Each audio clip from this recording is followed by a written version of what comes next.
But yeah, there we go. I almost had that problem again where I had where the OBS keeps muting the mic. That's weird. But yeah. Anyways, let's take it from the top. Hello, and welcome to Build a Ball Workshop, where we build a ball and have a ball doing it. I'm gonna get this right from the start one of these days. But that day is not today. But yeah, anyway, so yeah, today, yeah, we're gonna get these ramps done. I got the right ramp done over there. As you can, let me switch cameras. See, I got that right ramp over there, sitting nice and pretty.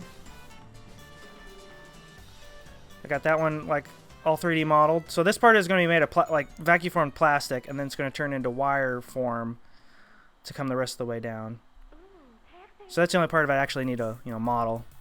Now I'm working on the left ramp, which I have almost done. Like this left ramp should go pretty quick because I have the hardest part of it done, which is getting like this kind of the footprint of it ready to go. I just got to tweak the banking of it on the back a little bit.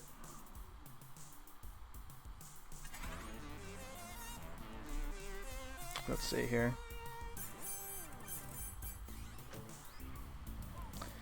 So yeah, the banking kind of is about, I'd say about that one. This one right here I need to like...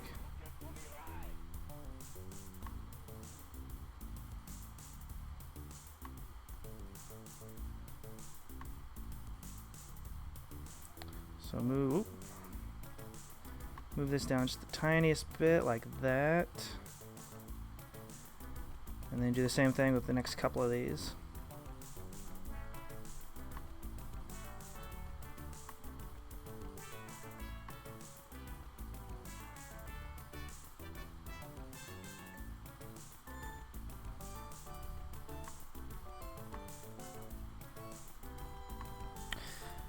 Yeah, last stream I was kind of reteaching myself how to use Blender because I used it forever ago, like a little bit, like a couple of versions back. So they'd streamlined some parts of it and made other parts like a little confusing for someone who hadn't used it in a while. But I feel like I'm starting to get the hang of it again, so that's good.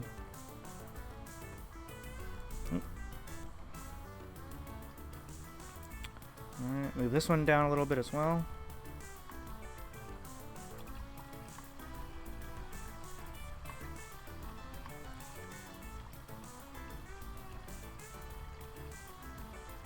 And then actually move this one up just the tiniest bit, I think. Because yeah, you want this back to be banked just kind of a little bit to kind of force the ball to go around the curve there. Oop, don't want to do that.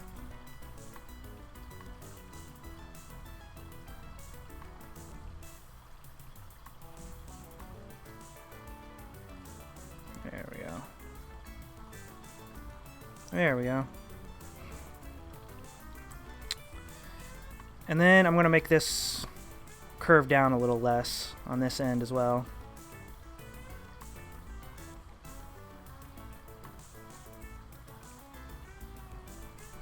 That. And then go here, here.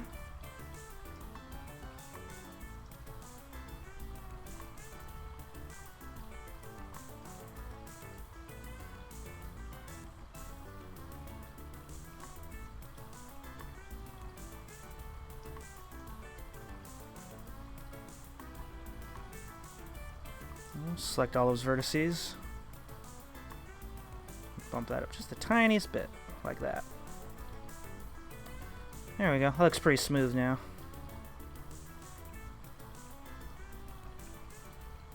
Alright, I think we have kind of the footprint of the ramp done. So yeah, I just need to select all these faces and bring up the walls.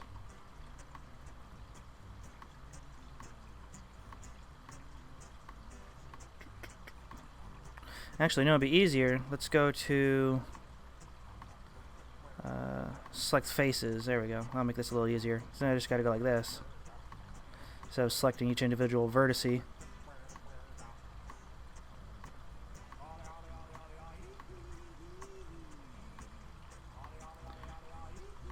hold down shift as I'm clicking on each of them to keep them all highlighted.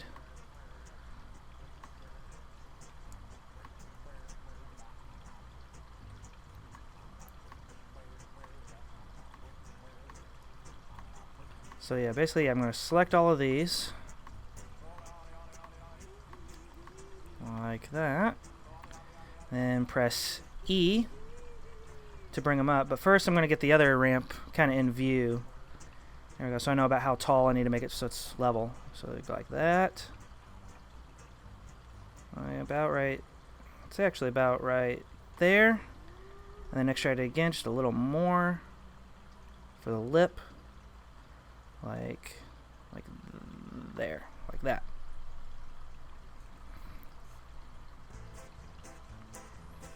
So now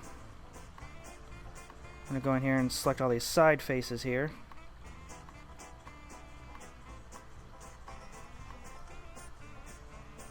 Zoom in a little bit.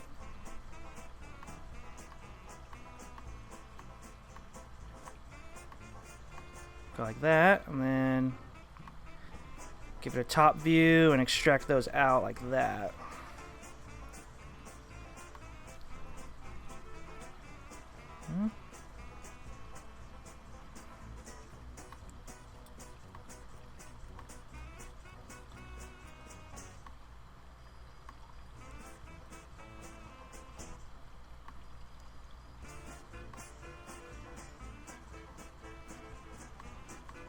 Let's see here. Let's go back to layout real quick. It's like, how wide did I make this? Okay, I made that pretty wide, so like that looks pretty close. Yeah, maybe make this one like this lip slightly wider, but yeah.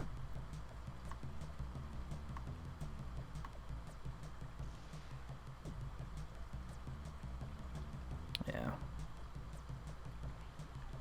Not much wider, just the tiniest bit. Like there. Kind of like that. And zoom in a little bit. Make it nice and even. Like that. There we go. Yeah, I'm working on like a really small scale, since this is like, I'm trying to make these ramps like 1-to-1 size, you know, is how they're actually going to be when I 3D print them, and because of that I have to zoom in like really close because the models are pretty small. But unfortunately, when you zoom in close on a 3D object, the camera starts to clip the object. So if I zoom in too close, it starts, here I can show you, like if I zoom in too close, it starts cutting off like chunks of the model. So I have to be like just far enough away for the camera not to like start intersecting.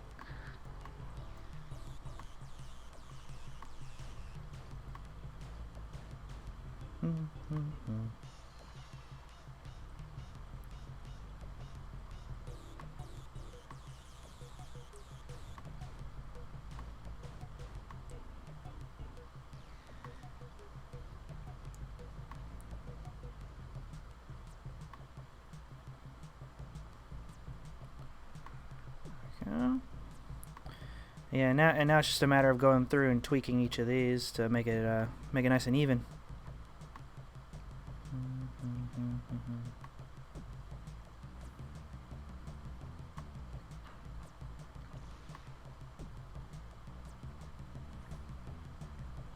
But it's so weird. Yeah, lately I've been getting like a couple of copyright strikes on the YouTube archives of these videos. I mean, like, I don't have like, I'm not like a partner or anything, so it's not like I get money from the ads anyway, so I don't really care.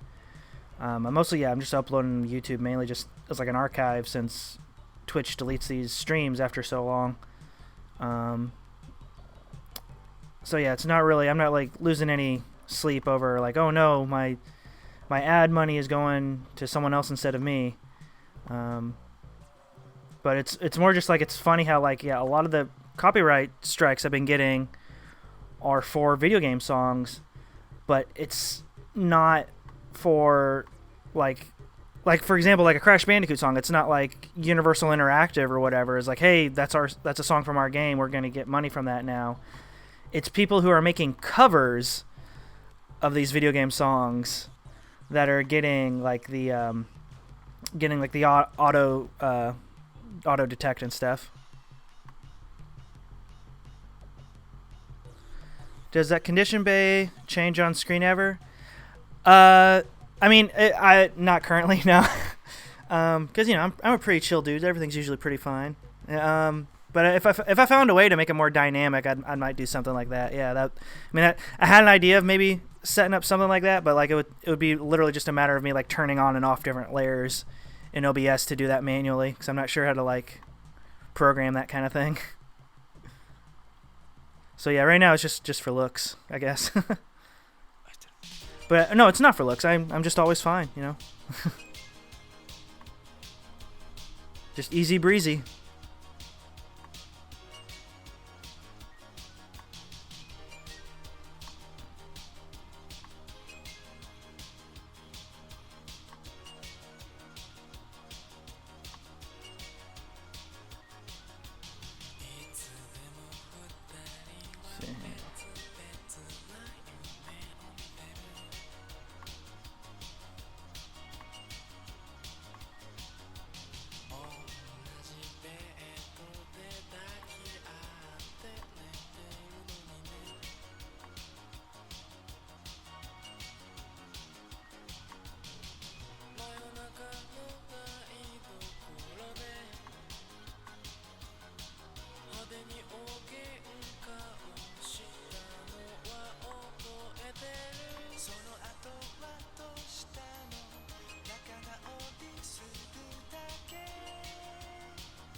But that is a good idea, though. I would like to make the condition thing dynamic. I'm not sure to what, but yeah, maybe I could like find a way to set it up to like whatever, like the like how many frames are getting dropped in the stream or something.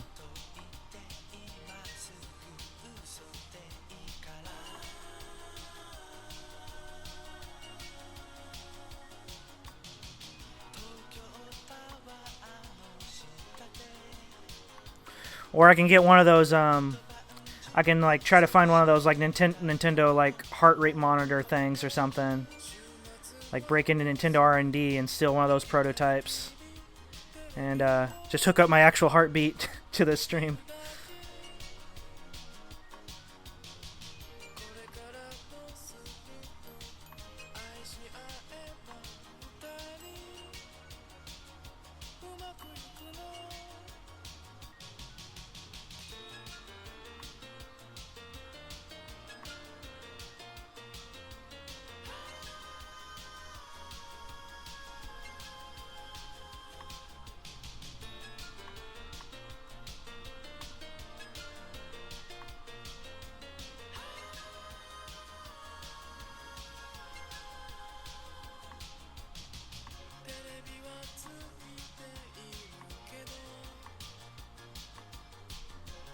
Yeah, let's go ahead and move all of these over a little bit.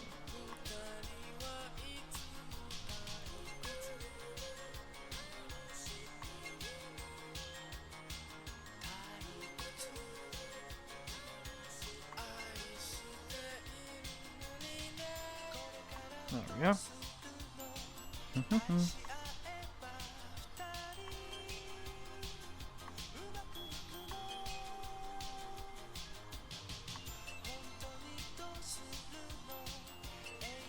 But yeah, knock on wood, but the connection signal actually seems pretty decent tonight for a change.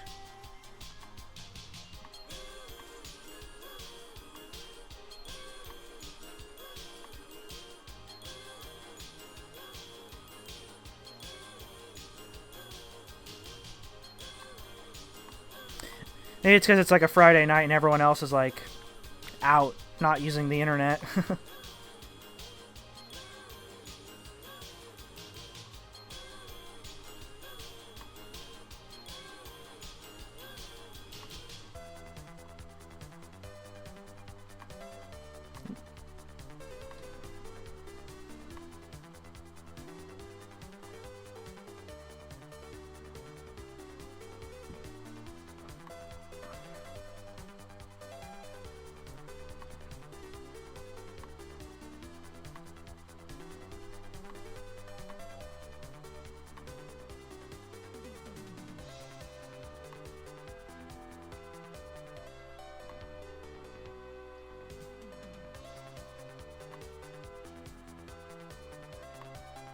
Alright, almost got this outer lip done.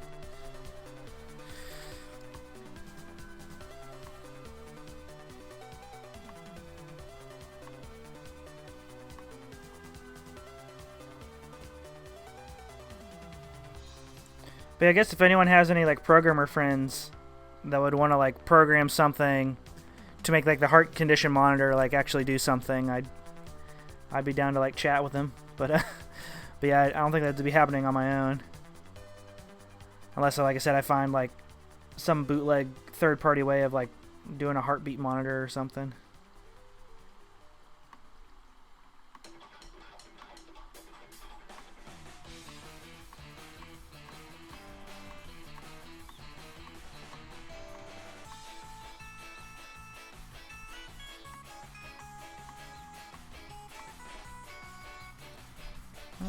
Extract that bad boy.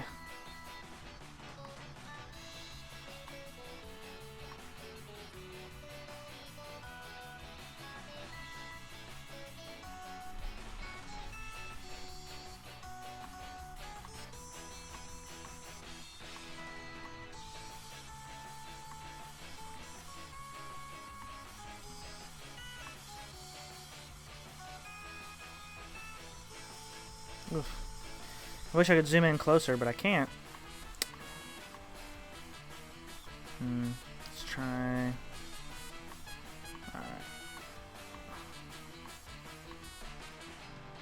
Let's try doing that.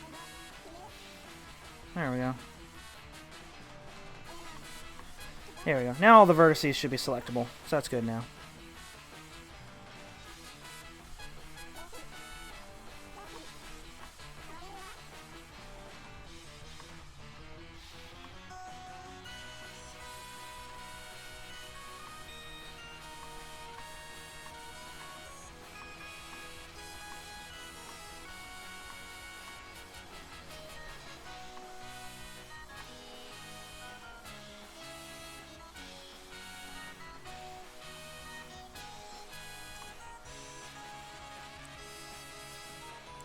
There we go.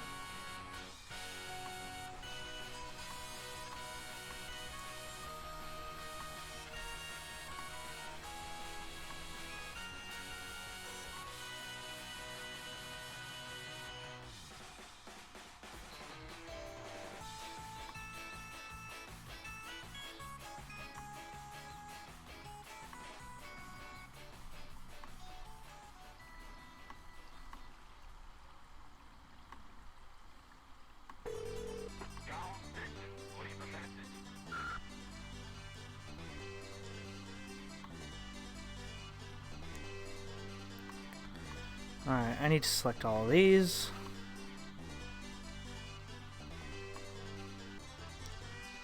Go like that, then go like that.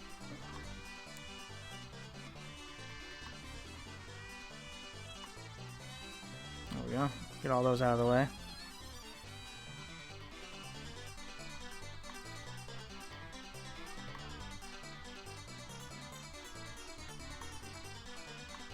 There we go.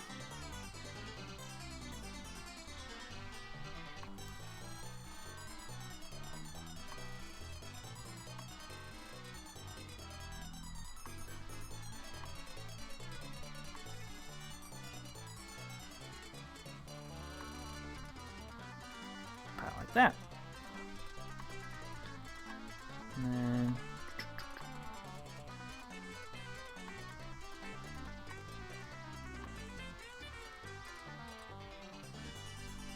yeah, this is the part of 3D modeling where it's just like a lot of nudging and tweaking and fine-tuning.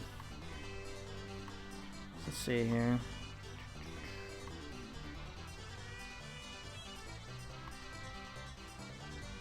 Like that.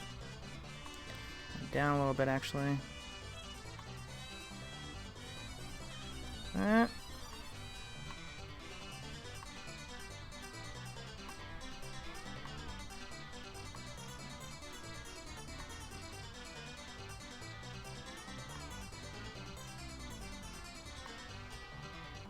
There we go.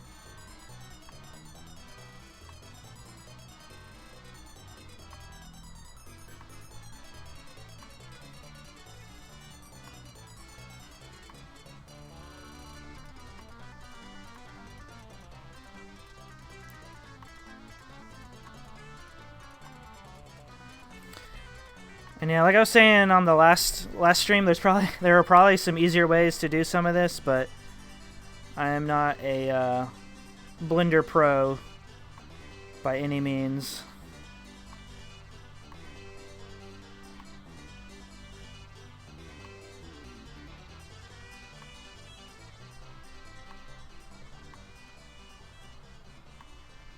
But again, there may not be easier ways to do this, because and that's why you know, video game people make the big bucks, because it's just a lot of little tedious stuff like this. Although, you know, honestly, I don't find this too tedious. This is kind of zen-like in a way. Yeah, I'm messing with my zen thing, man.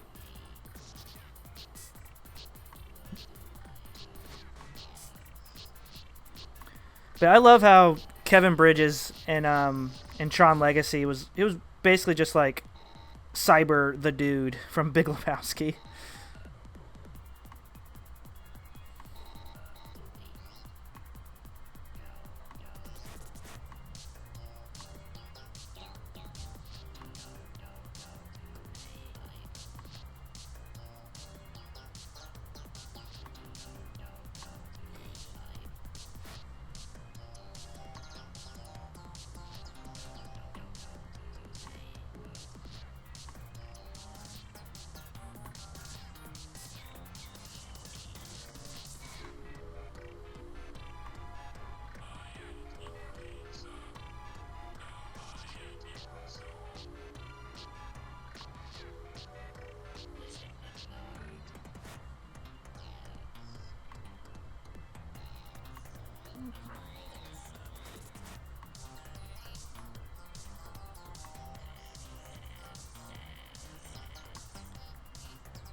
And I hope the people who made the Yonoid 2 fan game that this song is from the soundtrack of, I hope they are either already like successful game developers or have like became successful game developers since this game came out, because it was so good. It's like one of the best like kind of free goofy fan game joke things I've seen since like old Arcane Kids stuff, like Bubsy visits the James Turrell retrospective and stuff like that.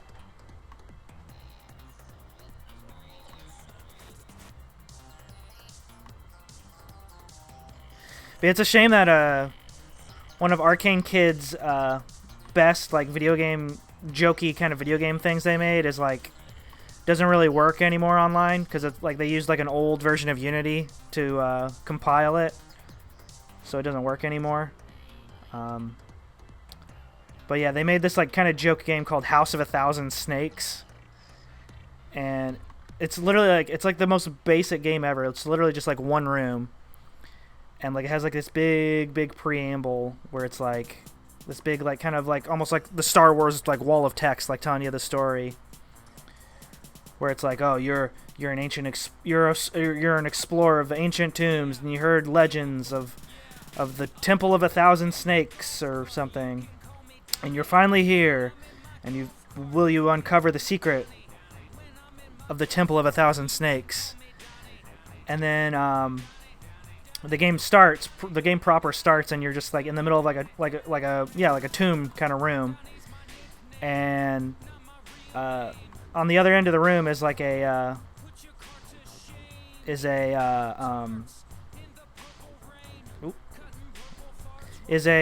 just like a big button on a pedestal or something, and you go up to it and push the button, and then all of a sudden Bittersweet Symphony, that song starts playing.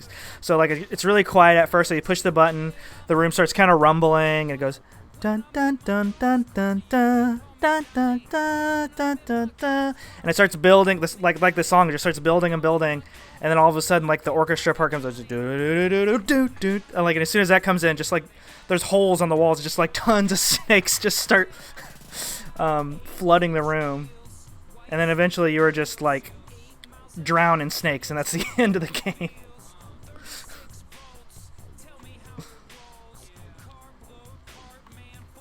And yeah, unfortunately, you can't experience House of a Thousand Snakes anymore because yeah, it was compiled in an old version of Unity that doesn't work anymore.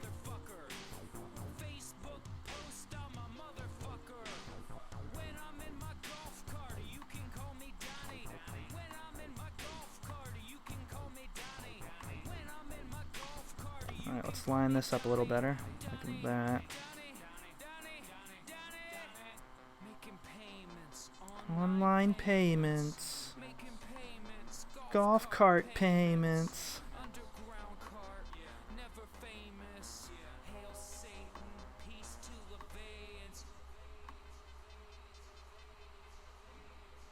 There we go.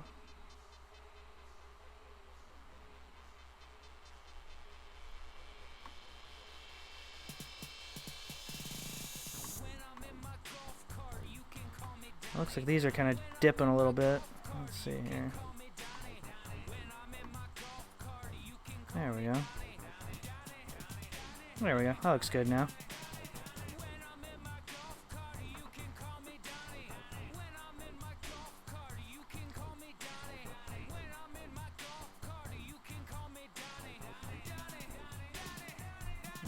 Let's see here. Alright, and then, let's see here. I was going to, yeah. Just going to take the face of this and extrude that out.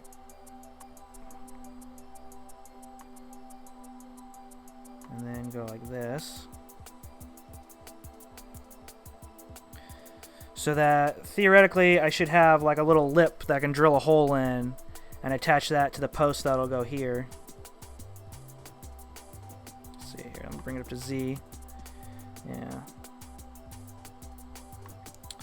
So what I'm gonna do is I'm gonna get my vertices selector out. Go like that. Bring that up just to make sure it covers the whole thing. Go like that. And select just those. Oop. Go like that.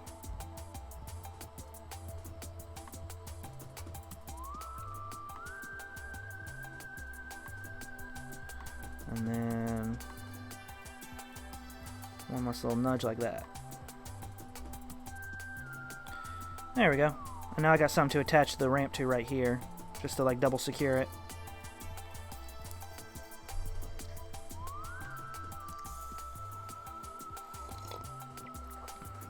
Let's see here. Actually, I'm not sure if I even... Actually, I might not even need that. I might, yeah. Yeah, let me undo that, because actually I don't need that. Because I'm going to... Basically, I'm going to be attaching the ramps with screws down here. So this will be fine. This front part will be fine. And I need to keep that open anyway to... Or wait, let me...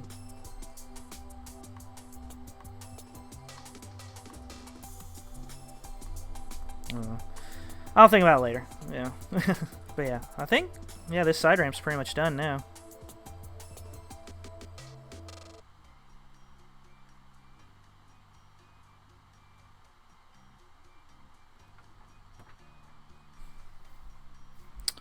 So yeah, now let's go into layout mode. And then shade smooth. Oop, yeah, we got some vertices that are kind of effed up a little. So let's see here. What's going on here? Let's go into face selector and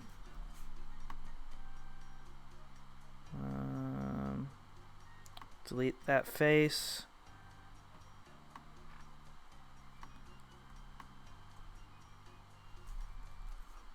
Oop. So yeah, let's do a little bit of surgery here.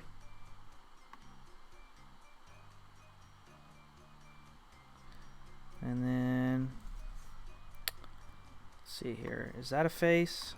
Yes, that is a face. Let's go ahead and delete that face.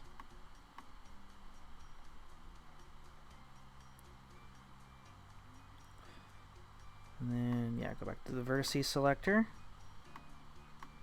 And put in a nice new face there. And then do the same thing on the rest of this. Because I have no idea why that's like that, because that's weird.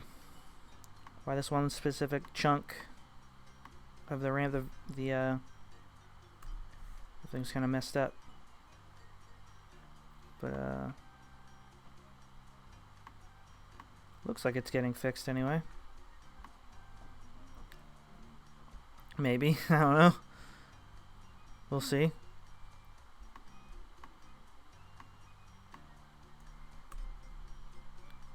No, it's not fixing it. I mean, it looks fine on the bottom now, but the top isn't getting fixed any. That's weird. Let's see here. Maybe...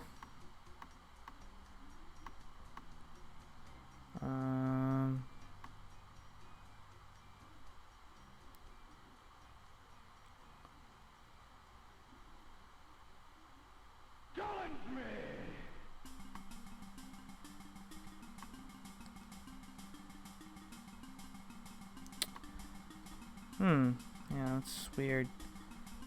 Let's see what happens if I get rid of this face down in here.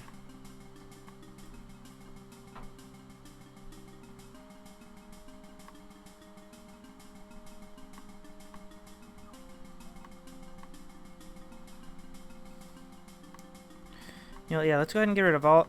So I can get rid of all these faces, and the vertices should stay there.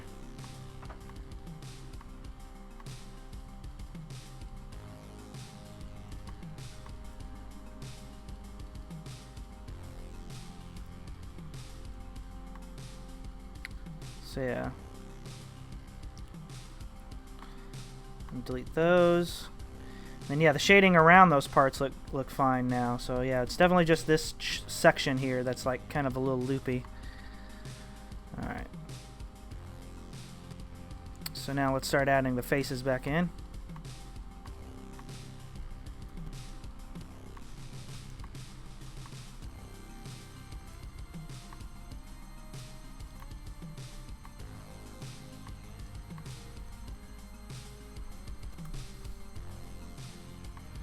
There we go. Okay, yeah, it's starting to look good now. So yeah, I just had to redo the faces here, it looks like.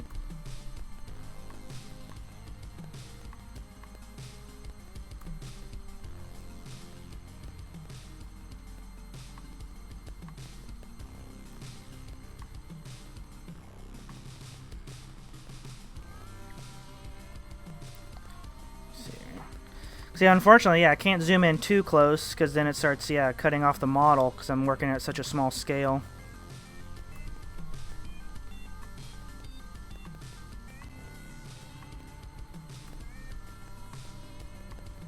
Did a little bit of polygonal surgery here.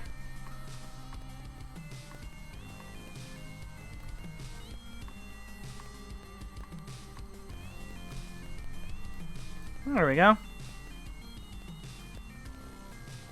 Oh, and then need to do the underside there. Get this angled just right.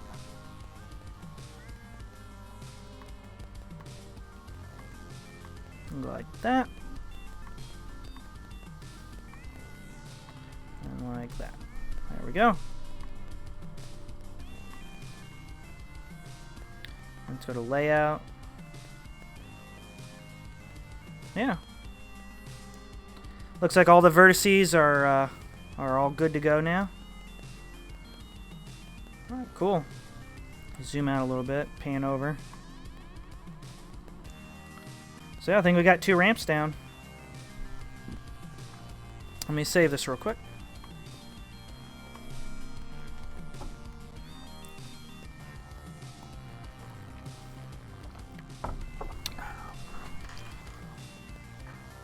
Yeah.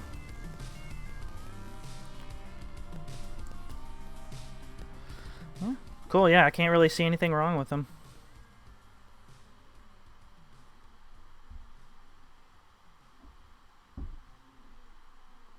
Yeah, the clearances look good. It's not clipping into any of the side rails or anything. Yeah, cool.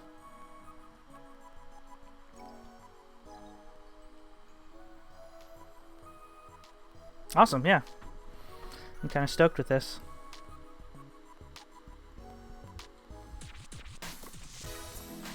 So let's see here. Let's do add mesh cube. We got a big boy cube over here. Move this fella over here. And shrink her down. Shrink her down like I'm Wayne Selinsky.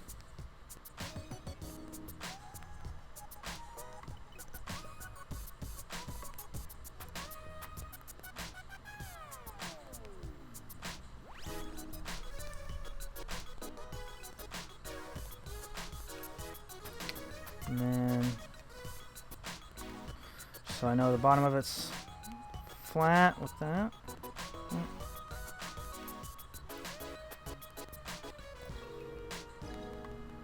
There we go.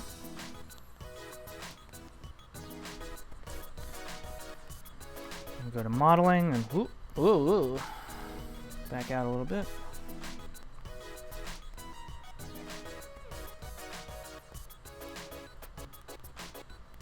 Chester, don't claw on that. Chester, hey, Chester.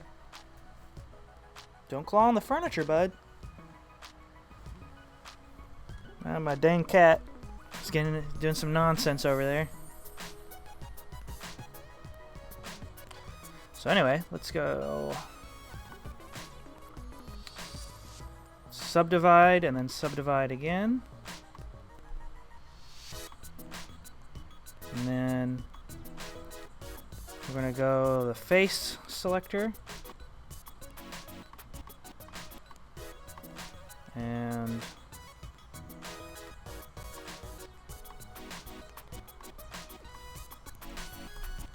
like that.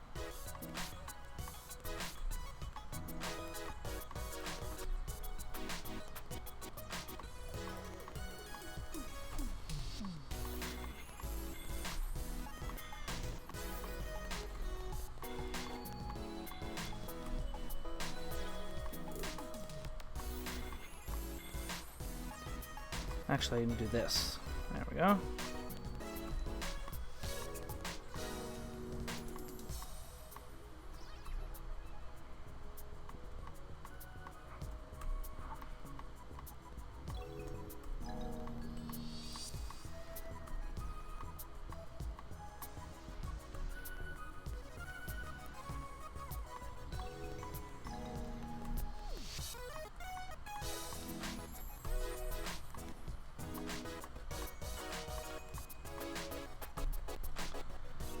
Go.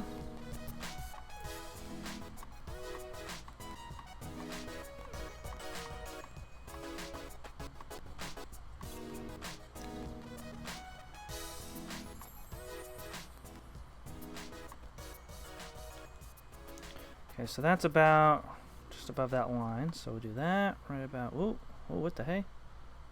You unlock this door with the key of the okay, I guess I gotta select the vertices to do that properly. Yeah. Oh, okay, okay. I see what's going on here. That's right, that's right. I forgot. On the sides, I need to delete these spare vertices.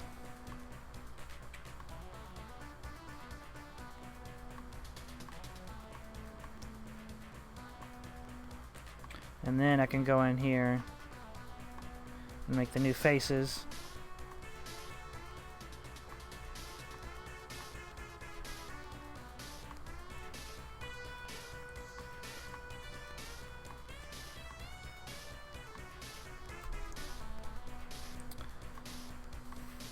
So of course it's not that easy.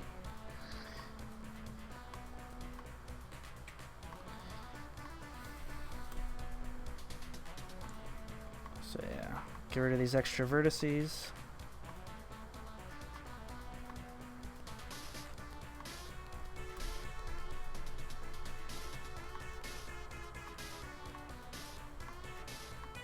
Oop, I don't want to dissolve. Or actually, I guess I do. I guess dissolving... Well, either way, it's kind of the same effect. Yeah, see?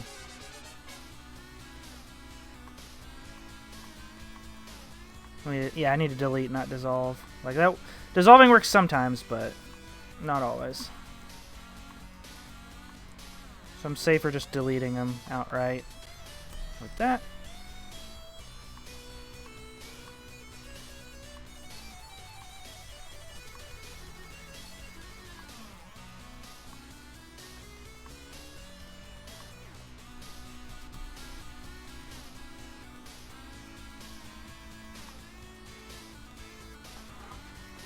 Chester, don't claw on the pinball machine.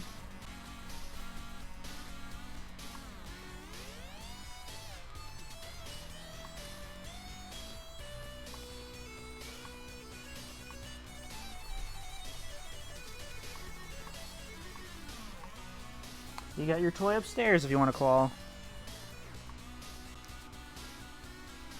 And also this carpet's trash, so you can claw the carpet if you want to. Just don't claw the pinball machine.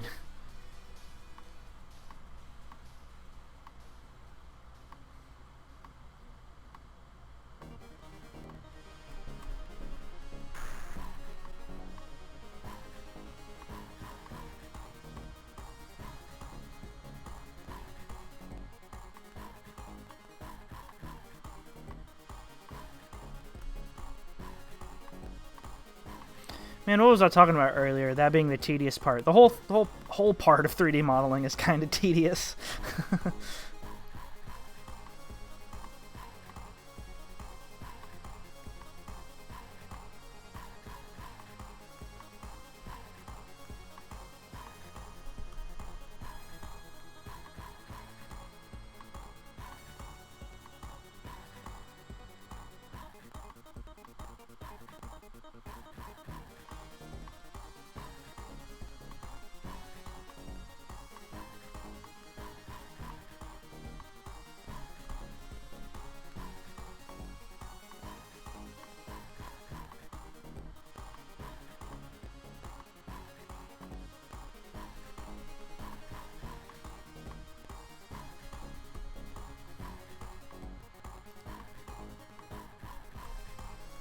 Go.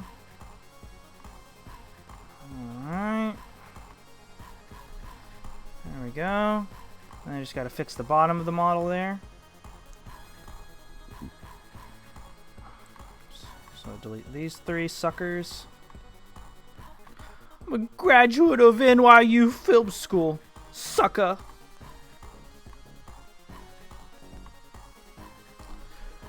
I walked Led Zeppelin or something on stage. Who are you?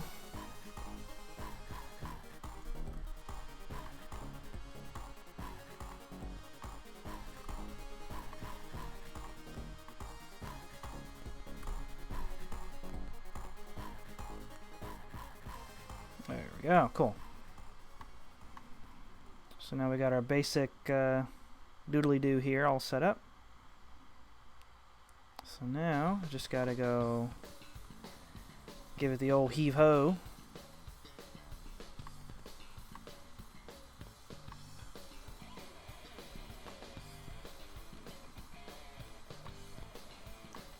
Give it the top angle.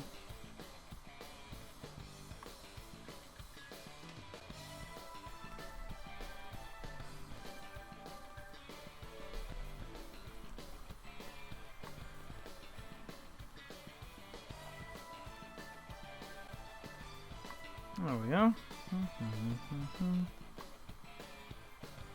Ooh, whoa! Ugh.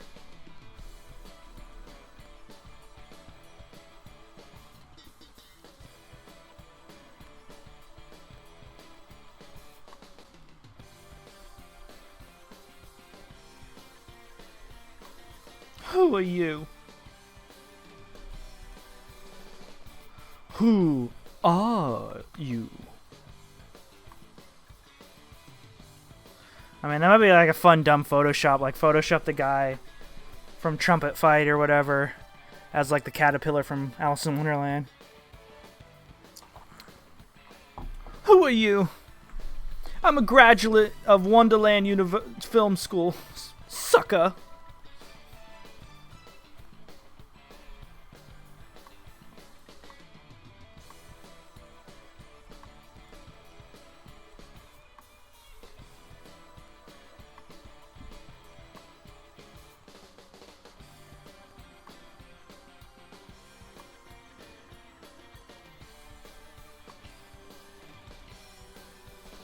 Yeah, I can't get enough of the way that guy says sucker.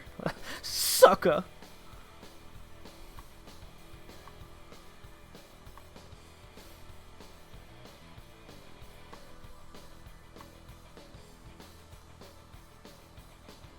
Like he was trying to pull off like a cool Shaft moment or something, but like it doesn't work with a guy like that.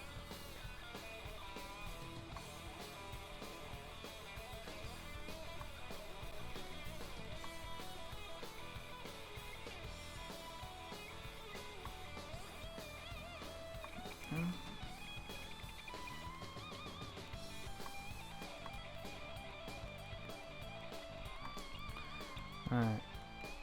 Yeah, once I get this first kind of chunk of this thing all orientated properly, usually goes a little quicker.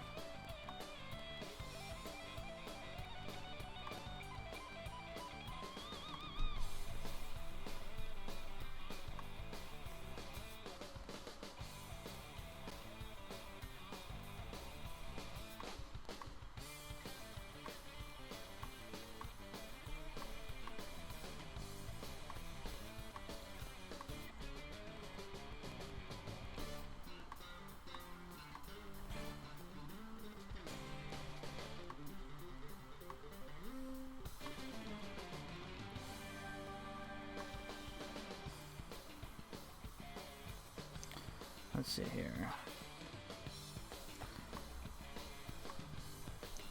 Let's go back to layout. Let's make these kind of hard. Shade these flat again, just because it's easier to compare.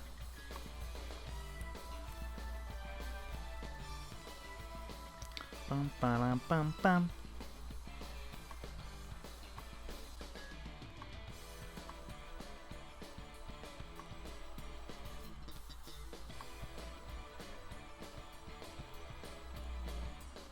Let's see here.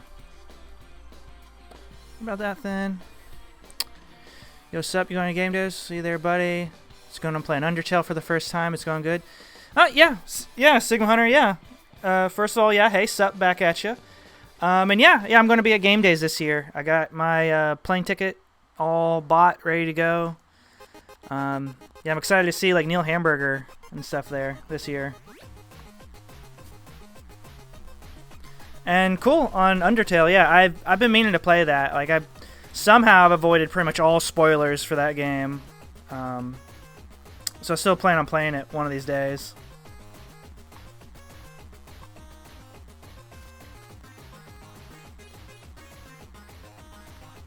All right, a little thinner.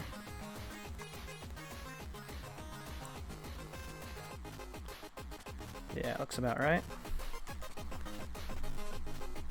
But yeah, so yeah, I'll see you at game days, dude. Yeah. Oop.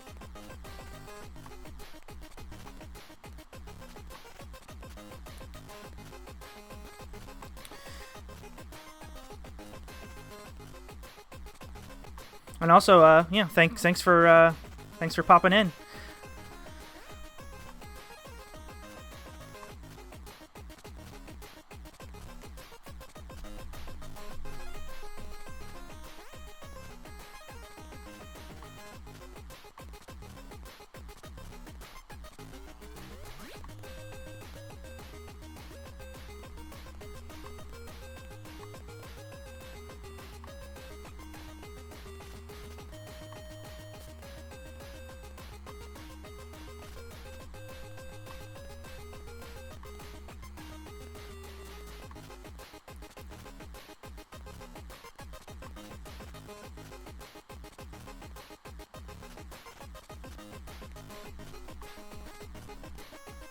Yeah, how are you enjoying Undertale so far?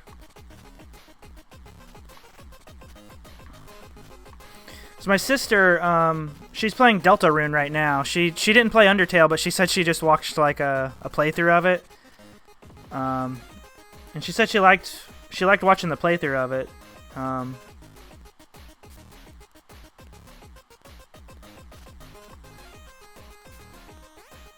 She said like the only thing she told me about Undertale is like there's a lot of puns apparently, which like I'm all for that. I love terrible puns.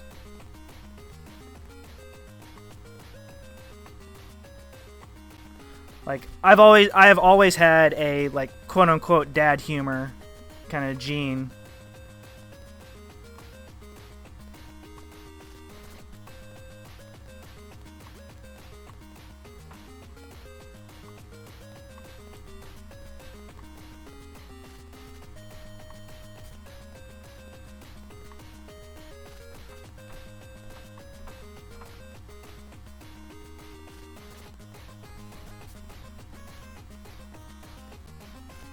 Haircut humor?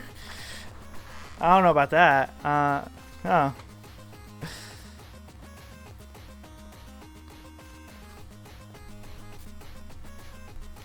Is that like jokes barbers like tell each other? Haircut humor?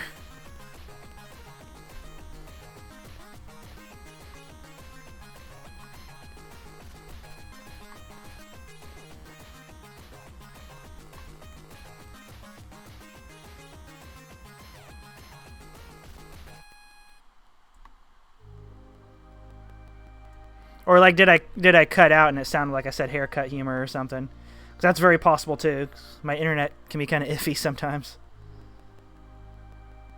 Barbarol humor. There we go. Yeah, okay, now that I can get behind Barbarol humor. Like I mean, there's a whole treasure trove of it in Jurassic Park. But on top of that, you can make like a funny like Santa beard with it. You can make like a lot of funny facial hair things with Barbasol.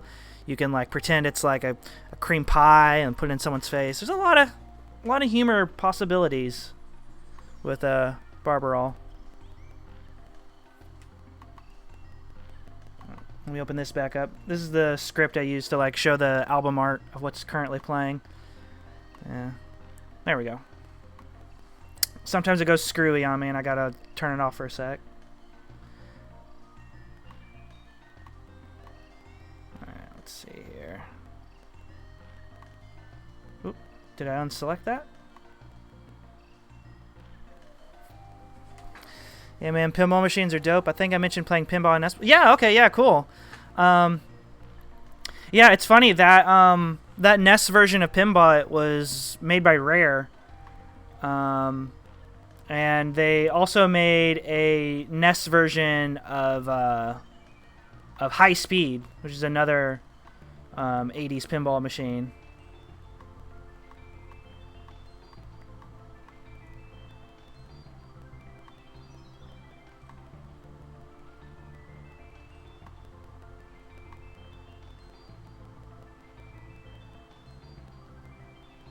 Yeah, I forget who made the actual like the physical pinball machine, but the guy who made High Speed is Steve Ritchie. That's the same guy who made the Terminator 2 pinball machine. So he's kind of one of the biggest names in like pinball designers, Steve Ritchie. Let's see here. Let's go back to vertices.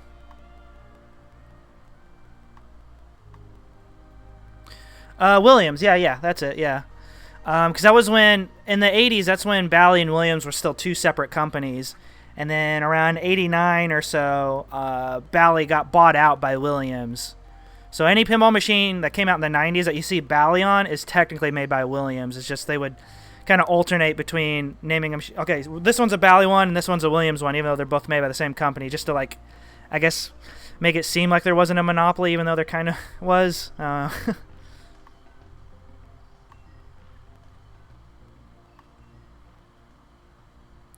I remember one of my favorite OSTs in that game was the multi-ball. Oh yeah, they did a really good job of recreating the actual Pinball Machine's music for that NES version. Yeah, Bally. Yeah, like Bally Pinball was a subsidiary of the Bally company that also made like slot machines. They have that casino in Vegas, and they also do like the fitness stuff. Yeah, yeah. It was in like the '90s. Yeah, I'm pretty sure it's all the same Bally. Yeah, like I think it's just like different divisions of Bally, and then they sold off the. I believe it's Bally sold off their pinball division to Williams is what happened.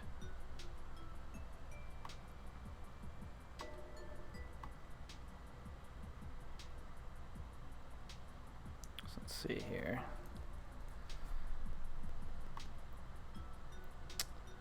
Flip her over so I can actually see what's going on here. Okay, I need to move that back a little. Like there.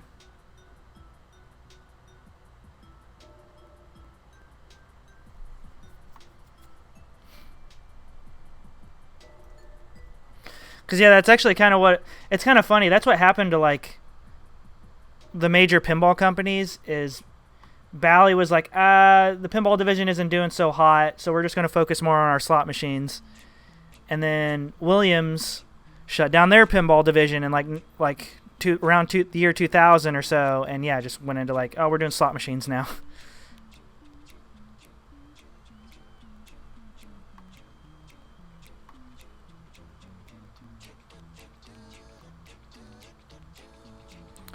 But yeah, there's a good pinball machines, a few of them at this arcade place called Quarter Lounge Arcade in Dallas. It's pretty 80s, 90s feel to it. Cool, yeah. I've never been to Dallas. I've been to Austin, but I haven't been to Dallas. I think I have an uncle who lives in Dallas. But yeah, I've been to Austin, and there's some good stuff there, and I've been to Ground Control, one of the first big barcades up in Portland, back before Portland got like really ridiculous instead of just sort of ridiculous.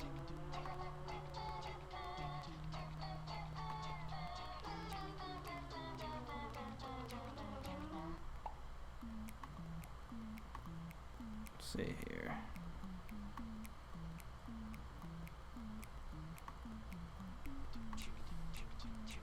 But yeah, that's cool. I'm always happy to hear about new arcades and stuff like that, because I felt like in the '90s there, especially around my area, like the arcade scene was kind of dying very, very much. Like late '90s going into like the 2000s, it was kind of dead around here as far as arcades and stuff. It was like all the bowling alleys started getting rid of all their arcade machines and stuff, and pinball machines, and they started going over to like ticket redemption games and lame stuff like that.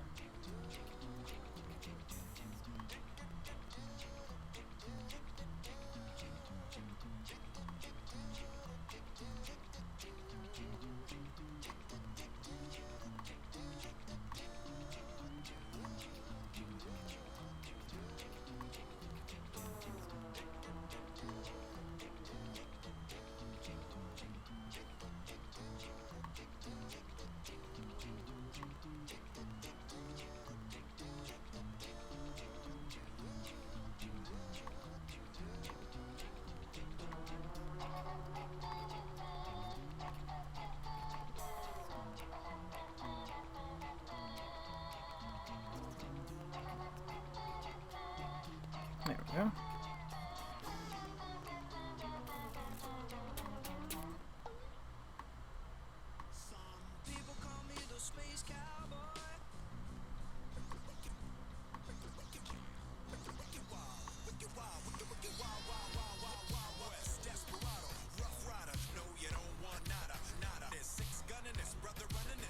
Oop.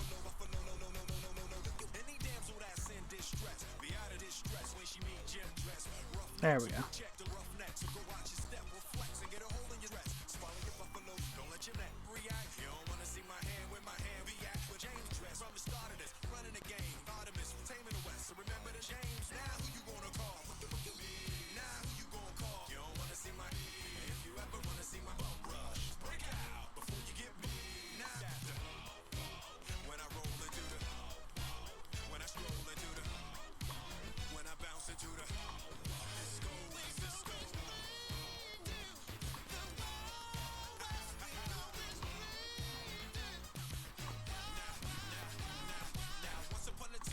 But yeah, there's this barcade around here in the kind of the southern Indiana, Louisville, Kentucky area called Rec Bar. That has they definitely have like that kind of.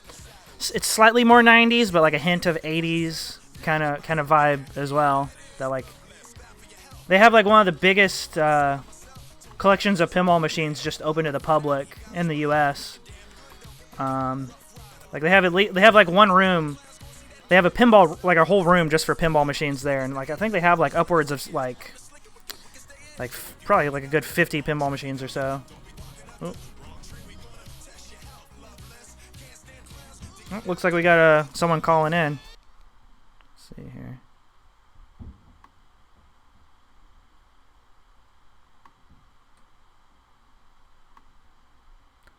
Hello?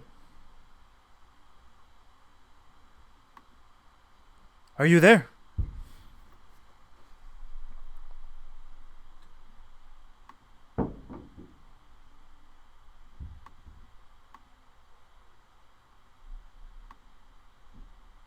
Alright, now I'm here.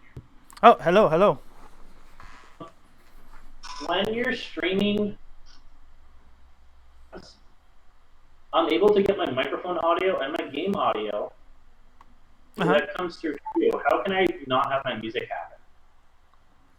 happen? So wait, what you're having? So can you repeat the situation again? Okay, so when using Streamlabs to stream a game, comes through, audio comes through, but when I'm listening to Spotify, that comes through too. But I don't want Spotify to come through.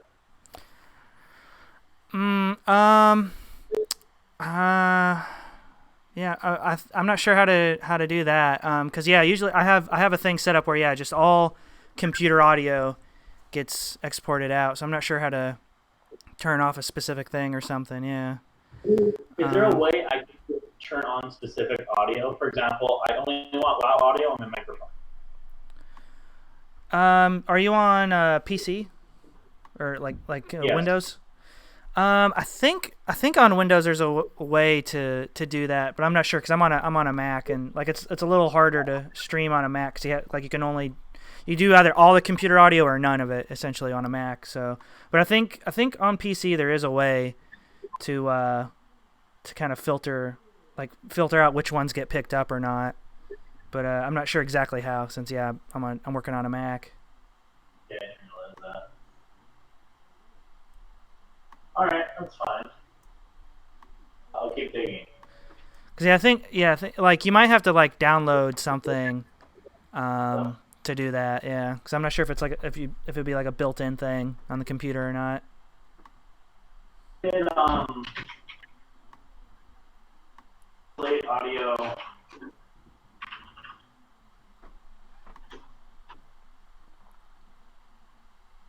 Bring audio sources. In order to do that, you need an actual mixer interface. A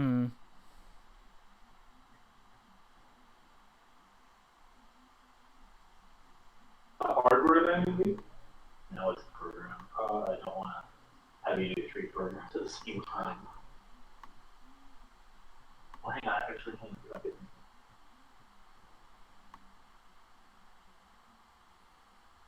Oh, yeah, this is a separate program.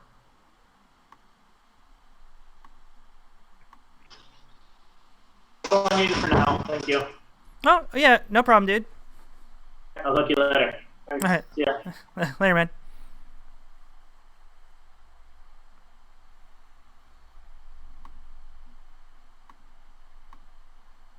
Oh, that was Kathleen Noir. That's their username. But yeah, that's something I've been kind of helping out with, like some streaming stuff, like trying to set up like OBS Streamlabs and stuff like that. And I've just been kind of I've been helping them where I can.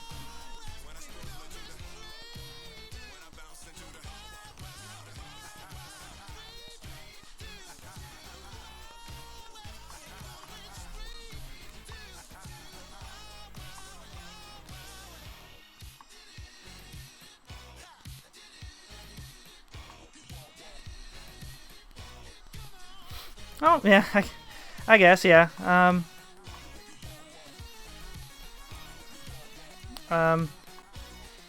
Yeah, I don't mind. Yeah, I don't mind. I don't mind helping out. You know, just I like to be useful, I guess.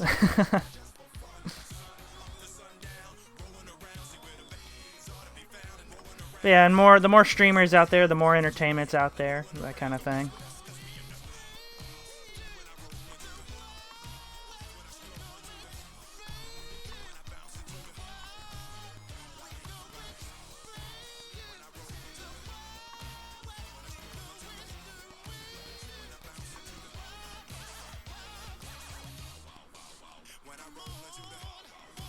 Ooh, a little close.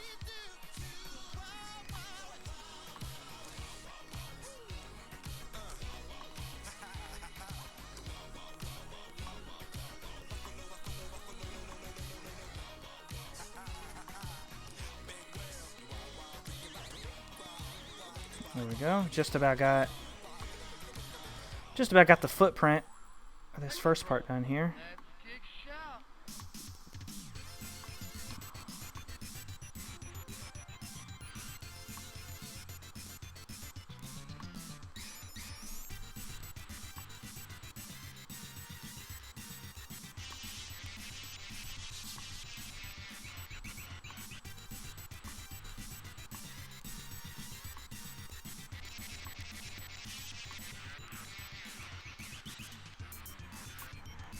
Because yeah, that's also kind of partially why I'm streaming the making the pinball machine and stuff. Because like I thought it'd be kind of cool to have like just a very comprehensive, just like beginning, like A to Z. Like okay, here's like kind of a lot of the steps you're gonna need to do if you want to like make a pinball machine.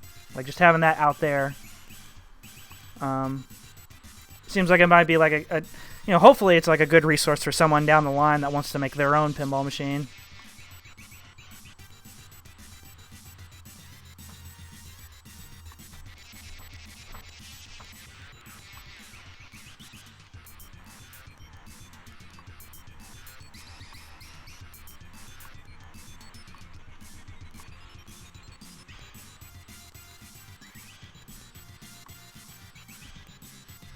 There we go.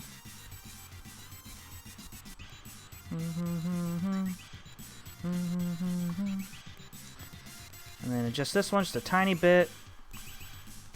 And I think I'll have this kind of first part of this footprint with the ramp ready.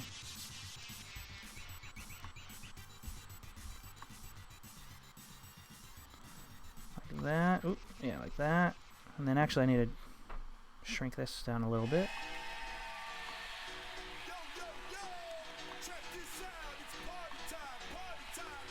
Oh, hey, it's party time. It's party time.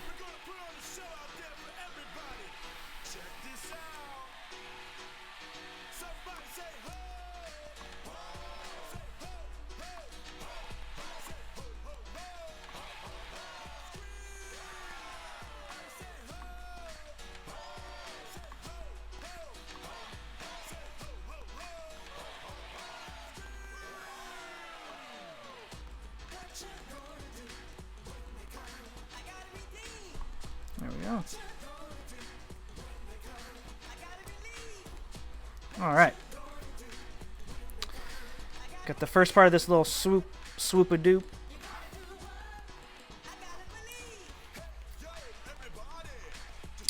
Now, I can go in here and start doing this.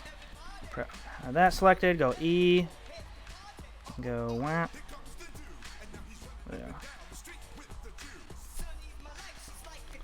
Yeah. Do overhead. There we go, like that.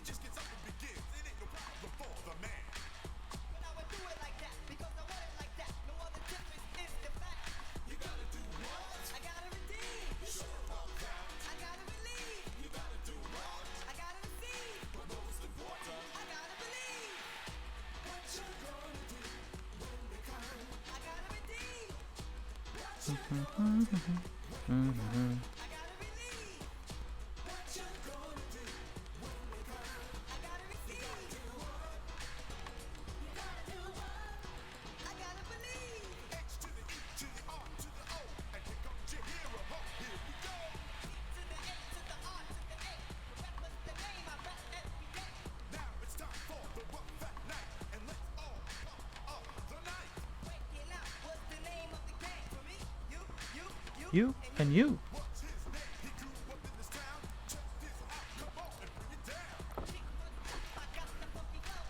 M-I-X the flower to the ball.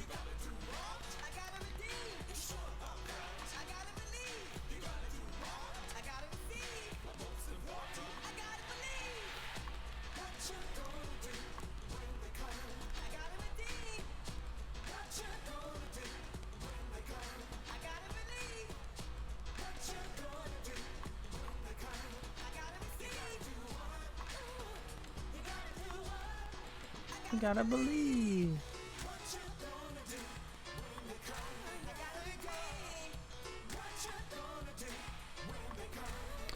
Man, when are they gonna make a new Parappa? Come on, Sony, just give me a new Parappa. That'd be nice. Like, imagine like a modern Parappa with like crazy good like graphics and stuff. Like imagine how crisp those flat 2D characters would look with our modern, graphics.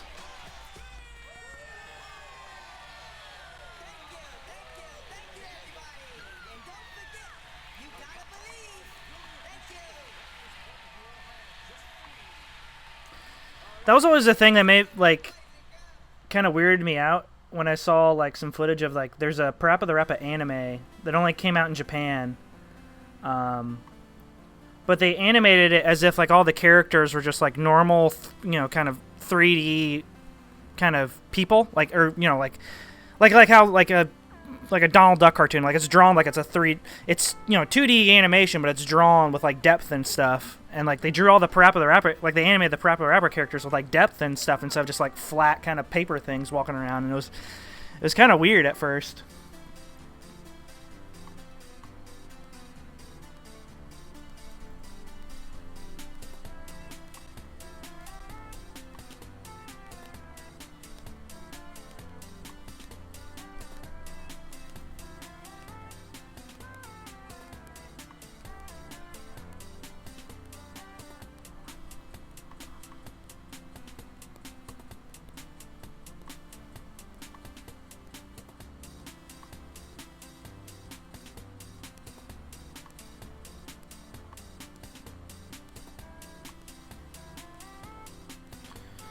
Alright.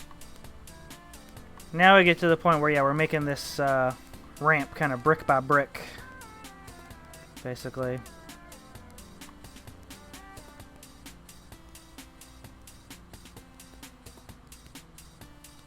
Like, I'm probably going to have to, like, shrink in this side of it a little bit so it doesn't clip into this ramp, but, yeah, I'm going to make it first and then see what adjustments I got to make. Because it'd be easier just to, like, follow this for now, and then just go in and tweak the little part of it I would need to tweak.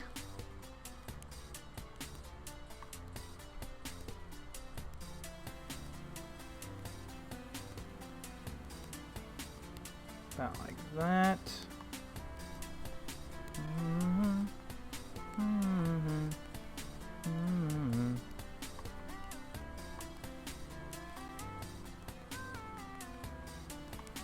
About like that.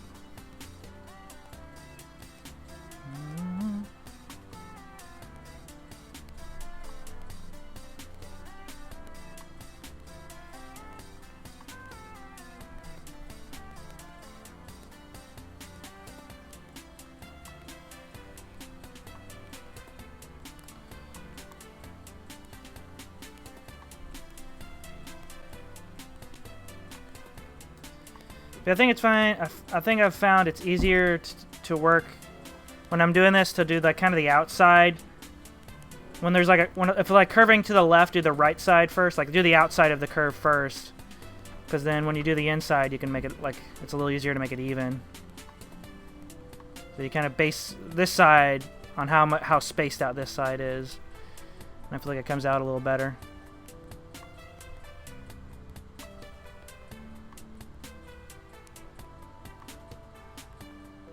That.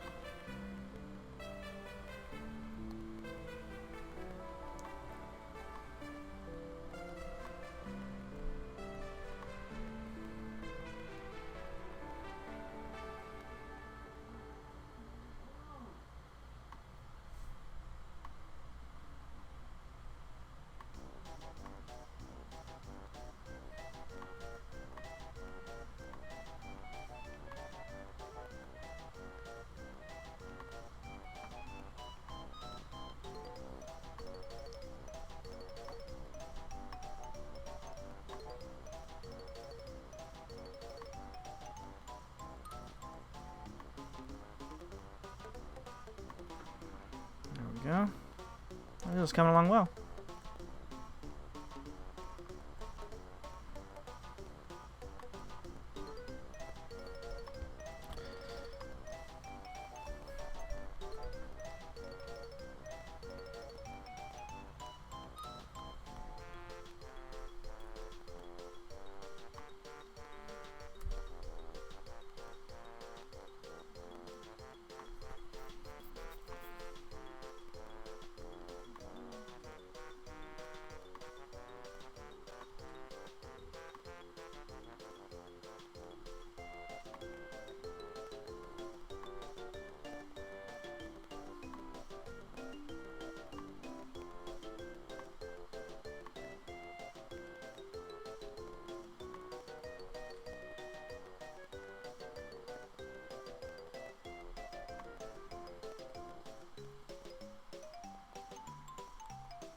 Actually, I could probably move that just a little more.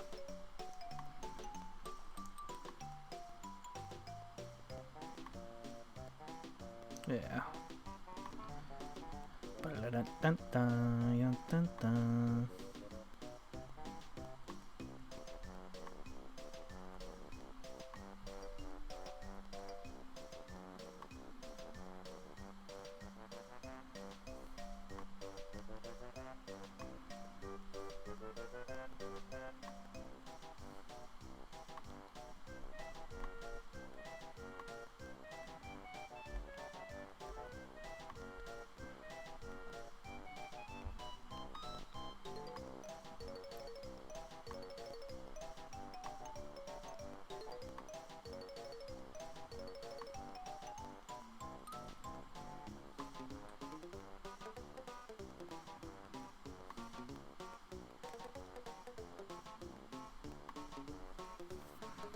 Alright, yeah. Yeah, I'm about halfway up the curve of the ramp. So basically, yeah, this ramp is gonna... You're gonna have the flipper here. You're gonna flip the ball. It's gonna go up this ramp and around. Then go around here and come down. And then it's gonna turn into a wire rail and feed into this ramp. And then come down further. Then feed into the rest of the wire ramp that'll come down. And feed this in lane for the flipper down there. Oop.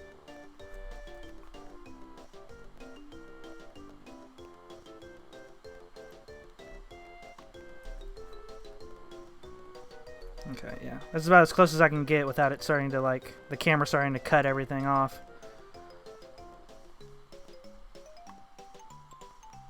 Oop. Let's do that. Right there.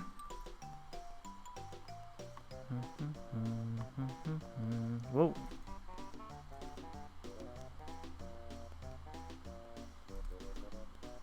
There we go.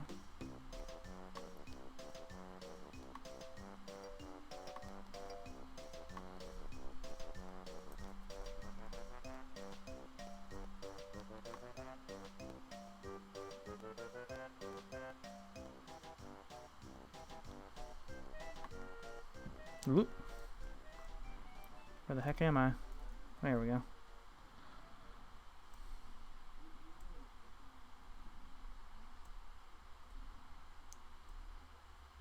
It's Sunny Drive time. There we go.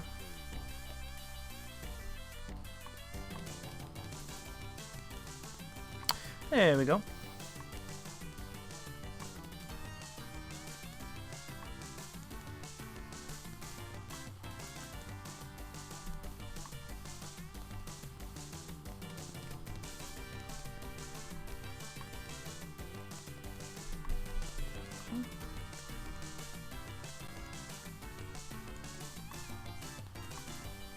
Alright, select these vertices and go up here and then press E to extrude it out.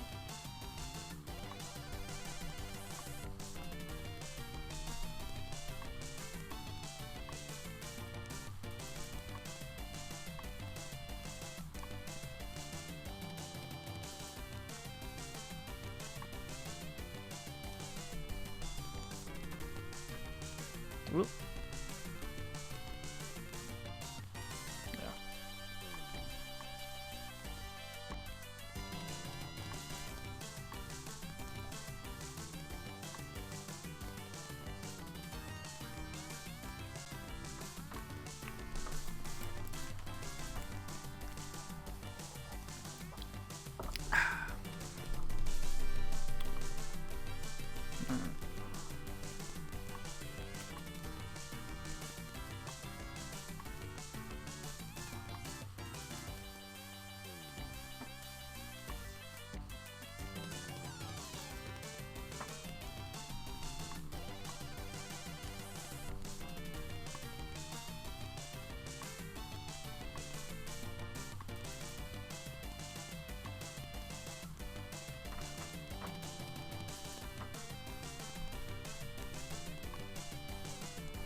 I love this part of the song.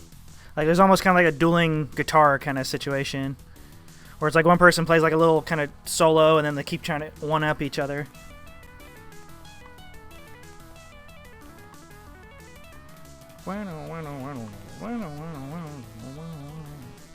It's like a call and response kind of part.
There we go.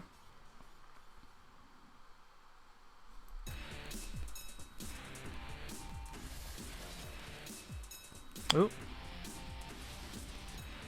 There's a vertice off there. Oop. A little too close. Well, that's as close as I can zoom in without it cutting it off.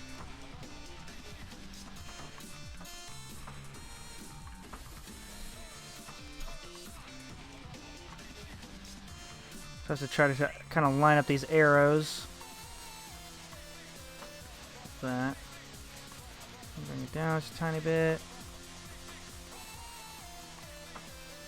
Let's see here. Is that lined up now?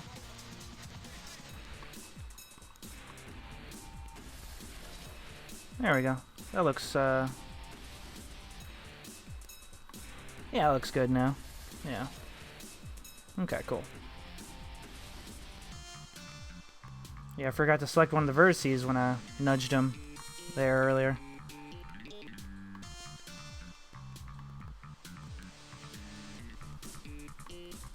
Let's go ahead and tweak some of these while I'm looking at it now.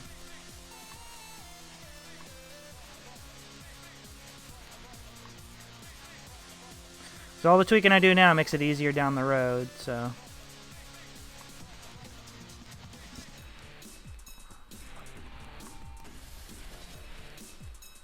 Okay, so that one.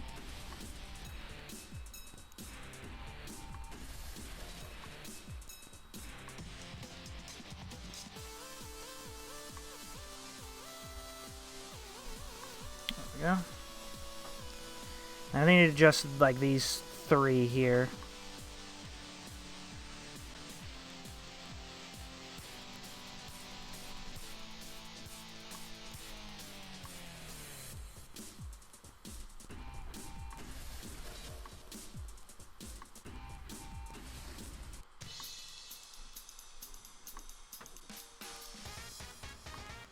There we go.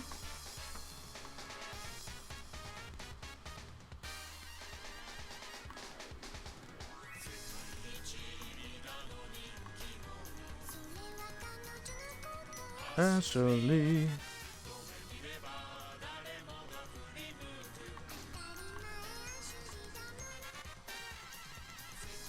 Yeah, dang. I got a pretty good connection tonight. Yeah, like again, knock on wood.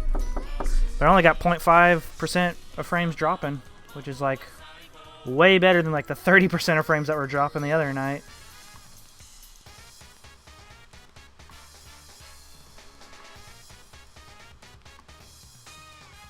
Oh, what the heck? Is that like that down there? Yeah, there. Okay, that's weird.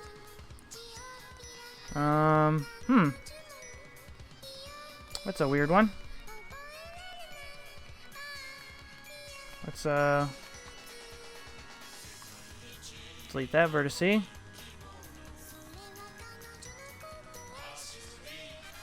Let's see if it does it with this one as well. Yeah, it's a good thing I'm doing adjustments now, otherwise I would have missed that. And then, yeah, see, yeah. Might be like that with all of these.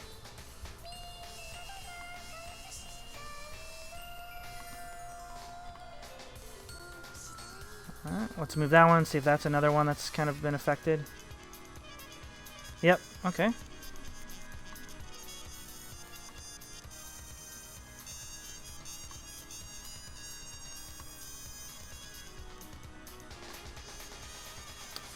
And then just to make sure, I'm pretty sure this one's probably going to be affected as well. Yep, okay.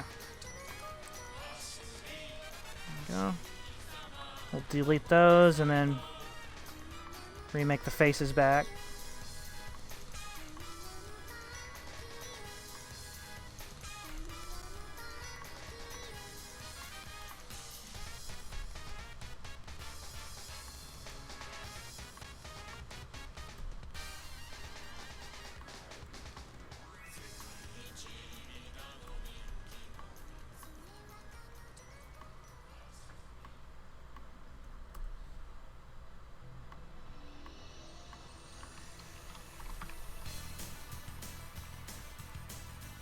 Ooh, that's a weird looking one in there.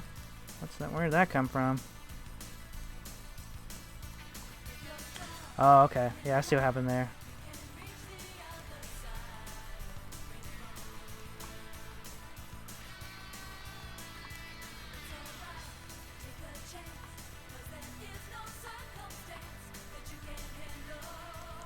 Alright, I think I fixed that now. Yeah, there we go. Okay. That one's good now. Yeah, it selected the wrong vertice when I made that face. But it looks like it's good now.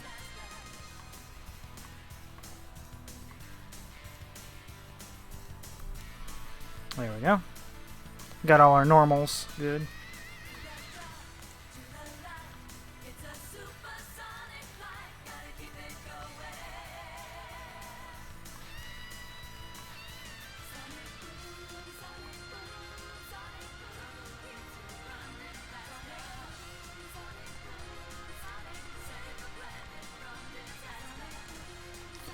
And now I gotta keep an eye out for that, because I think that's the only one that's gonna be affected by it, because I think I know what I did.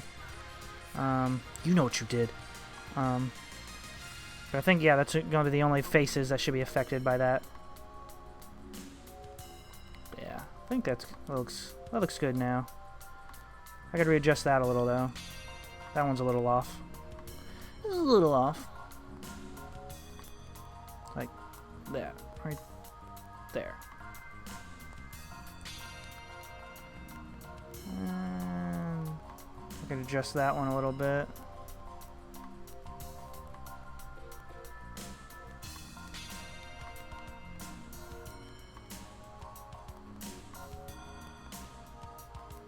Yeah.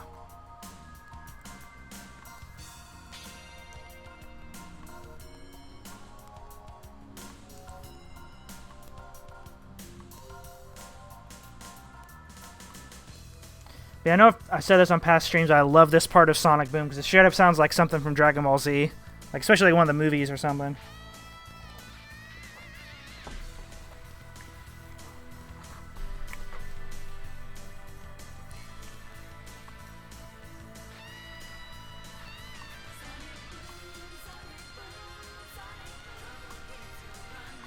Like that little kind of breakdown.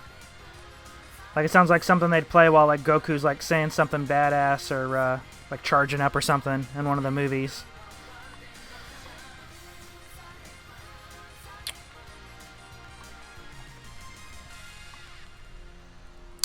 There we go. Yeah, that's better.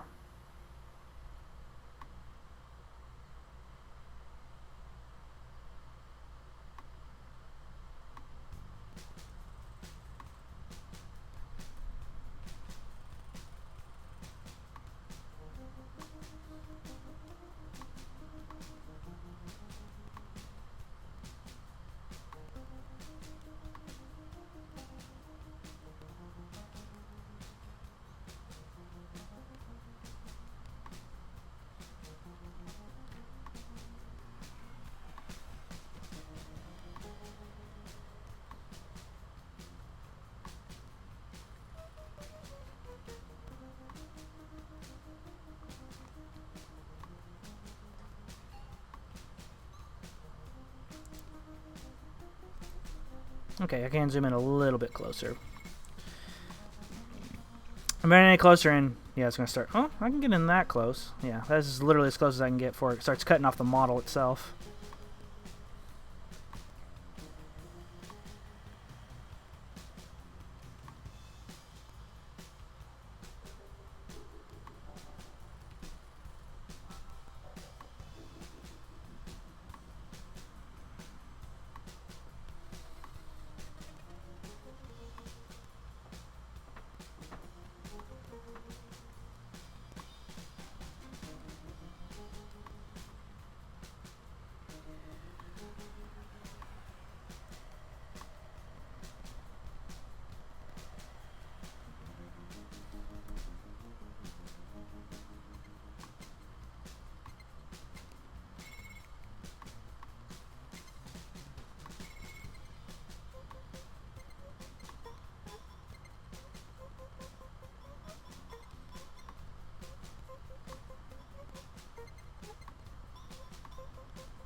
Up, down, shoot, shoot. Man, for a game that was basically just like a gussied up version of Simon Says, Space Channel 5 is pretty good. Like, it's about as like entertaining as you can make like a Simon Says kind of game, I feel. Like, it's basically like what is it called when you have to like push buttons in the middle of a cutscene? I forget what that's called. Like the name's escaping me at the moment. What is that called? Let me bring up a. Let's see here. Do action in game cutscene. What is that called?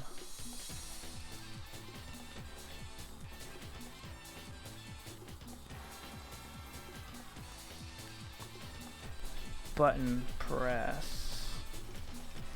QuickTime event. There we go. Yeah, like Space Channel 5 is basically just like QuickTime event, the game. But for that, it's, you know, it's still good. It's got enough style to kind of carry it. Or I guess I should say style.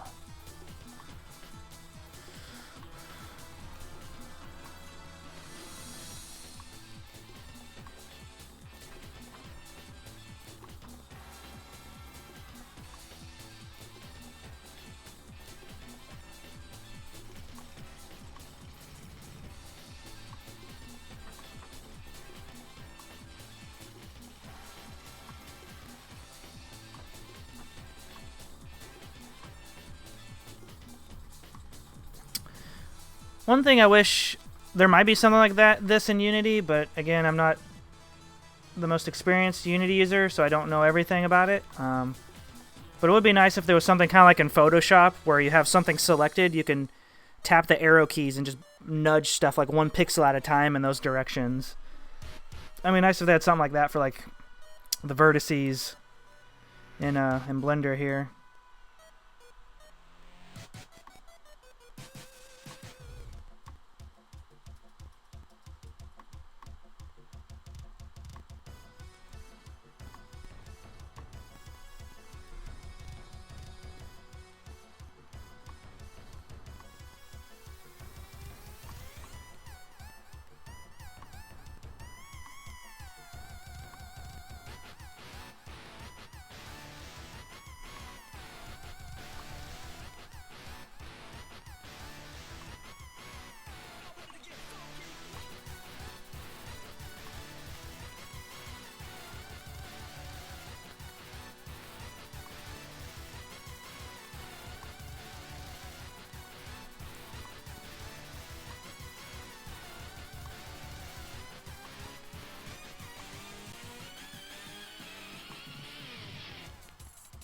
But I guess if they did add like a nudging thing or something like that, it would have to be like, it would have to be nudging relative to like the camera angle.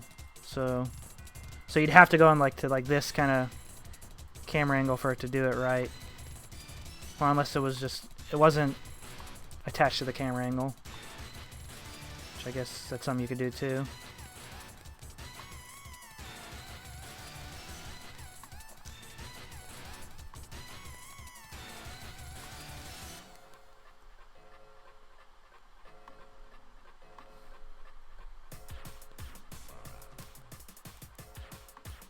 Clap your hands.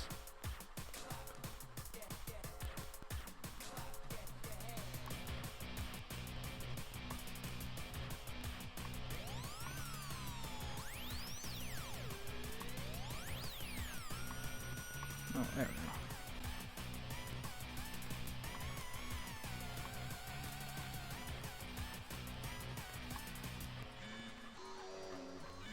Whoop.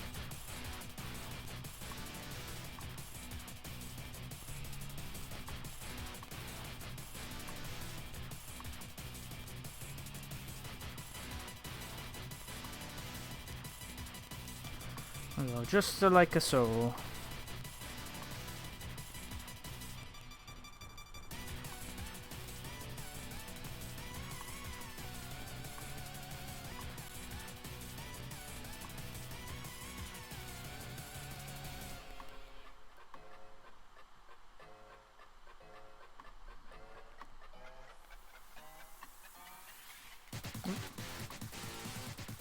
There we go. Cool. Just another brick in the ramp.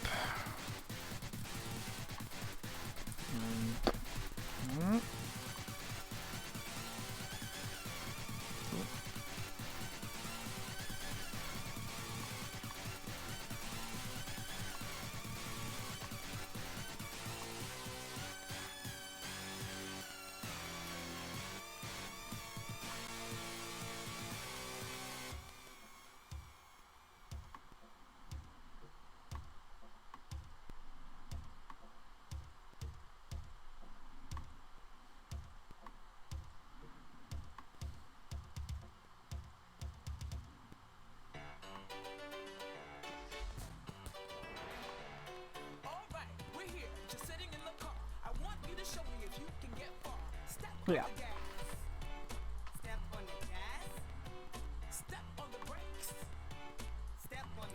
And I really like having the Parappa soundtrack as like the actual MP3s of it, being able to listen to it, because it's kind of interesting hearing the Parappa soundtrack without the after like every line when like the cool meter changes.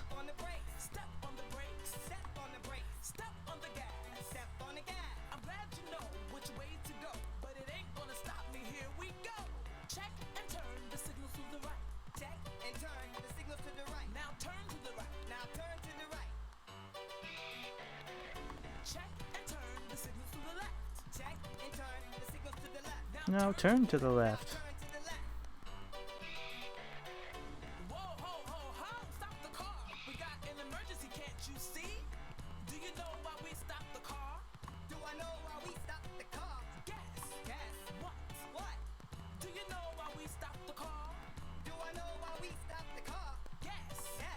What? Oh.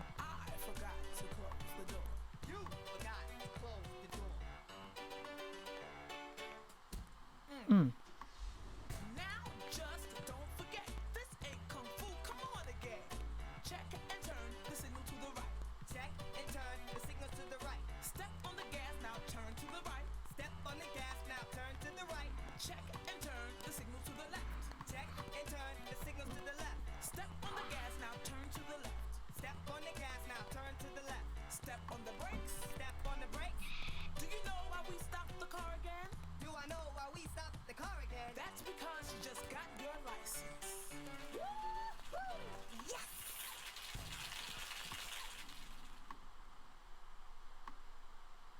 Let's play a game.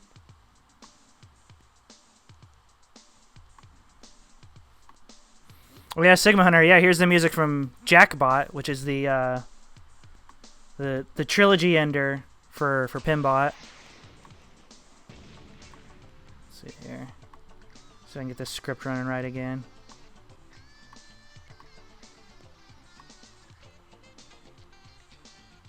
There we go.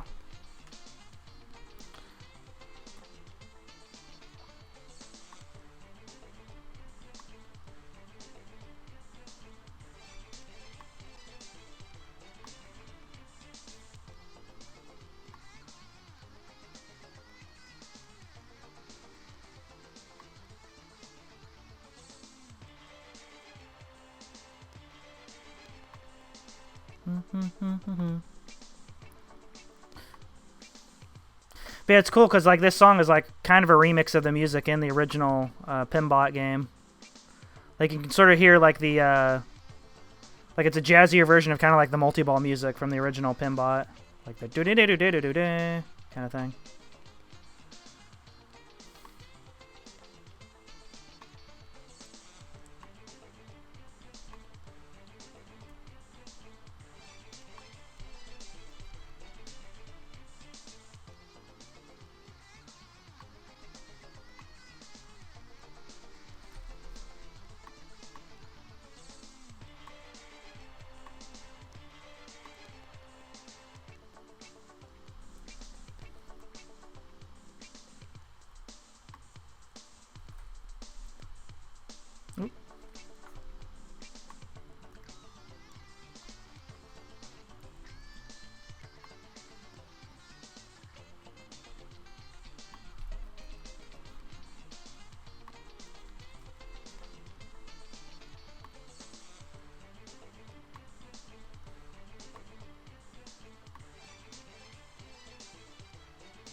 Then extract that out.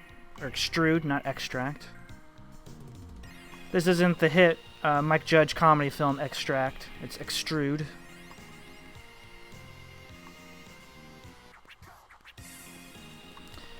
I remember seeing Extract in theaters when that came out. Like I saw it with a bunch of friends at a one night at a PAX or something one year, like a while back.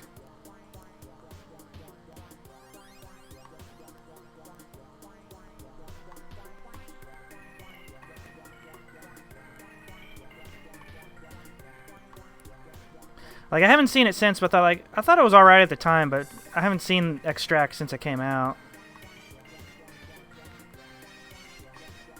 It was kind of back when there was like that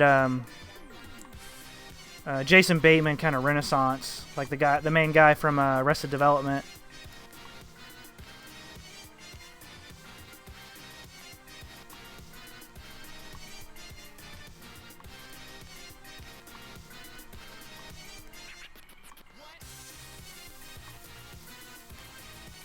There we go.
Alright.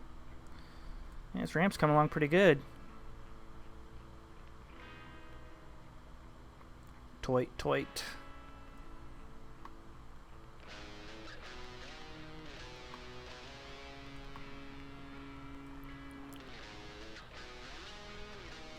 And then extrude.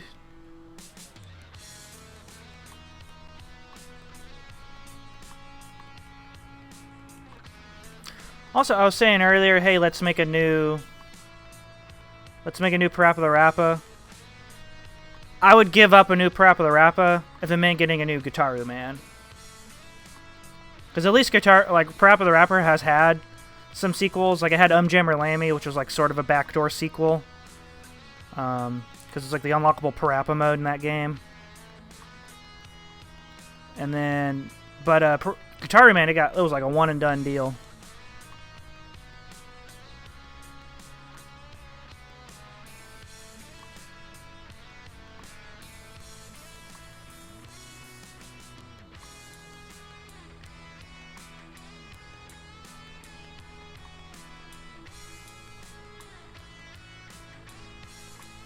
But I would only want a new Guitaru Man if, like, Coil came back to do the soundtrack.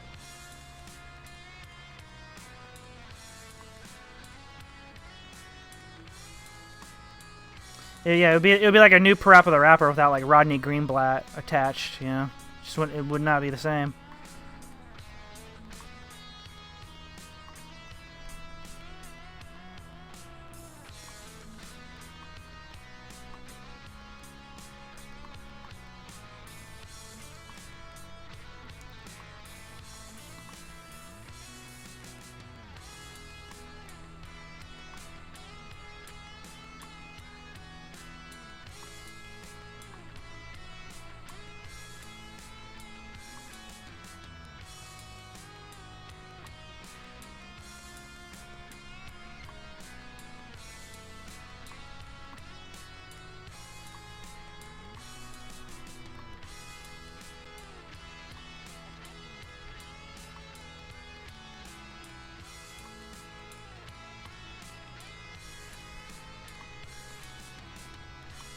Oop, didn't want to do that.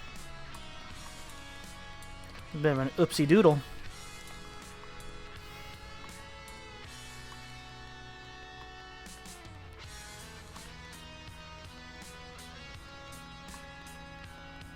Right there. You know, let's go ahead and save real quick since I've made some pretty good progress. Give that a second to save.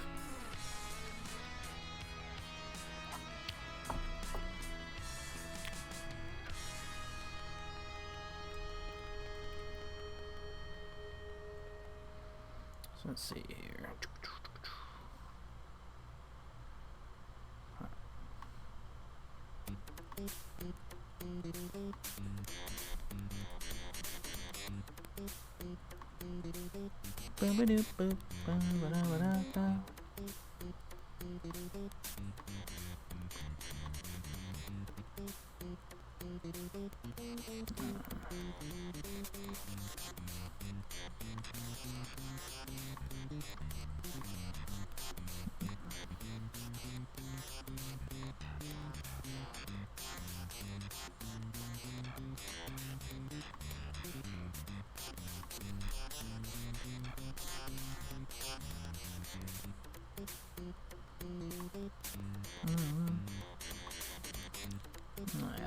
Yeah. And then go boop, boom, and then like boop, there.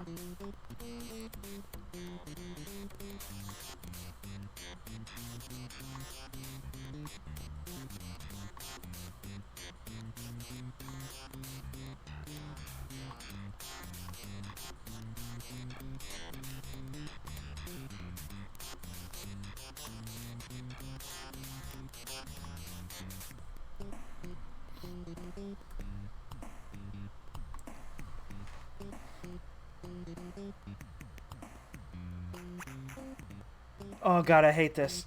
I felt like a sneeze coming on, but it didn't happen. Oh, that's the worst feeling. Oh. Oh man.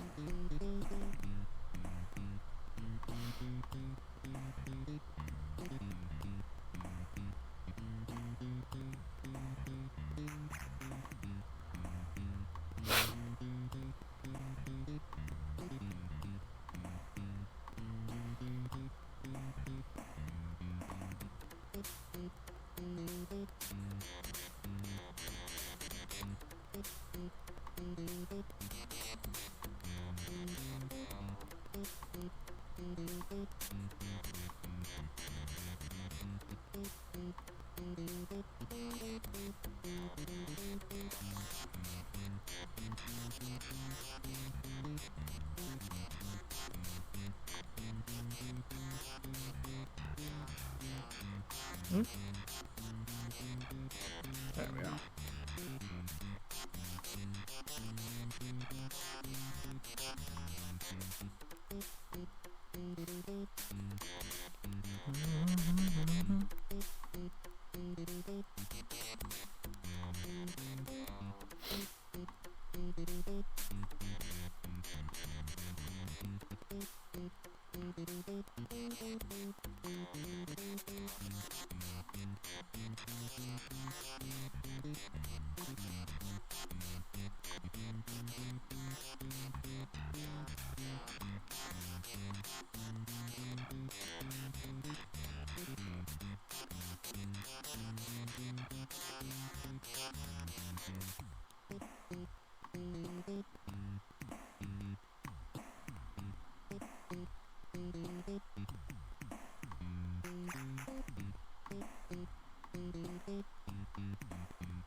Luckily, it looks like there's like a tiny bit of snap to when I'm moving these things around.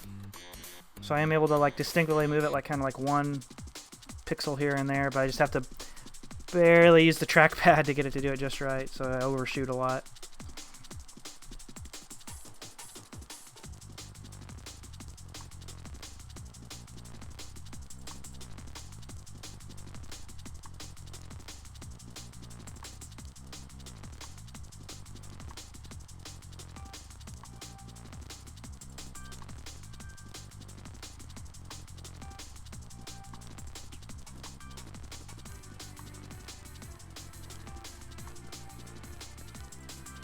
Man, I love the original Ape Escape soundtrack. I feel like this is kind of like this soundtrack probably turned on a lot of people to like drum and bass kind of music.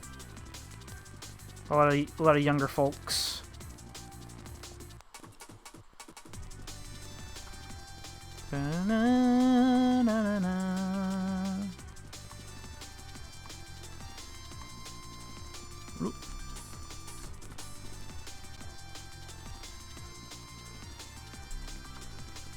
Okay, so that's as close as I can zoom. Close as I can zoom, zoom, zoom.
Let's see here. Is this still like...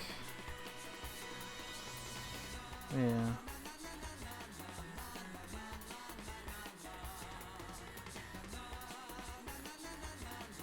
Yeah.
So I think this ramp should be, yeah, just wide enough for the ball to comfortably go through here.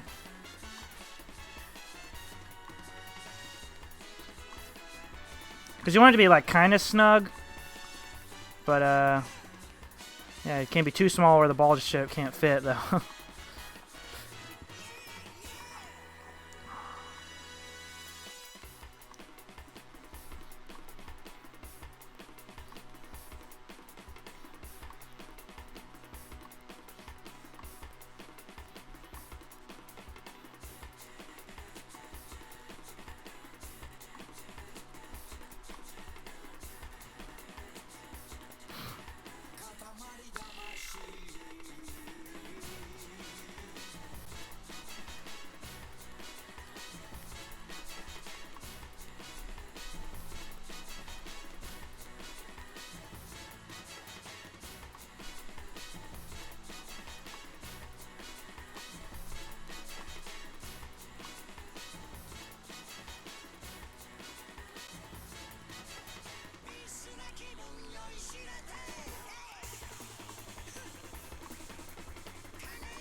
Be sure and tell him Large Marge sent ya. Oh, yo. Frank, thank you for the raid.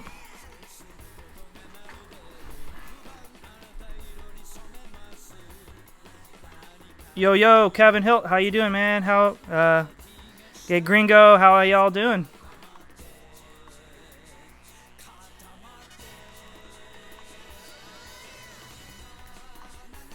Yeah, we got big dogs in the house now. Now it's a party.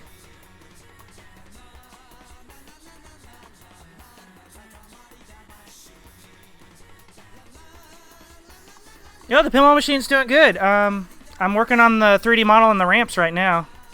So yeah, let me show you. I got the first two ramps done. So here's this one on the here's the right ramp and then the left ramp. So yeah. So basically, yeah, these ramps are going to be like these parts are going to be made of plastic, and then it's going to turn into like metal wire forms and come the rest of the way down to the flippers here. But yeah, right now I'm working on the big back side ramp that's gonna be fed by this flipper. So you flip it like that, and it goes around and comes down. Welcome to the fantasy zone. Get ready.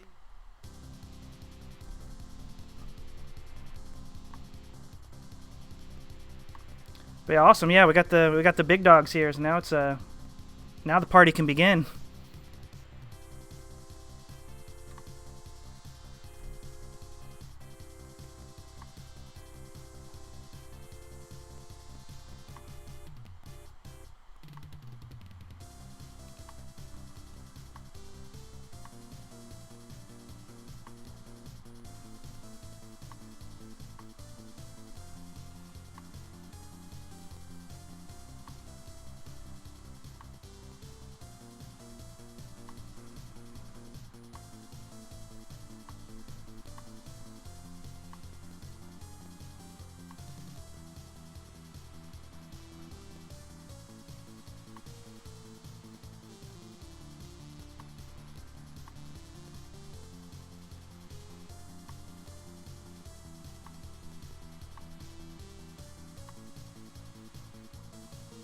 There we go.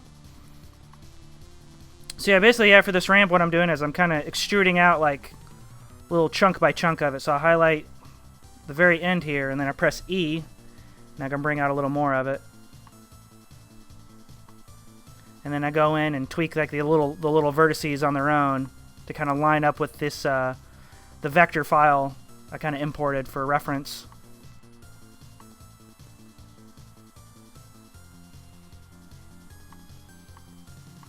Oop, don't want to do that. That's bad.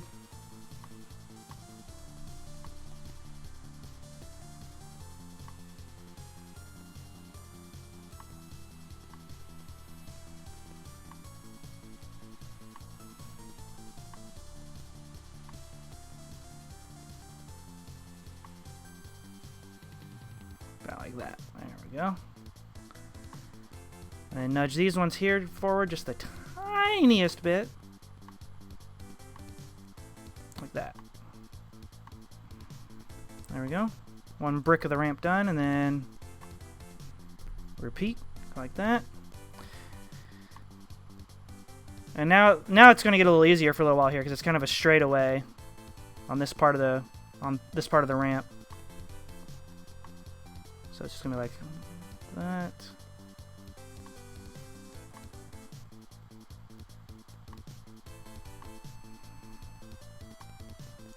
Wrong way. Zoom out a little bit. Let's see here. Yeah. Extrude out like that much, I'd say. Yeah.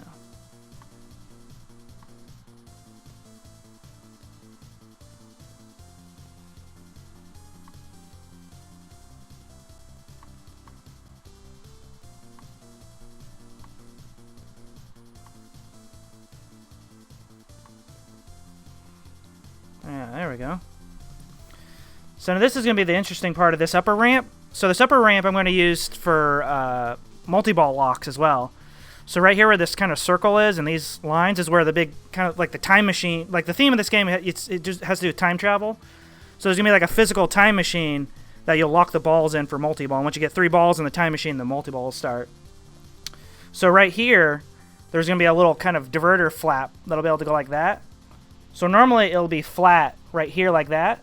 So when you shoot a ball up the ramp, it'll go around, go past the time machine, and continue on.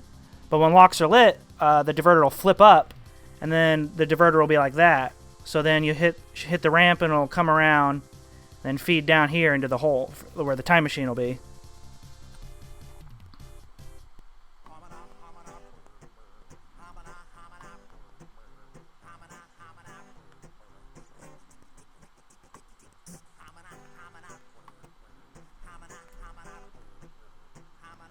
So here, probably about right here.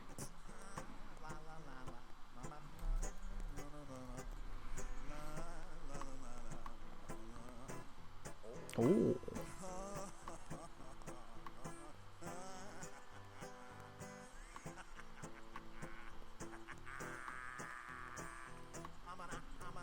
Oop. There we go.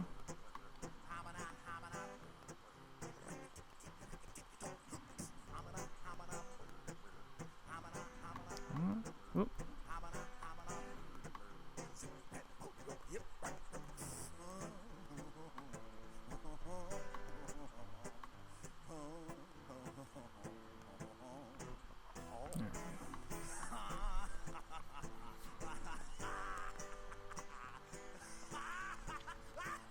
Okay, I say I'm gonna do this now. See, I'm trying to visualize in my head what ways I need to kind of stretch this out to be able to properly make the model. So let's see here. So kind of like that.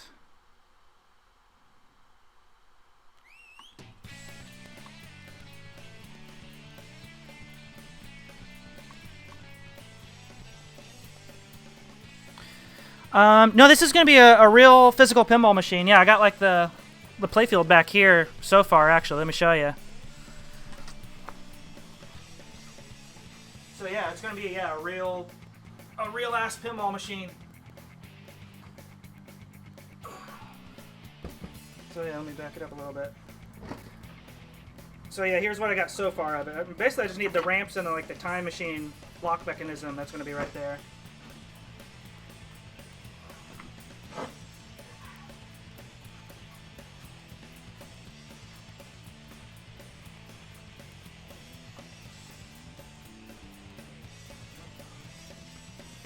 Hey, Chester. But yeah, oh, cool. Yeah, son. Yeah, you like pinball? Yeah, it's cool. Yeah, I like, as if it wasn't obvious enough, making a pinball machine. I love pinball as well. Like, I actually play in like a lot of tournaments and stuff. So I'm competitively ranked for playing pinball and stuff as well. So I'm #1 in the state currently, ranked for pinball, and then I'm like 230 somethingth in the world right now. So if you go into like, I think it's ifpa.org, International Flipper Pinball Association. You can look me up on there.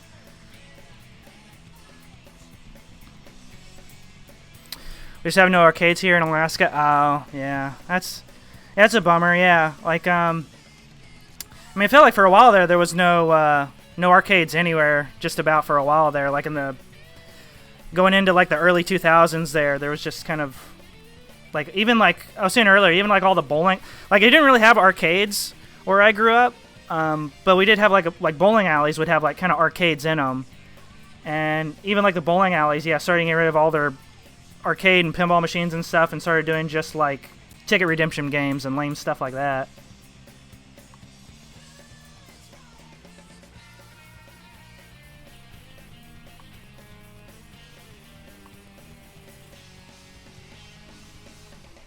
Yeah, Dave & Buster's I always thought it was kind of lame.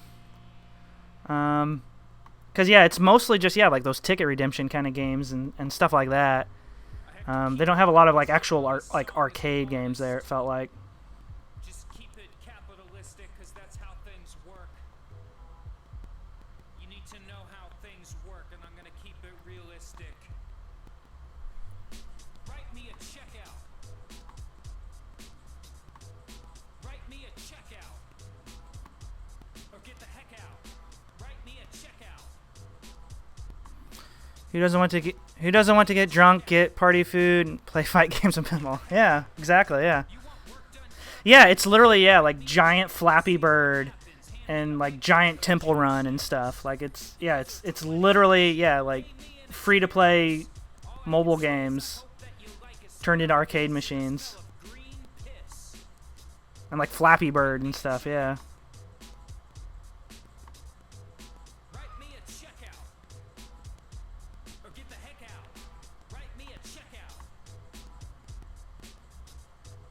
Write me a checkout. Or get the heck out. Try ordering a taco. Step to the counter with no dough. Tell them you can put their name in the credits, though. You got an indie budget? I got an indie banana split. 2 scoops of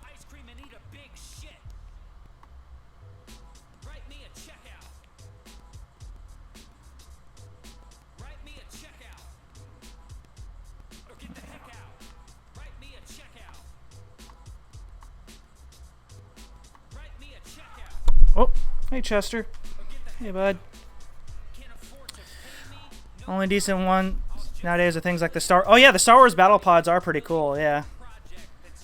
But yeah, it's like that's why round one is so great. Like they actually like import the actual like arcade machines that they still make in like Japan and stuff. Great projects in the future where I will hopefully not be paid. But I'll tell my landlord you had a really great sweater and a really great blog and a really awesome Tumblr. And I'll tell him you really care a lot about your project. Chester, you're kind of in the way of the screen there, bud.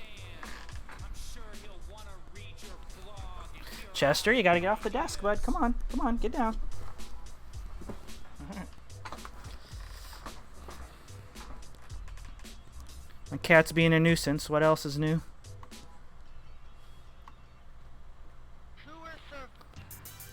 Yeah, exactly. Yeah, that was the point of arcades. Was yeah, it was like yeah, it's stuff you can't get at home. Cause like back then, yeah, consoles weren't powerful. Like arcade games were a lot more powerful than like home console games and stuff. And then at some point they just got lazy and was like, let's just port stuff. That is on like a phone, like.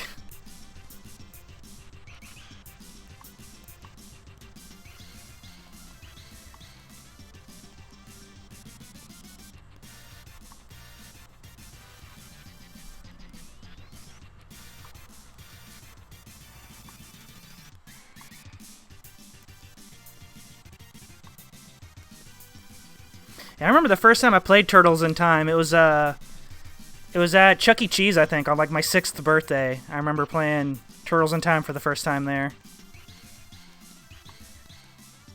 Cause I actually had like a really dope, like Chuck E. Cheese birthday party when I was 6.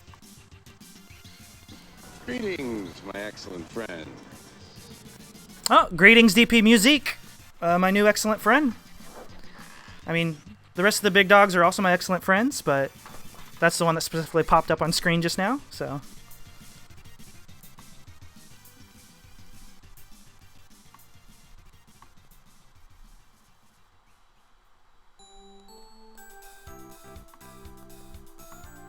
Oh, thank you, yeah. I, my computer actually, like, kind of, like, went kablooey on me, and I had to get a new hard drive, so I lost all my previous stream setup. So I had to like make a new stream setup, and I figured like, well, if I'm going to make a new one, I might as well go all out. So this is like the new and improved stream layout. So I decided to go for like a Sega CD FMV game kind of look.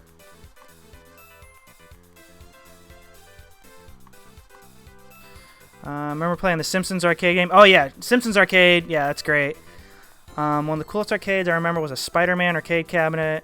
Very good. Also could play as Black Cat and Namor. Oh yeah, I think I sort of remember that one. Yeah. The boss stages have the baddies get. Yeah, there's. Oh yeah, like all the Mode 7 zooms and stuff. Yeah, for sure. Like I love that like on the X-Men like arcade game and stuff as well. Like back when Konami was like the kings of like arcade beat 'em ups.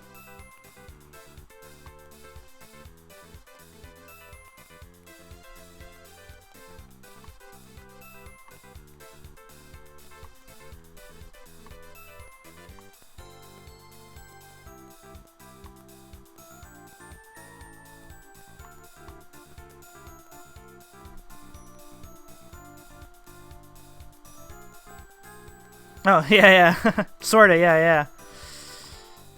Like a mix of, like the Sega CD BIOS kind of thing and, like Night Trap, sorta. Because, like, I can do this with the camera. Oh. Ooh,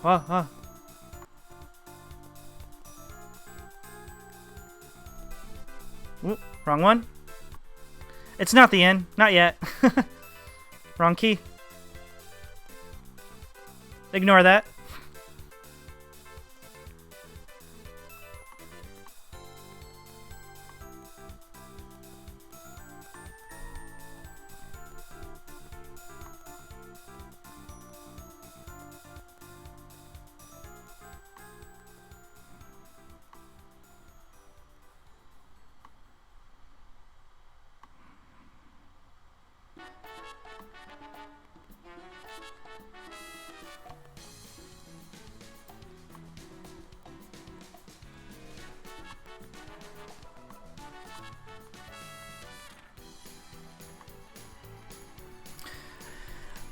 I was at Universal Studios theme park in Florida last December, and the pinball cabinets I found in the back of the arcade area were like on free play mode. Oh, sick! Yeah, that's always good.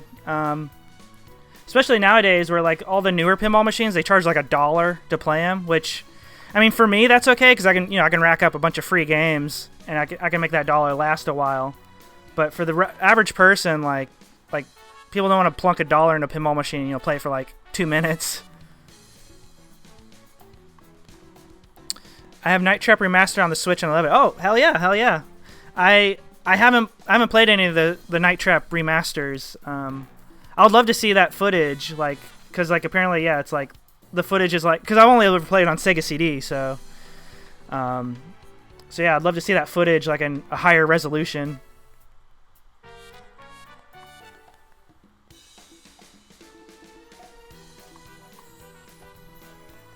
Only problem is it's really difficult even when you have the modern HUD enabled.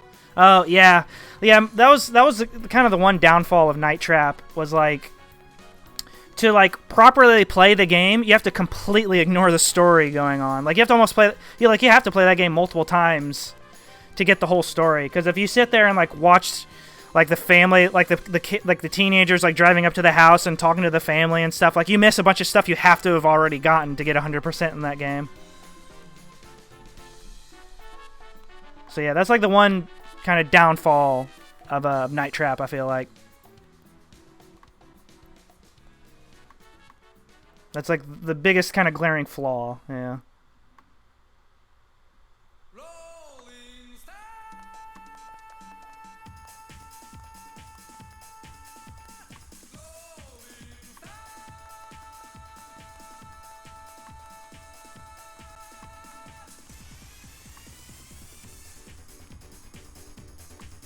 Oop.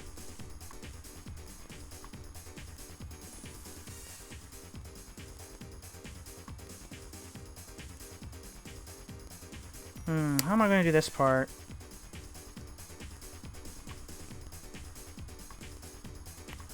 Maybe delete these. And then kind of do one of these. Yeah, okay, that might work. Yeah. Make a new face there. Make a new face there. Yeah, that'll work. Surprised me to see a very different intro cutscene in the remaster than from the Sega CD version. Oh yeah, because like, because they originally made that for like some weird, like, the original version of Night Trap was made for some weird VCR-based game console that like Mattel or something like that was going to put out, but then it got canned and put on the shelf.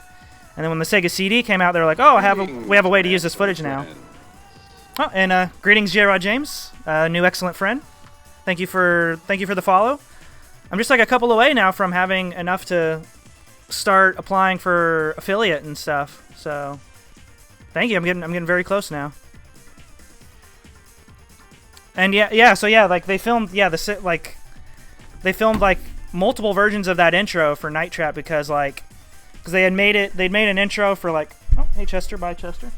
They made like an intro for like that weird kind of Mattel console or whatever, and then they had to make another intro showing you like the Sega Genesis controller and stuff like that. So yeah, and they probably aren't allowed to use the version that shows the Sega Genesis controller, so they had to use like one of the other versions that they had filmed. See here. I think I need to subdivide this section.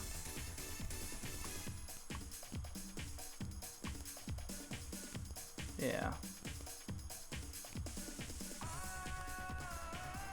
Alright. Edge. Subdivide. There we go. And then, can't zoom in too much.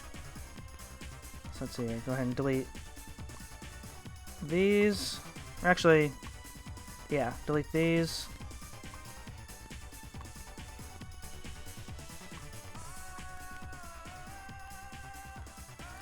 And then remake these faces.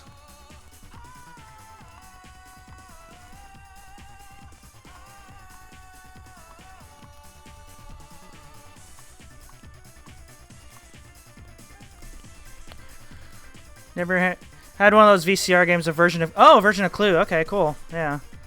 Never had any friends to play with, so I just watched the mystery. Yeah.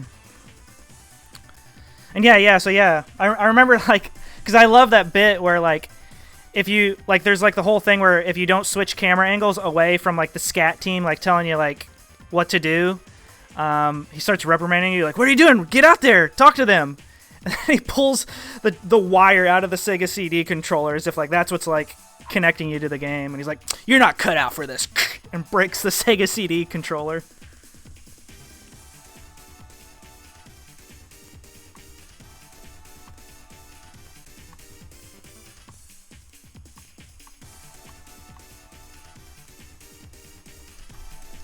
I think in other versions they swap the controller. Yeah, I think that's what they did. Yeah.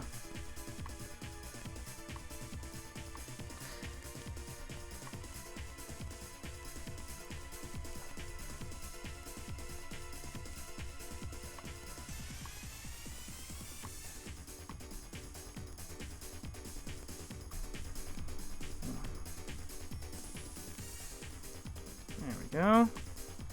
And then take those, go to overhead, and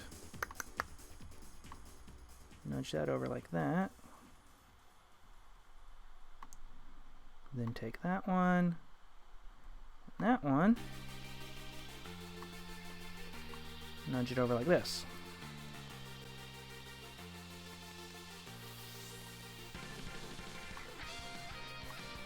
And then take that, and then let's see what this does.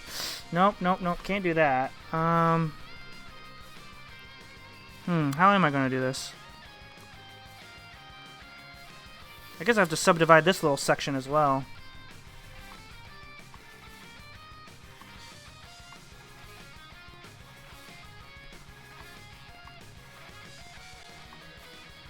Like that. Yeah, kind of like that.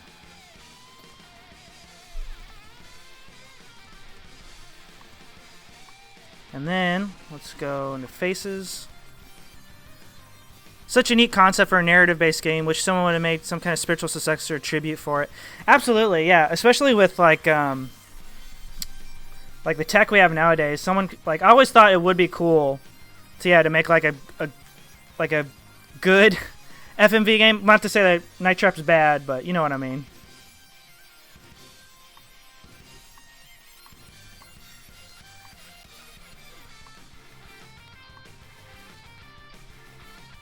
Yeah, I guess, Five Nights at Freddy's is kind of the closest thing to, like, a Night Trap sort of thing. For sure.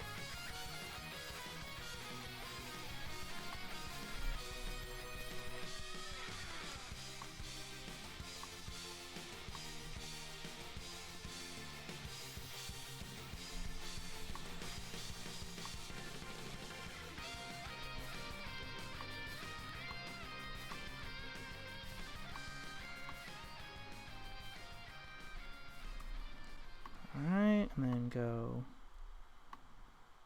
boobity boo.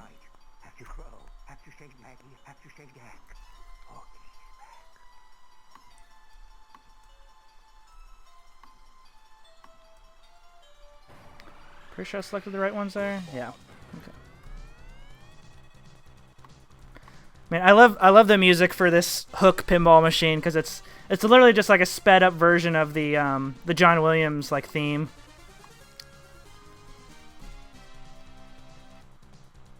It's like they have to make it exciting because it's pinball.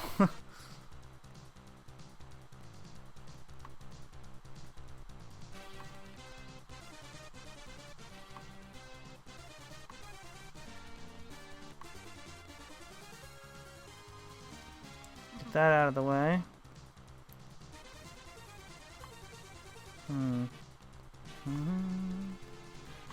And then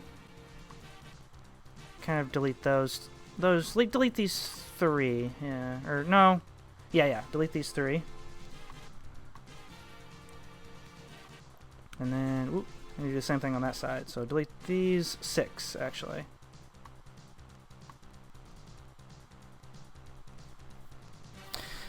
Yeah, like just a more streamlined, more intuitive, yeah, like kind of version of Night Trap, yeah.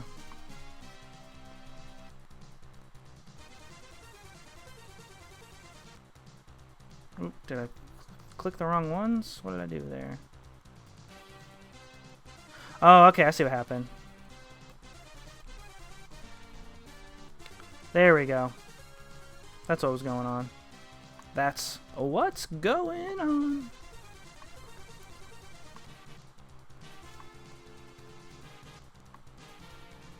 There we go. Now I can delete these vertices here.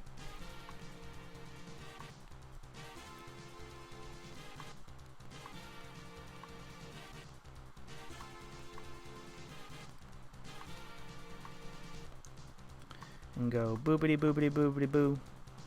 Or not. Actually, I can delete this vertice.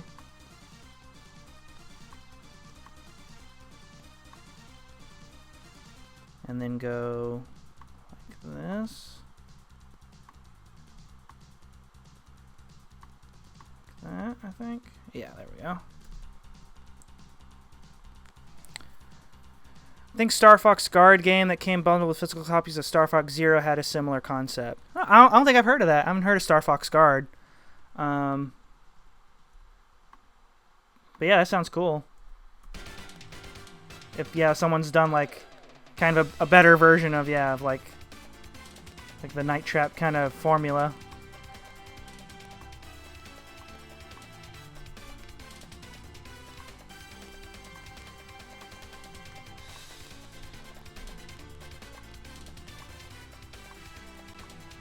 That.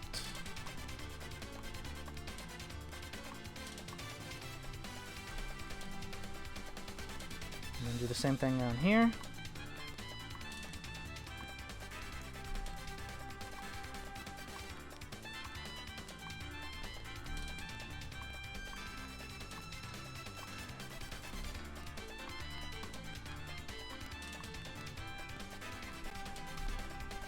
There we go.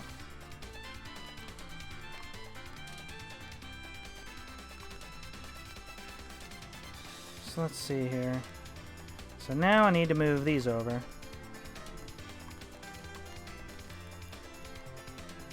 Oh, yeah, same.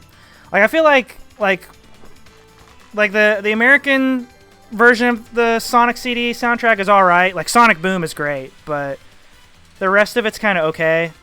I feel like the Japanese version is way more of like a Sonic kind of soundtrack. This sounds like a natural evolution of like the Genesis kind of soundtracks.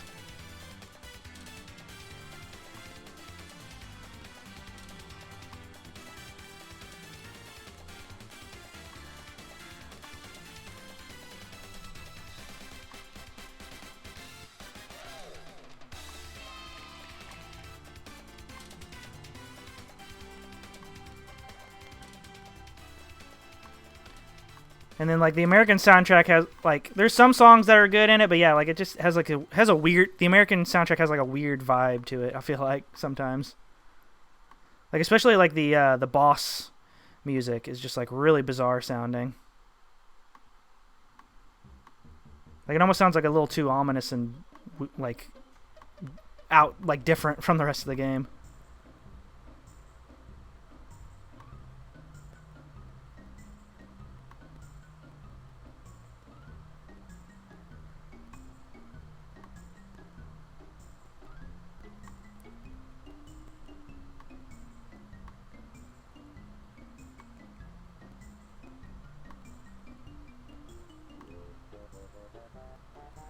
There we go.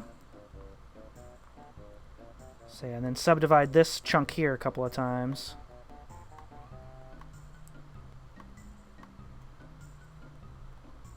So that's how I'm going to do this part. This part's going to be a little tricky.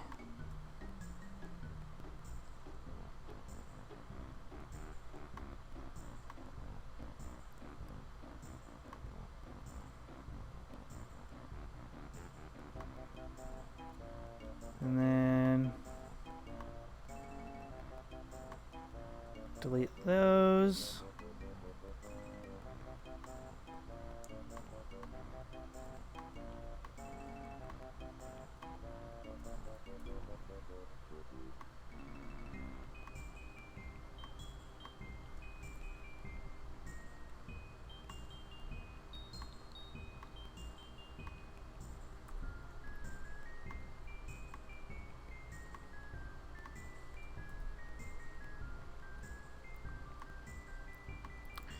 And then yeah, I just gotta do this for each little section of this kind of part here.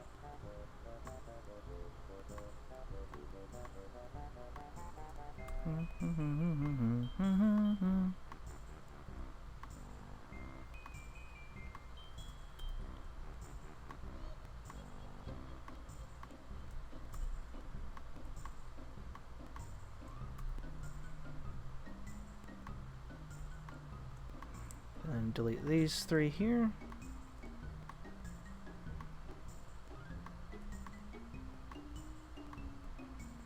Yeah.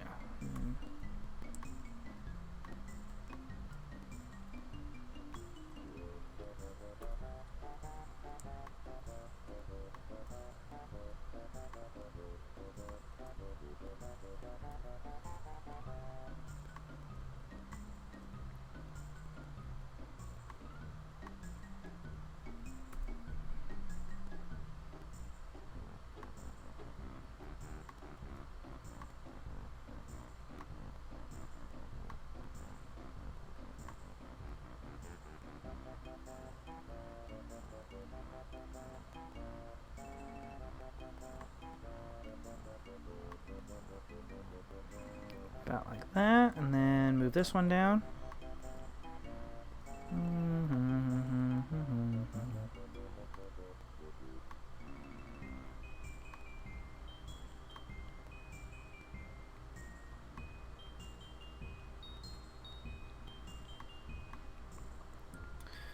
There we go.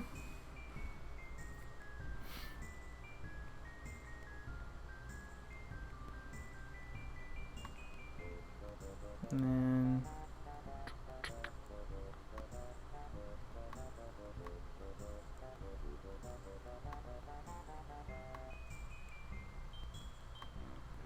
and just keep subdividing this little chunk till I got enough of these kind of smaller bits to like go around this thing.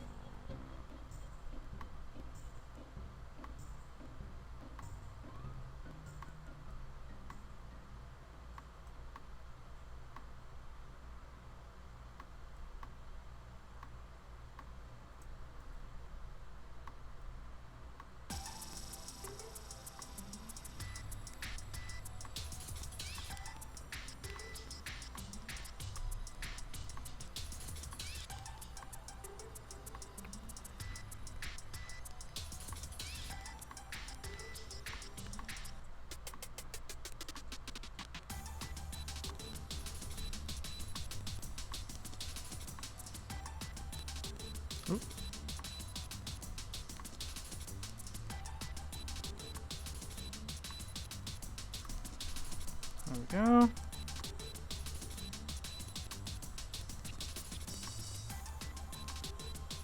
Yeah.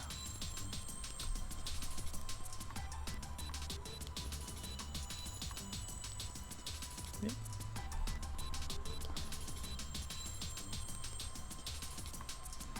And then do the same thing with this bottom half here.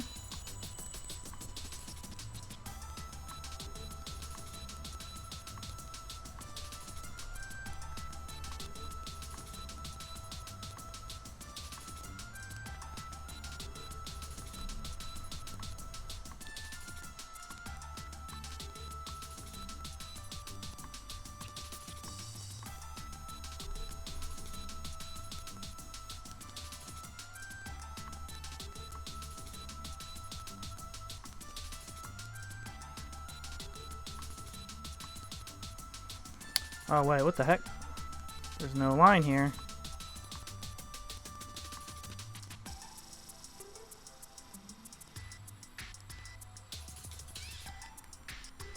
That's weird.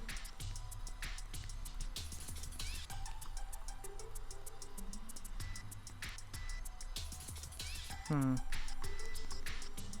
try this again. There we go. And then that. And then that. There we go. Yeah, it's weird. The edge wasn't there for some reason. That was weird.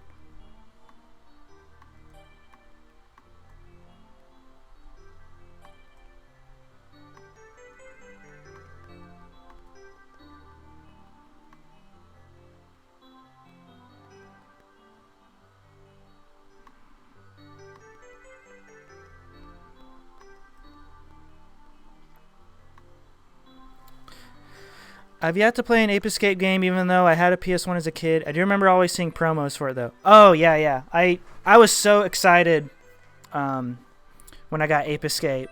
Because, like, that was also when, like, the analog stick controller for PlayStation first came out. So I finally got, like...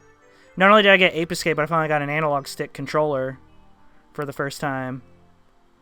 And I was like, whoa, there's, like, 2 joysticks on this thing. This is the future. Like, this is nuts. Like... I remember being so stoked about that.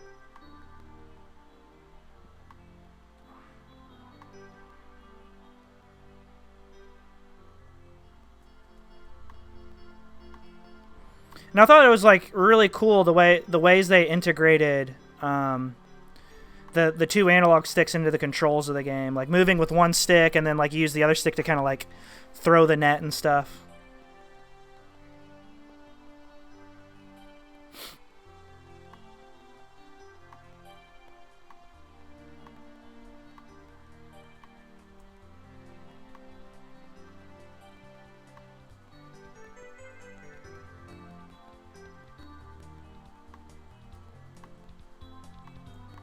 Greetings, my excellent friend. Greetings, Jibby Dibby Doo, my new excellent friend. Thank you for the follow. I appreciate it. It's like I'm like almost there to like having enough followers, yeah, to like apply for affiliate or whatever. So that's cool. Thank you.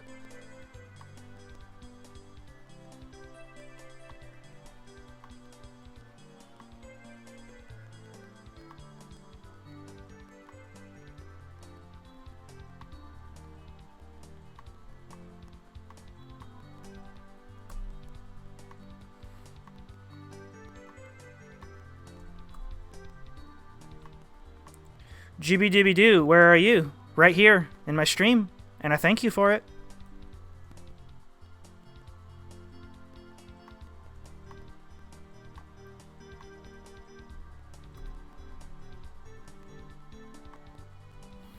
Yeah, man, I'm gonna get that a Philly. Get that a Philly cheesesteak. Aha! Yo, I'm gonna celebrate becoming an Philly within a Philly cheesesteak.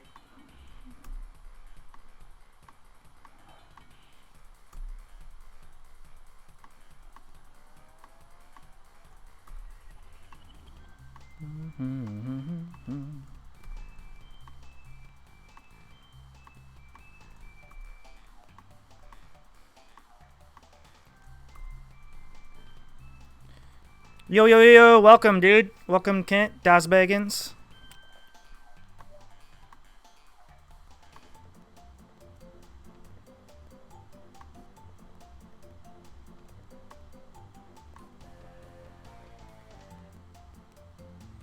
Yeah, man. Apparently, a friend of mine around here was telling me there's like a really good a Philly cheesesteak place around here I need to check out.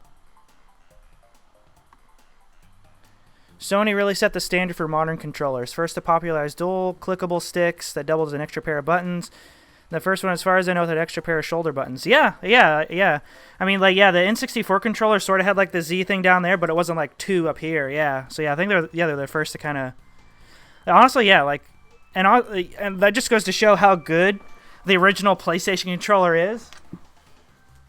Because to this day, like, it essentially hasn't changed. Like, they still have like basically the same controller for like 4 generations of consoles now.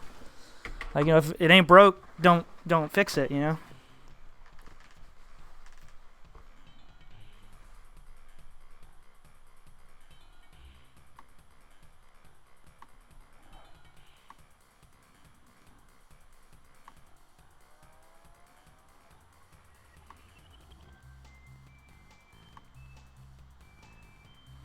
That's why I love when, like, the PlayStation 3, they were showing off the PlayStation 3 for the first time at E3 and stuff. I love that they had, like, the weird, like, banana boomerang-looking concept controller they were showing off. Like, it looked like some, like, 2001 A Space Odyssey video game controller or something goofy like that.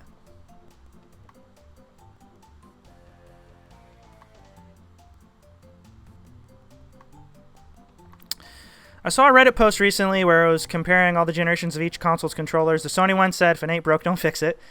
Microsoft said change is good, and Nintendo was just like, okay. Pretty much, yeah. Yeah.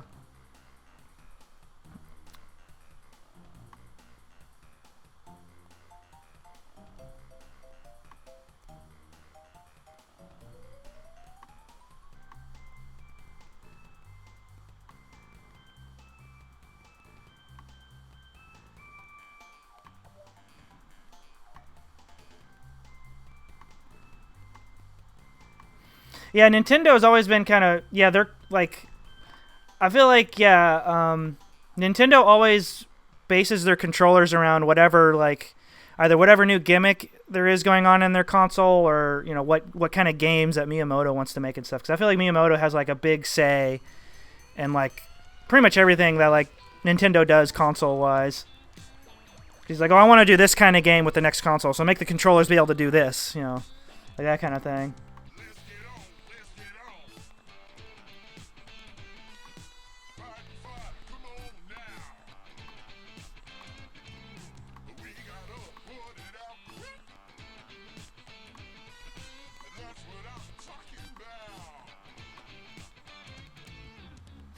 Yeah. I remember, yeah, like the E3 where they were like showing off the PS3 and the 360 and stuff for the first time was like kind of a crazy time in games.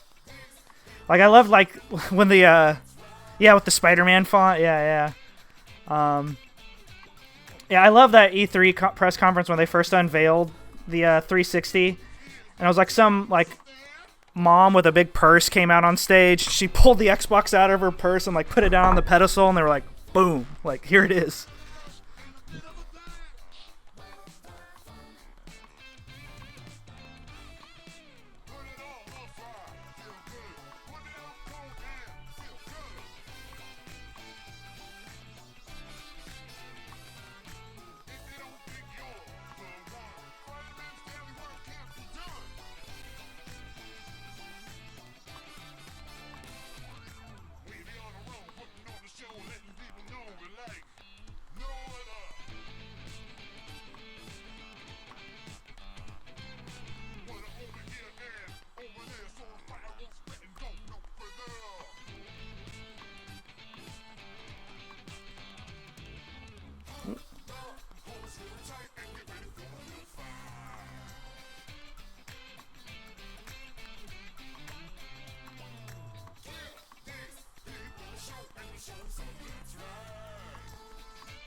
The Wii blew my mind when I first saw it. I was all over the motion control gimmicks, Wii, Kinect, you name it. I just thought it was the future of video games. Yeah, I was like slightly hesitant on Kinect because I was, like at first I was just like, oh, this is just iToy, like they ripped off Sony. But then I like saw more of like, oh no, it has like actual motion tracking and like all this kind of stuff built into it. Yeah.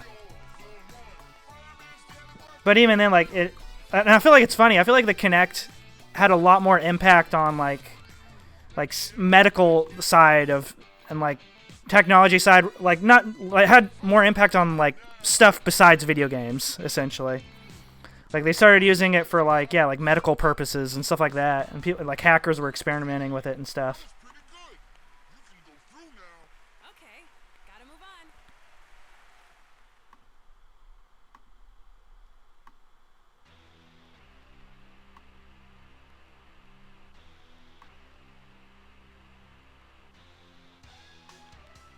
And yeah, I remember, yeah, the Wii was the very first console I ever camped out for. Like I camped out in front of a Best Buy for a day, and was like one of the first people to get a Wii when it came out. So I was definitely like on the Nintendo hype train for the Wii when that came out.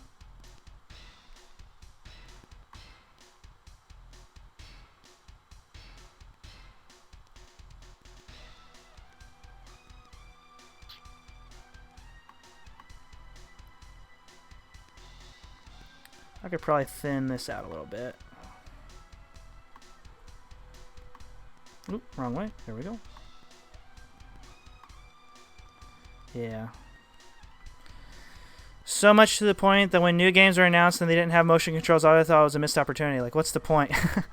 Yeah, I could see that. Yeah, because like, I feel like no one, not even really Nintendo, fully capitalized on like the motion controls of the Wii. Like Wii Sports came out, and that was amazing. That was like a perfect.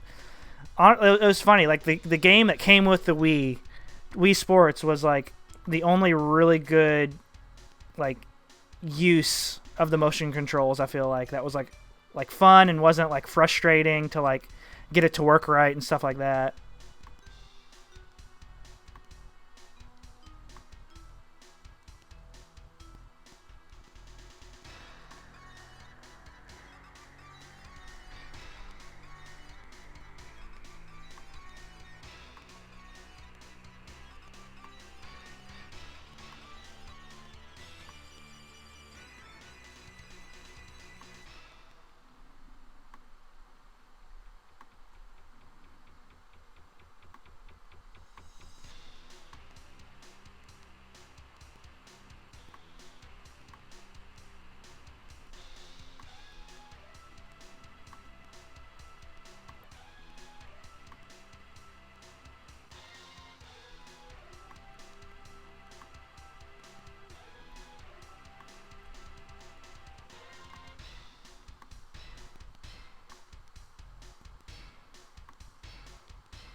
But you're right about the practicality of Microsoft's Kinect technology. Kinect 2 has been discontinued while the HoloLens still using its technology.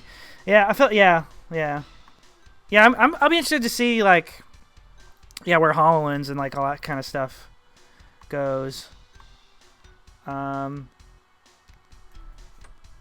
like VR is awesome. But yeah, I'll be interested to see like where kind of the augmented reality stuff kind of starts leading to.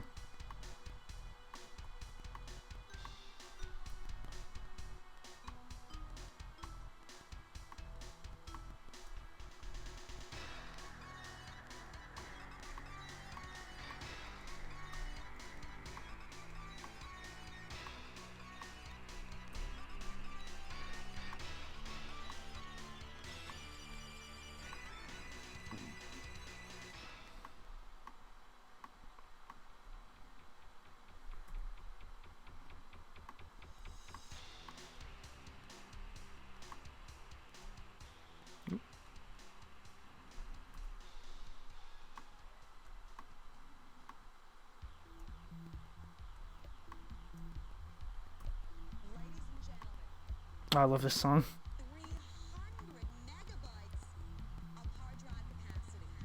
300 megabytes.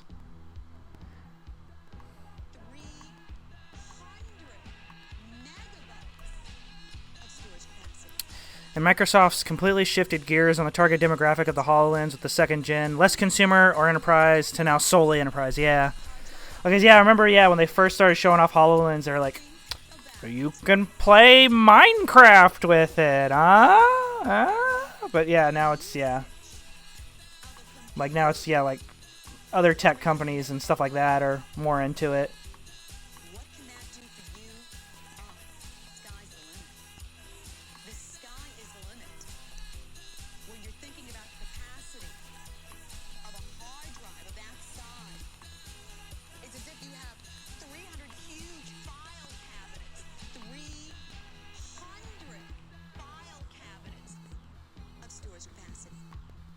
Of storage capacity. That's right.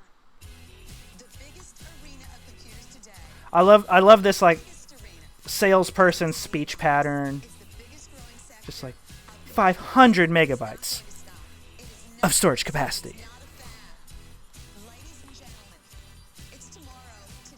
And and I love that trope of a line. It's tomorrow, today. The future is now. Like I love that kind of goofy tech speak. Yeah, Neil Cicierega. Yeah. Yeah, I never knew how to pronounce his name for the longest time either.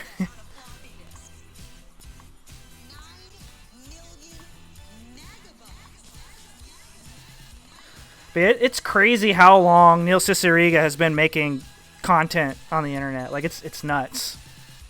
Cause I remember like I was in like middle school or something, and he made like Ultimate Showdown of Ultimate Destiny and all that stuff. And then he started making Potter Puppet Pals. But yeah, it's crazy like how many things he's made that like went viral. Like it's kind of nuts.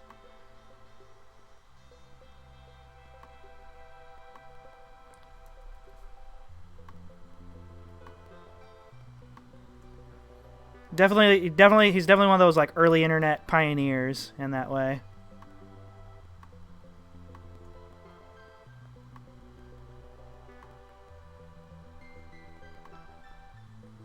Because yeah, some like internet people, they're just kind of a one-trick pony. Like they come out with like that one viral thing that they're known for. But Neil Ciceriega's done like so many things, and he's still making things like to this day. Like he's still making new like viral stuff.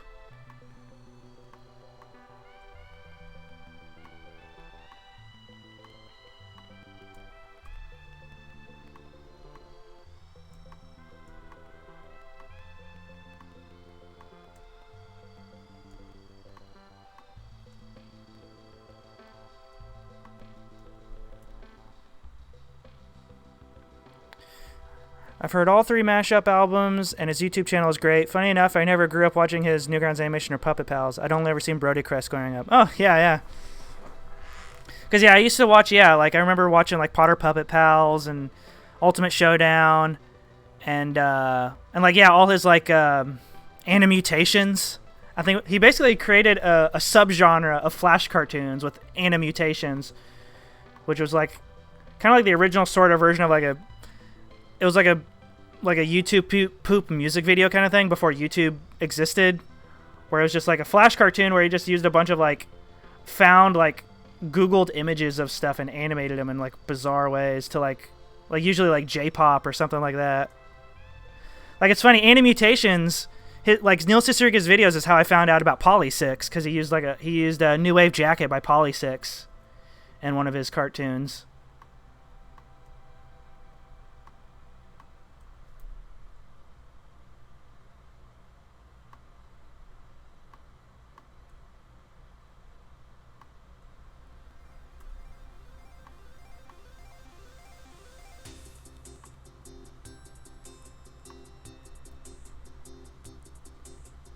It's a New Wave Jacket.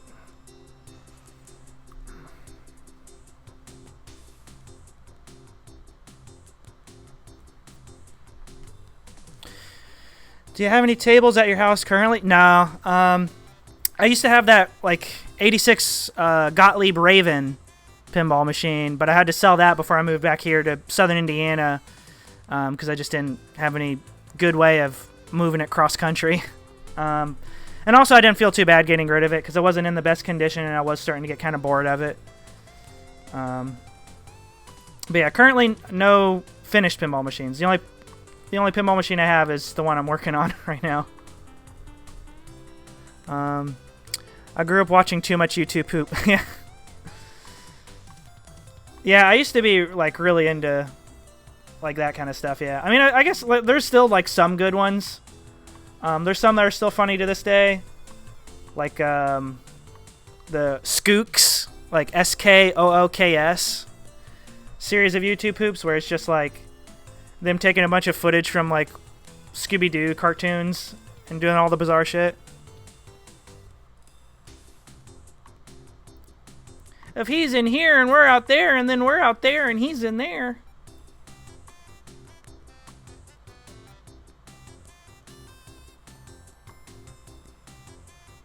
If the caveman is frozen and we're frozen out here.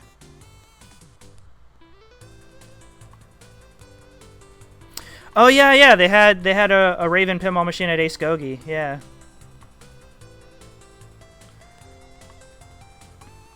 Yeah, for anyone who lives out in SoCal, check out Ace Gogi. It's like this Korean barbecue joint up in Van Nuys. That also just has like a bunch of really good pinball machines randomly in the back, just because the owner is like a big pinball fan. So yeah, get some good Korean barbecue and then play some pinball.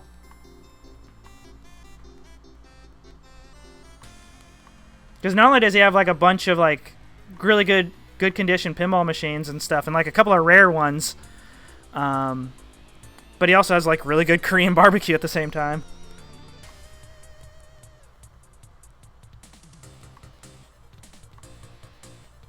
Yeah, it's like if you live in Orange County, it's a bit of a drive because yeah, it's on the other side of, like, it's up by Hollywood, like up past like, you know, over the Hollywood Hills and stuff. So it's definitely a bit of a drive if you don't like live in LA, but it's worth it for like if you want to go up there sometime for like a special trip. Oh yeah, Captain's Auctions Warehouse.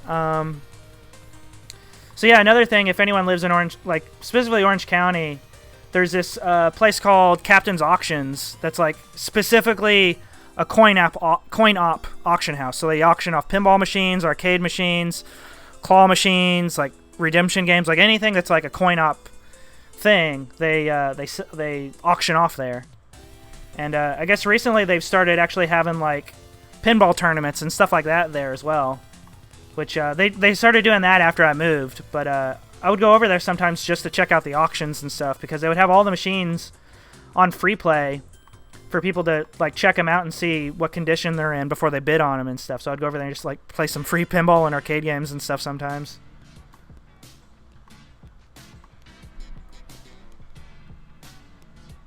Yeah. So yeah, in the showroom, yeah, they're doing like tournaments and stuff now over there.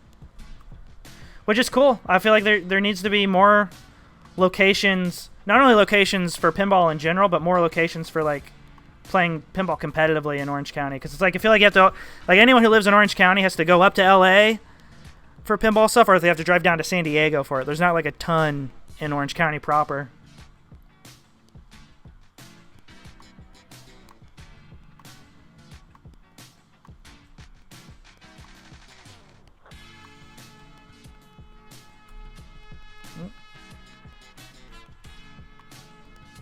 There we go.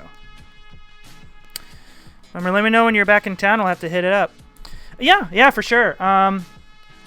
Actually, I should be coming out to Orange County in November because there's Game Days is this big convention that the internet group Mega 64 does out there. So I'm going to be out there like the weekend of like November 10th or so. So yeah, like I might try to hit you up when I'm out there.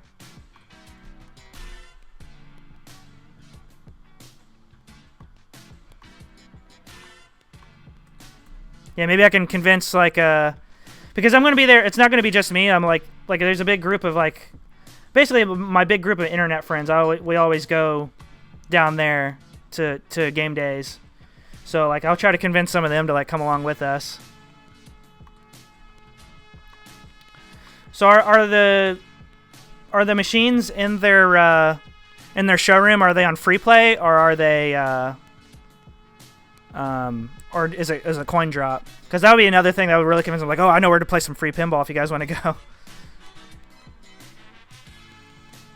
Because one of those things where you have to kind of like half convince the group I'm hanging out with to like go over there. Because I mean I could split off for a little bit, but I wouldn't want to like abandon them, you know. Here. In Texas, we have Pinballs Arcade, which is apparently the largest retro arcade in Texas. Oh, yeah. Pinballs, that's in Austin, right? Because, yeah, I've been there. Yeah, that place is awesome. Because, yeah, I went to Austin for RTX, like years ago, back when, like, again, me and my group of internet friends, we would always go, we used PAX, Penny Arcade Expo up in Seattle as an excuse to, like, meet up once a year and hang out. And then when PAX started getting like too crowded and too hard to like get tickets for and stuff, we were like, hey, let's give RTX in Austin a shot. And we only did it 1 year because it was just like the convention was kind of nothing at the time. and like it was like, so yeah, like it was an experiment, 1 year experiment. But then I think at that point, like Make 64 started doing like the big like weekend long game days convention. So we started using that as our excuse to like all meet up together and stuff.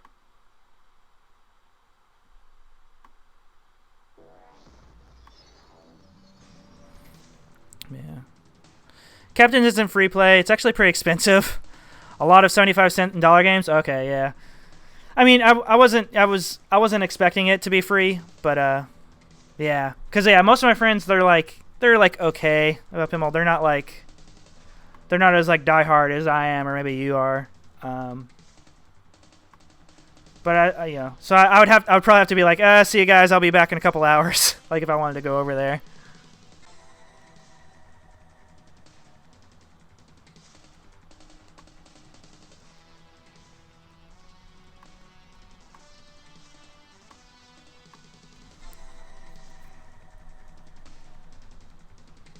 What's nice about Captains is they're a distributor. Oh, okay. Yeah, I didn't know. Yeah. So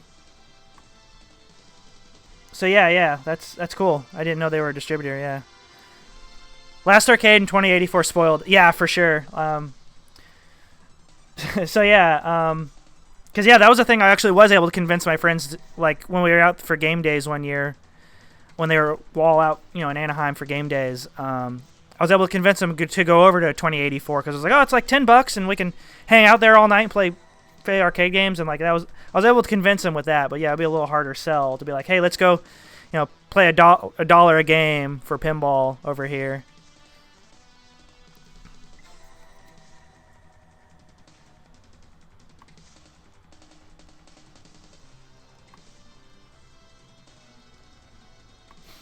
Oh yeah, I think yeah, like. Yeah, like, cause yeah, I brought him with me over there one time, so I think yeah, you kind of saw him like for a moment, yeah.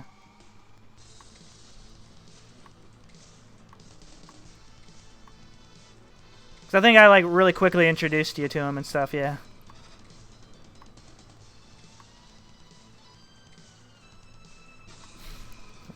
They have three locations, 2 Pinballs arcades, and 1 Pinballs Kingdom outside of Austin. Okay, cool. Yeah, I remember hearing that they had opened up another location. Because I think back when I went to Pinballs in Austin, I think that was like when they only had like the one location. I think that's when I went there. So I haven't been that way since they added like the new locations. Yeah.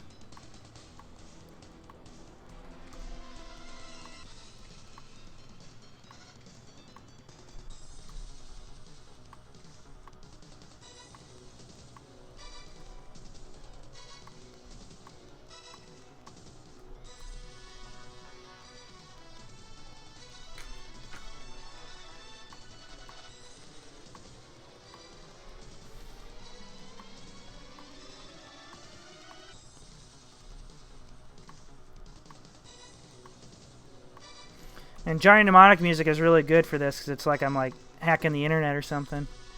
I gotta get in the mainframe.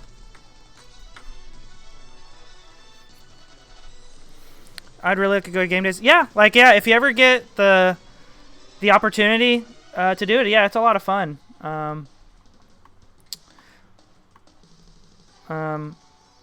Yeah, like I said, like yeah, like the day one panel they have in Anaheim is a lot of fun. Like I got to see like.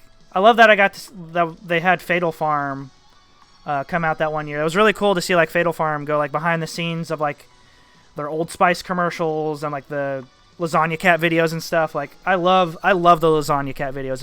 If anyone out there hasn't seen Lasagna Cat, like look it up. Like it's some of the best content on YouTube. I would go so far to say.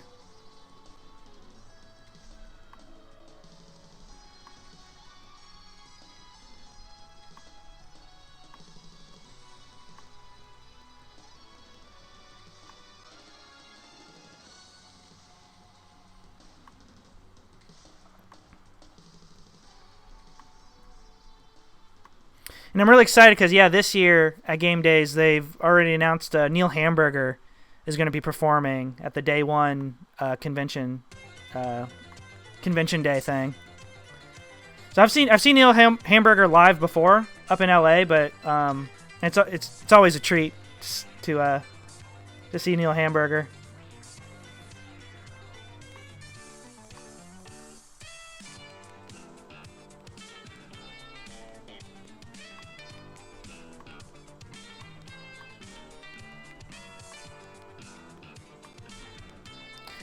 Like I tried to explain Neil Hamburger's whole shtick to my dad, and when I was done explaining it to him, he was kind of like, "Oh, so he's like one of those hipster comedians," and I was like, "Well, I guess you're not wrong," but yeah.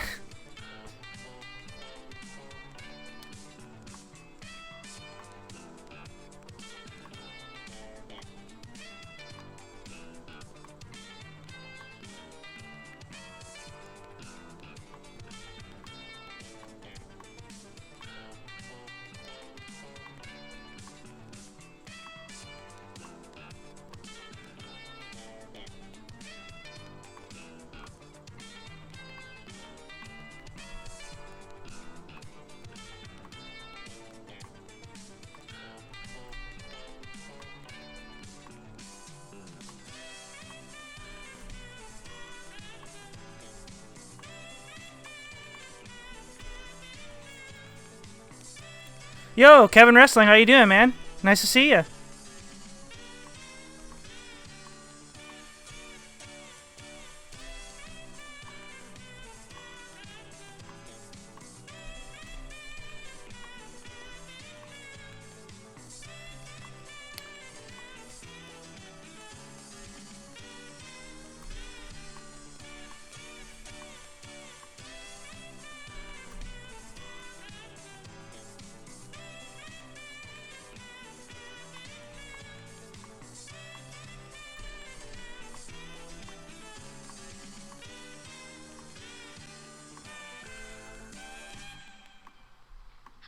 Welcome to Nickelodeon Directors Lab, your full-service production studio. I'm Melissa Joan Hart, and I'll show you around.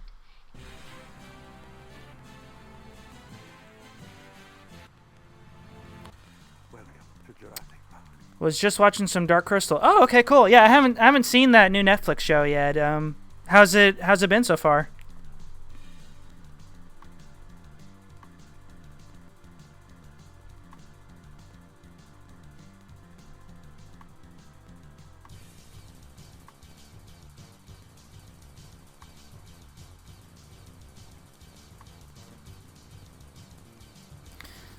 Yeah, and actually, I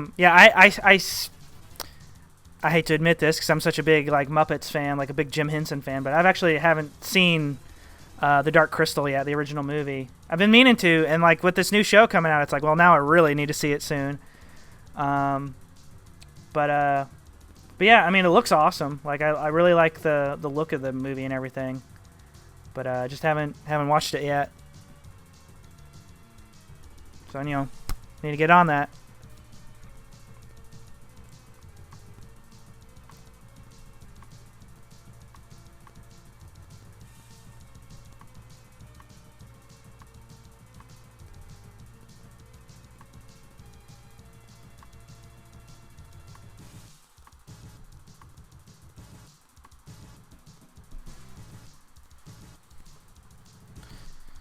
Amazing. I love it just for the amount of work they did with the puppets, practical effects. Yeah, I was gonna say, yeah, like I'm a sucker for practical effects stuff. Like the movie can be whatever, but as long as there's like cool like visuals going on, like almost like a really good visual effect is like a magic trick. It's like you look at it and it's just like, how do they do that? You know, like it gives you like the same kind of sensation.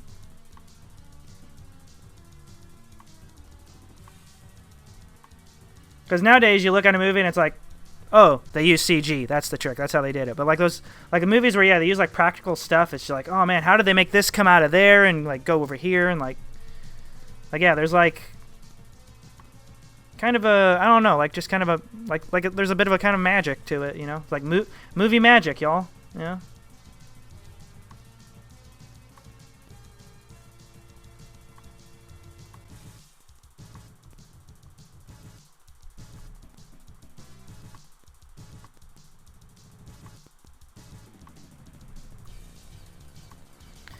Because yeah, I used to love, like, one of my favorite things about when I used to go to Universal Studios. I grew up, you know, since I grew up in the Midwest, we always went to Universal Studios Orlando when I was growing up. And one of my favorite things about Universal Studios was, yeah, when they went into like the behind the scenes of like, oh, here's how this effect was done, here's how that effect was done. Like, I thought that stuff was, I ate that stuff up. Like, I thought it was so cool.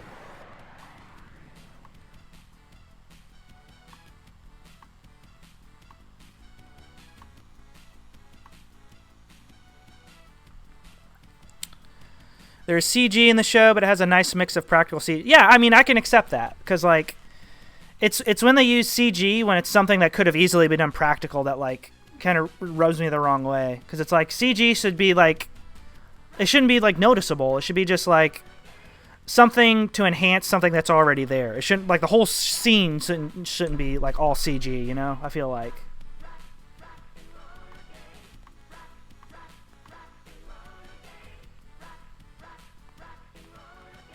Yeah, exactly, yeah. Like, the only time CG should be used when it's like something you can't do practically, or it's like something that would be like prohibitively expensive to do practically. Like, my rule of thumb is like, if it's something that could have been done in camera practically, do it that way. Anything else where it's like something that just wouldn't be safe or just wouldn't be physically possible to do, then yeah, use CG, that's fine.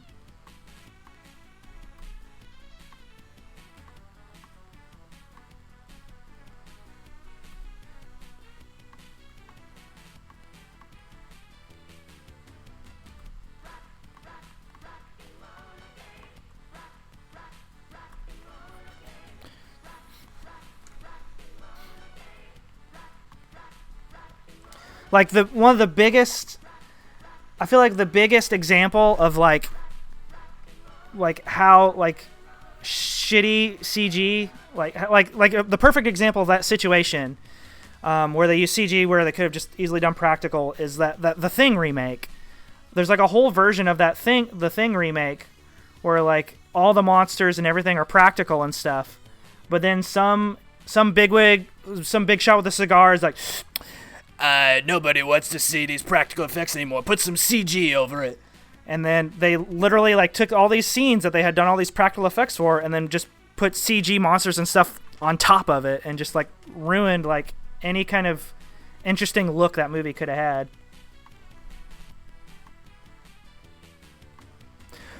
No one wants to see these rubber puppets anymore. Get this out of here. You know?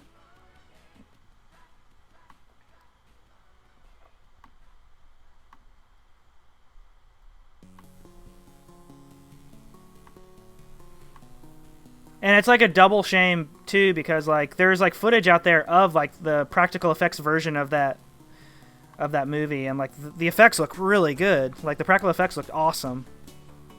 But then yeah, some guy was like, no, let's get rid of it.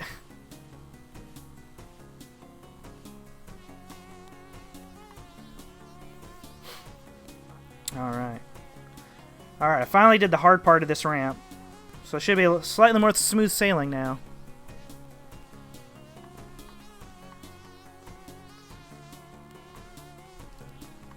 So, one last subdivide here.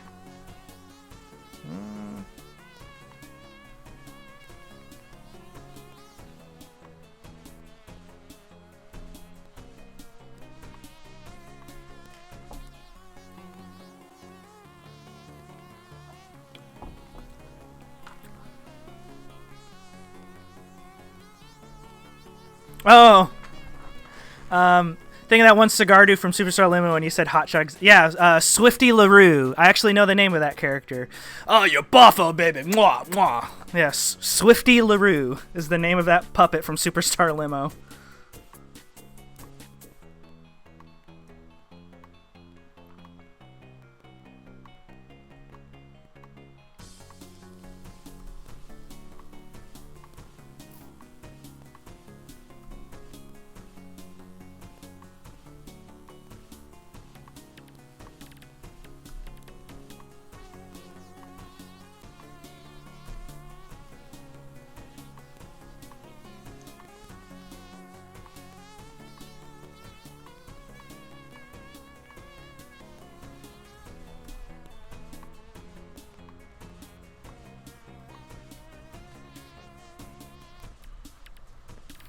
Oh, stream is lagging? Uh-oh. Let me see.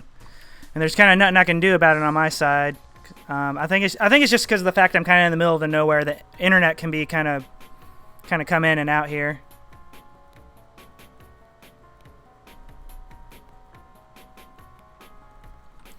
Oh, it's cutting off when I talk. Uh-oh, that's, yeah. Yeah, I might have to, like, talk to the... I keep saying this, but I might have to talk to the internet service provider out here and be like, yo, I need the good hookup. Give me the goods, you know?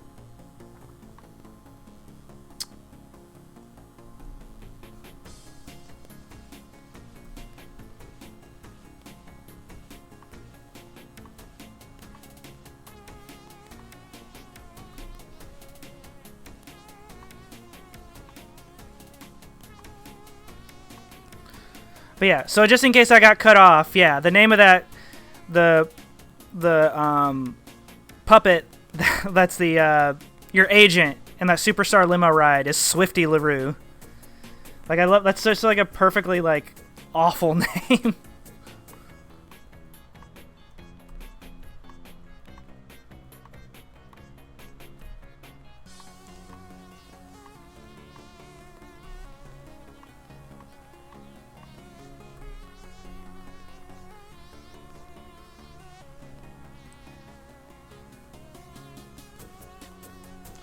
But yeah, it's weird because it's definitely not like my computer lagging or anything. It's totally just my internet connection being kind of crummy.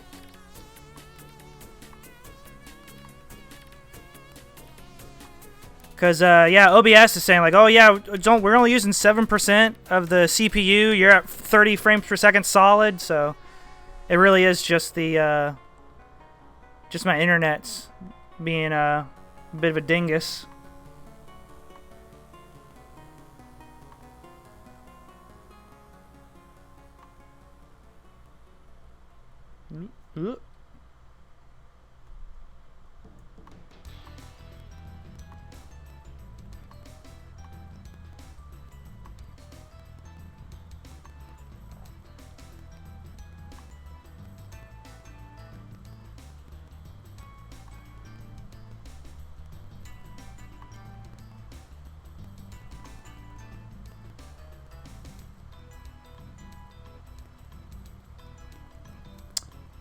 Okay, I think I see what I need to do now. I need to delete this face.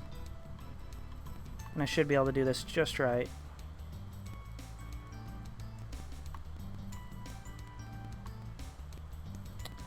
And then delete this face. And delete this face.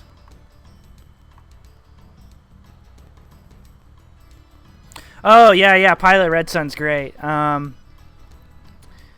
He basically took up the same kind of space that C Boyardee on YouTube used to have before he kind of like fell off the face of the earth. Like he was working on the new Barkley Shut Up and Jam Gaiden sequel, Barkley 2, but then that whole project fell through. So I have no idea what he's up to now.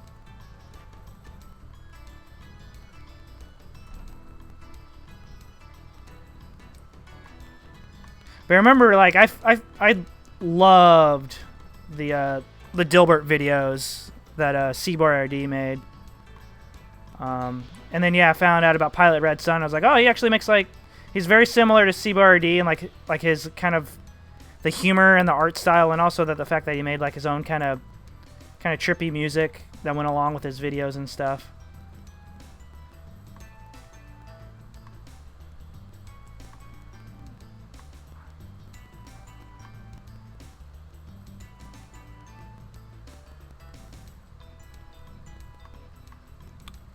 There we go. Now the rest of this ramp should be easy pickings after this little convoluted bit here.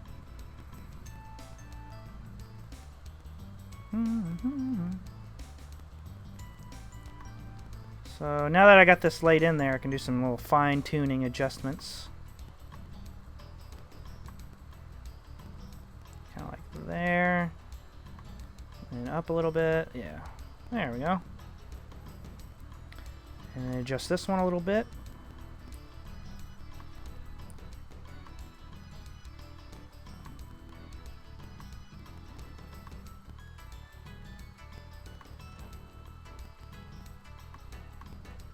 But yeah, the Pringles video is pretty good. I think one of my favorite ones of his videos is I think it's just called Casino or something like that. But yeah, that might be my favorite Pilot Red Sun video. Or Casino Night, I think that might be what it's called. But yeah.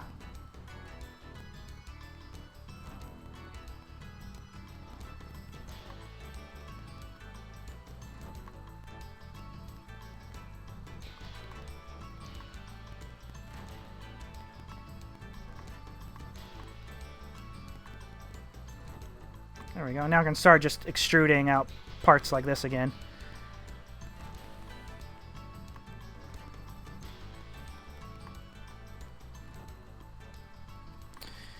Debating which shirt should I wear for game days, white and blue Donald or Warhol-esque Mickey. I'm going to say Donald just because I don't like Andy Warhol personally. But yeah, I mean, both are good options. But also I like Donald a little more than Mickey Mouse.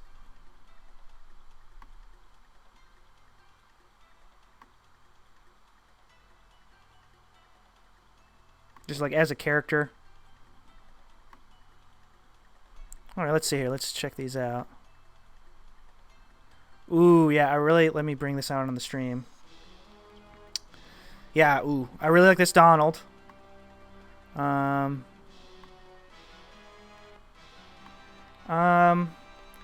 Mickey's alright. I definitely like the Donald shirt way more, personally. Yeah.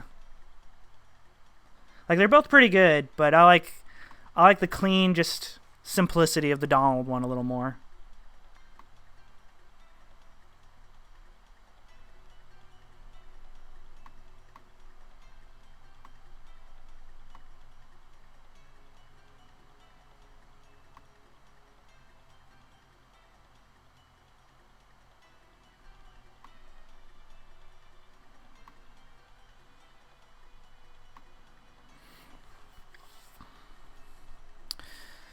Yeah, that's true. But I also like I like when a shirt is like a little more subtle, like it's not in your face about what it is.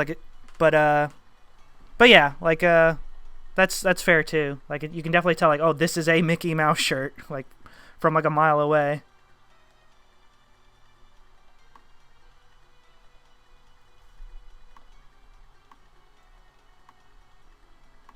Yeah, man, I love the episode of Nirvana, the band, the show that uses this song. The one with the GoldenEye tournament.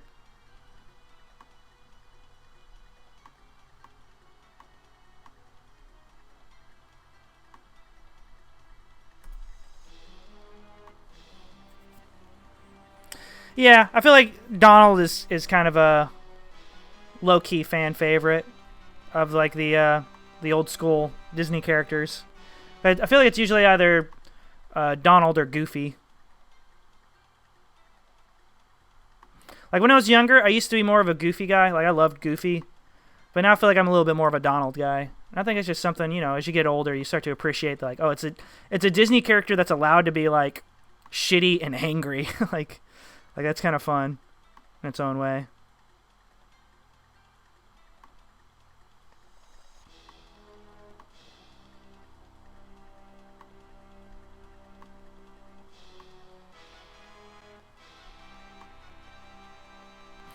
There's this nice Haunted Mansion bootleg, but it's from Hong Kong and shipping time might be until after game days. Ooh, I'm about anything Haunted Mansion.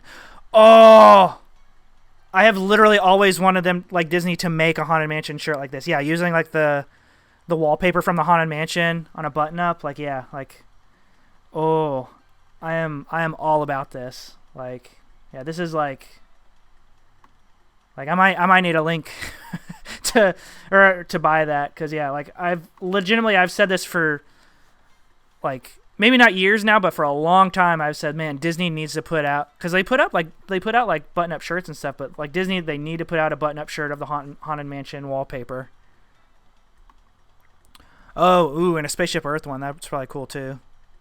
Yeah, it's exactly what I thought it would be. Yeah, that's pretty good too. I like anything Epcot. It's funny, I feel like Epcot is my most favorite and my least favorite Disney World park at the same time. hopefully, like, these renovations they said they're doing are gonna, like, make it good again. But yeah, like, as it stands right now, Epcot's kind of a mishmash kind of mess right now. Oh, you whispered in the link. Cool, thank you. Yeah. It's funny though because that's all Looney Tunes was. Everyone's a smartass or an asshole. yeah, pretty much. Like, everyone's allowed to be like smug and kind of a jerk when it came to Looney Tunes, which is it's like Disney cartoons were like a little more wholesome, but then Looney Tunes was like kind of a little more anarchistic. I don't like had a little more anarchy to it, like the Looney Tunes cartoons did for sure. I don't know like the right word to use there, but they had, yeah. Whispered you the link. Oh, nice, safe. Glad you had a safe travel back home, Kathleen Noir. Oh, okay, stretching room paintings. Let's see here. Oh, yeah, that one's pretty good too. I like the wallpaper one more, but this one's pretty good too.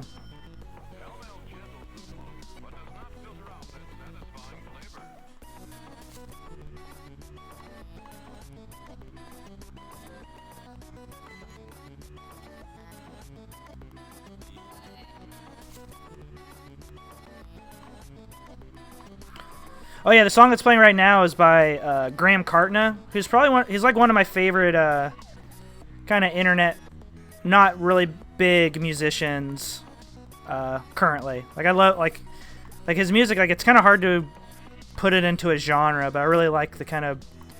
It's almost like I would describe this like Graham Cartna's music as almost like a VHS dream. Like it's like someone made a VHS tape of like a weird dream you had.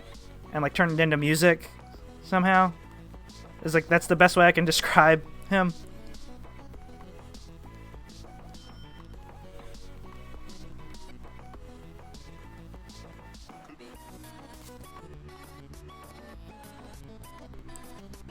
Oh yeah, the Dover Boys of Pimento U. Yeah. That's like that might be my favorite WB thing or WB like Looney Tunes cartoon.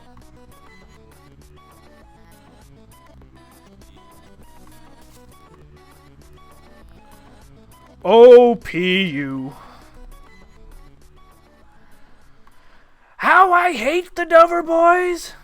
How they drive me to drink.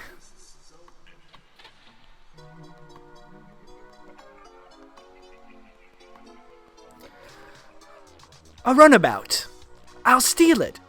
No one will ever know.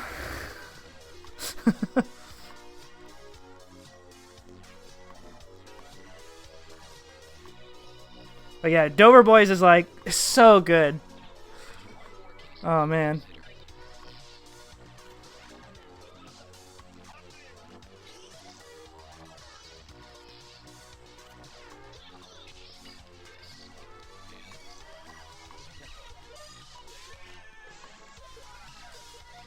Oh. Let's see here. What's this one? Oh yeah, this one's pretty cool too. Yeah.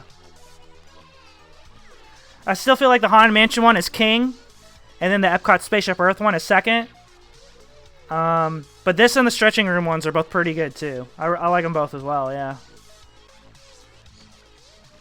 Like oh yeah, they got Mr. Toad poster in there. Like yeah, that's dope.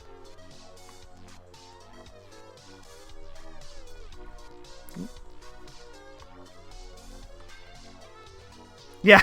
Oh, how I love her! Father's money. Yeah. So good.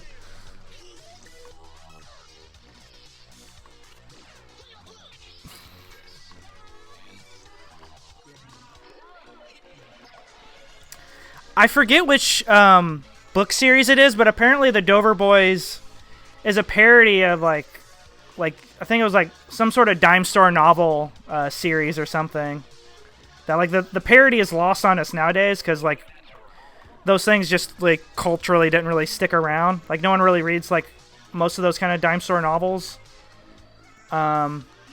anymore. But yeah, apparently, yeah, Dover Boys was a parody of something, but I forget what. But it's great because like it totally works on its own level. Like you don't need to like know what it's a parody of for it to still be funny.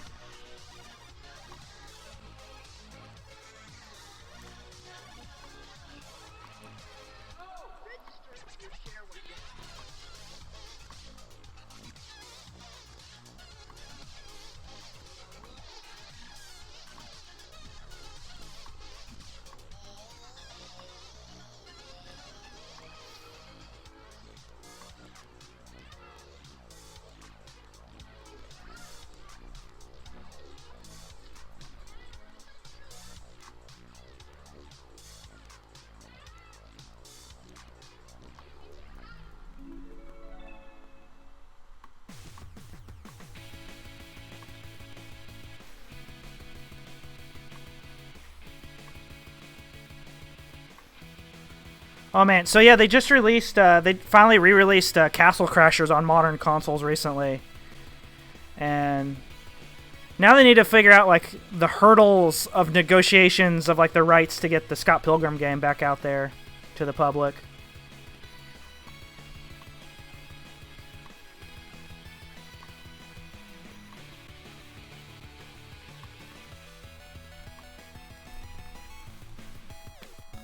Oh yeah, the guy who like, yeah, the guy who just kind of like always kind of skips past every time, yeah, just right in the middle of people's sentences and stuff, yeah.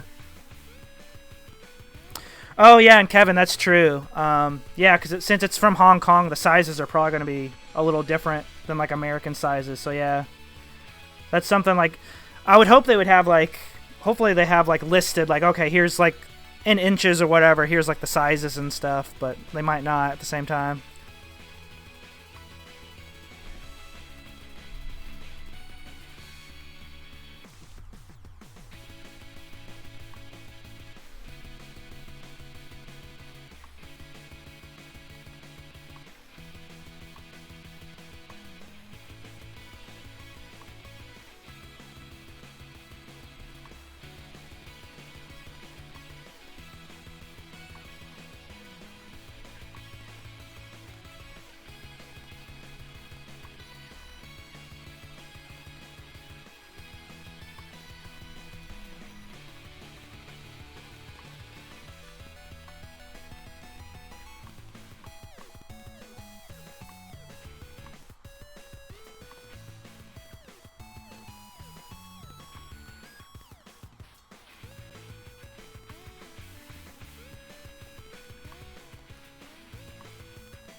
Ooh, ooh.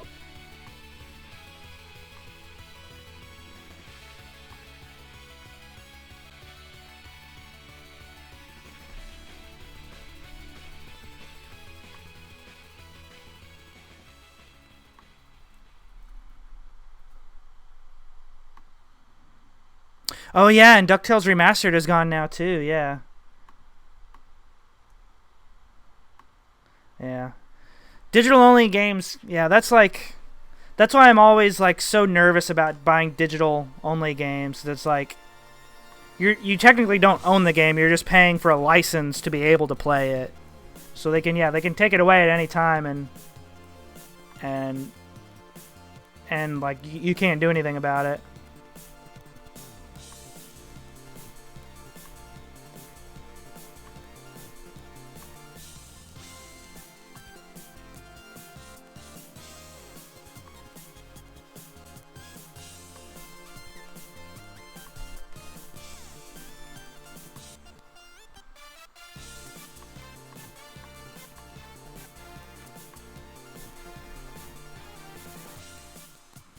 Because at least I feel like when you buy like a physical copy of a game, it's like if it breaks or something like that, it's like that's on you. It's like as long as you take good care of it, you definitely have access to that game for forever, for as long as you live, basically.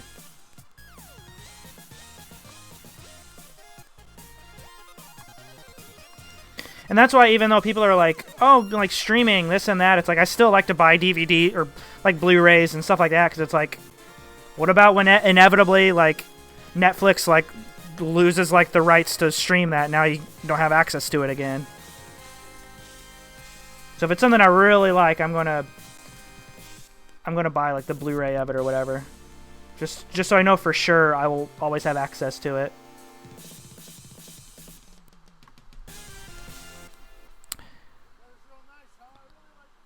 Actually, I think I heard somewhere that isn't enforceable by law, at least in the USA. Oh, okay. Huh. Interesting. Well, I guess that's good to know.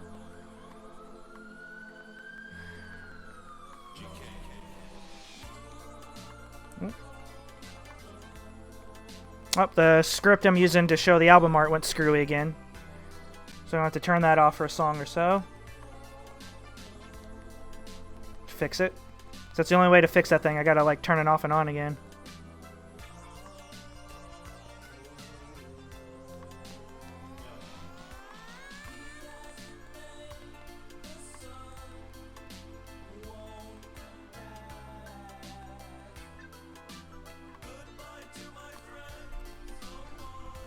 There we go. Yeah, we almost got this ramp done. Just this little bit of the green kind of shape here to fill in.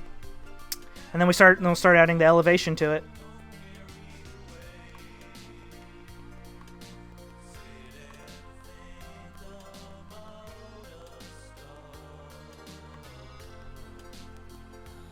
I think it's why they let you keep copies of digital games you've already purchased. Yeah, that's true. Like, yeah, if you've already bought it and like I think the one thing I'm not sure of is I think they're forced by law to like still keep it on their servers so that if you have already bought it, you can like re-download it or something. But yeah, no new people can buy it. I think that's how it works. Yeah. Like I think PT is like the only example of like, oh yeah, we've scrubbed it from every console. Like you can't download it again. Like yeah.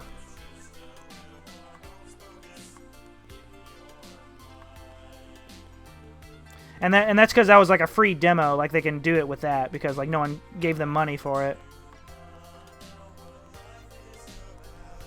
Oh yeah, online only activated games where yeah you need like access to like their server or whatever to play it. Yeah, that's the other bummer. Yeah.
Yeah, online-only activated games where they can just permanently shut down the game forever if you already paid or were actively paying for it. Yeah, like that's the real bummer.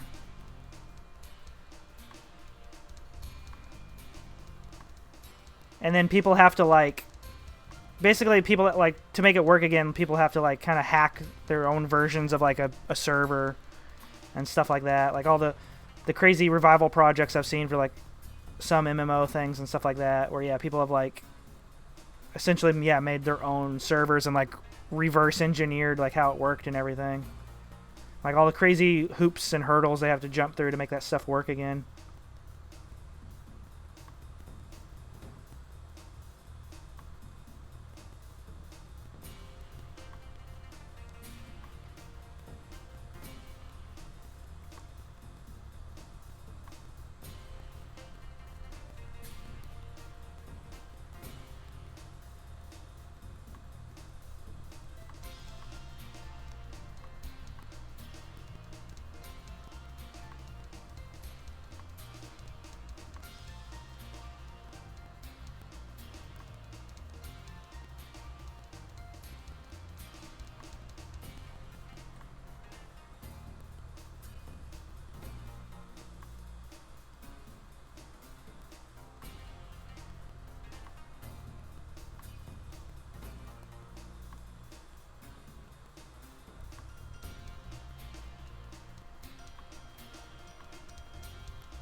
on.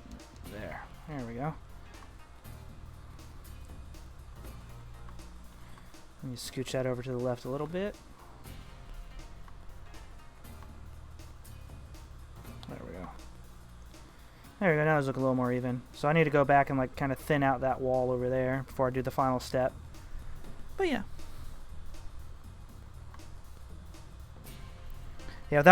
Yeah, especially when they don't like all the crazy things people have to go through to like play some of those online only games when they don't like essentially like crack their own game for people to play without needing like all the servers and stuff. Yeah.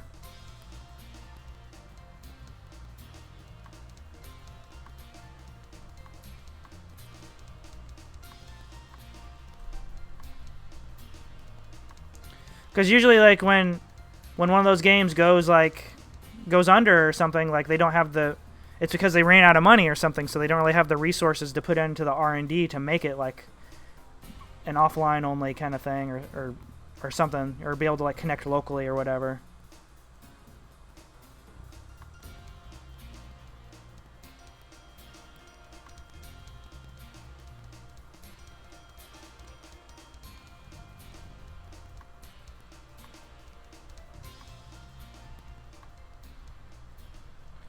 Alright. Making some major progress to this ramp.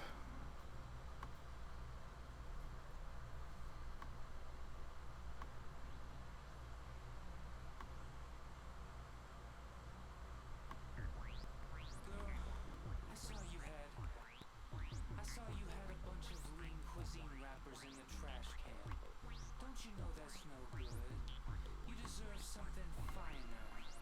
You need fresh fruits, vegetables, some candies. That's why I'm here for you. All you have to do is call. I'll come over and prepare something nutritious. That's what you need. Make you a trail mix with full-sized Kit Kats. Man, a trail mix with full-size Kit Kats, that would be intense.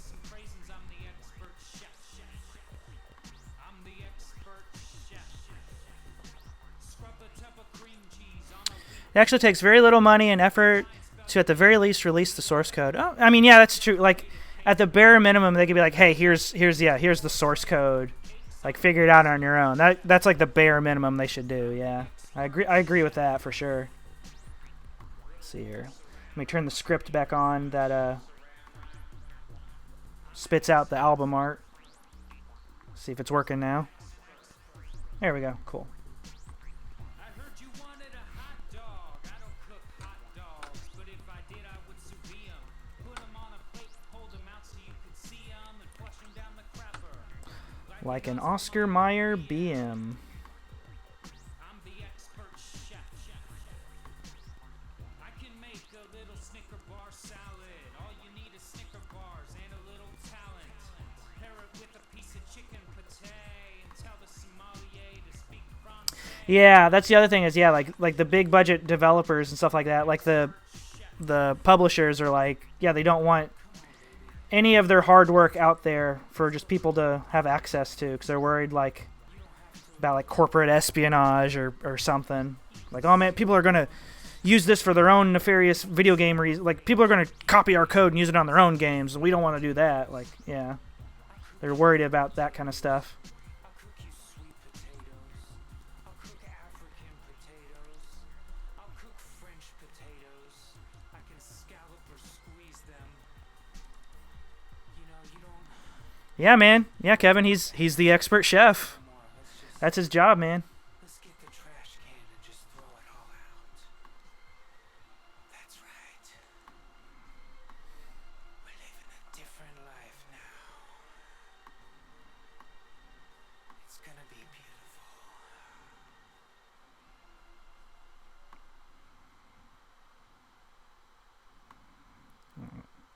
And actually, I think I could just, at this point, I think I can just do this.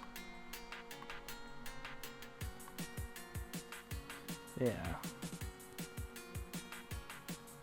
Cool. Yeah.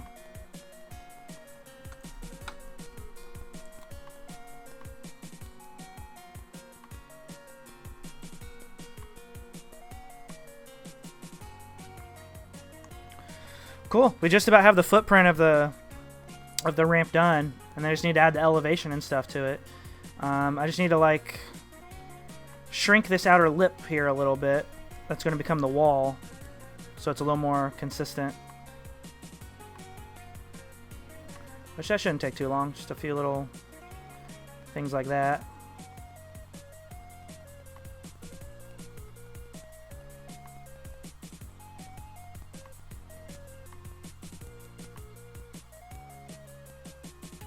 Yeah, like that.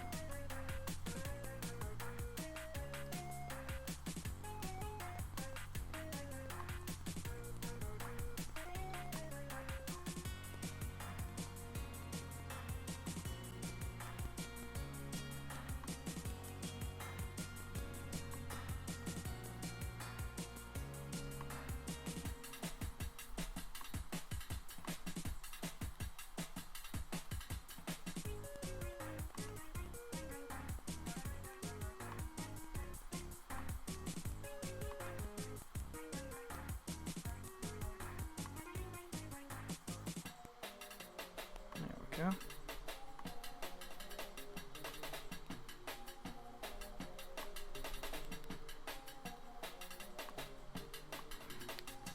But yeah, all this little fine tuning here makes it easier in the next part. So it's easier, yeah, to do it now. So let's see here.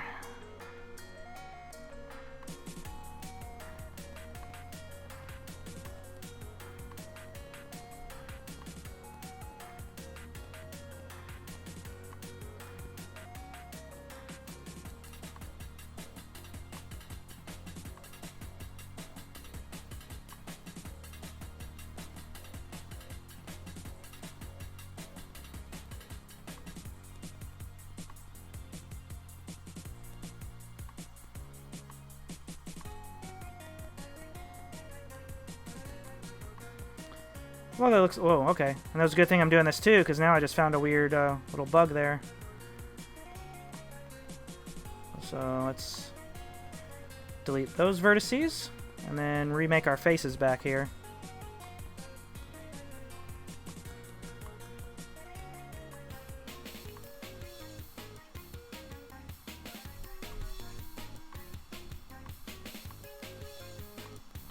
So yeah, this is good too, because then I'll be able to double check and make sure there's no overlapping faces or anything.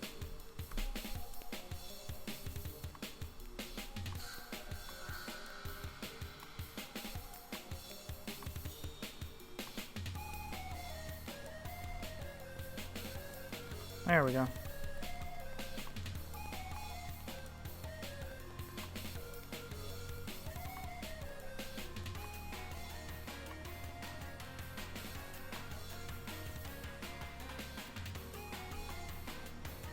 Yeah.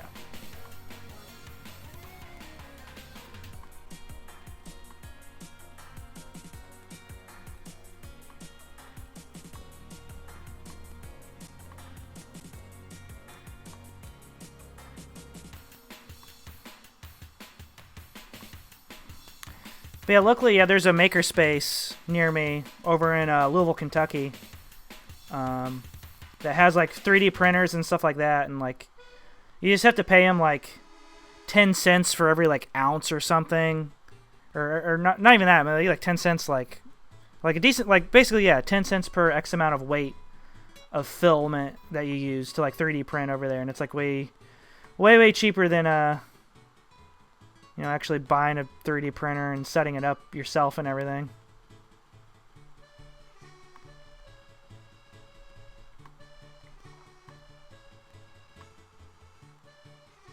Like it's essentially like at cost. The filament is like they're not like upcharging it or anything. They're just charging you how much the filament you're using costs.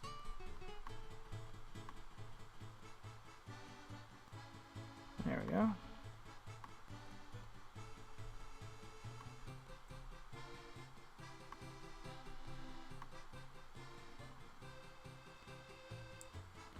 Which, like, I'm so grateful something like that has popped up around here. Because I would not have been able to make this pinball machine if it wasn't for that makerspace. Because they have, like, the CNC router and that I'd use to, like, cut out all the holes and stuff for the for the playfield and stuff, and they have like like the 3D printers and like all this kind of stuff that I just straight up would not be able to do this without.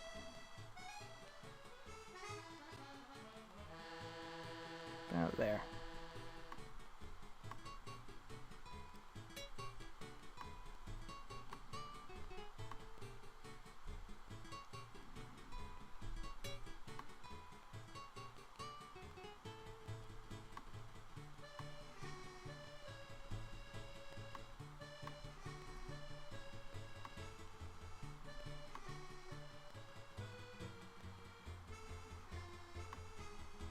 It looks like I just about got this side kind of leveled out.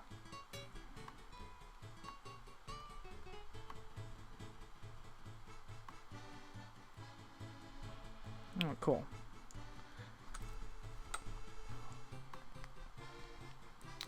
Yeah, it looks pretty consistent now.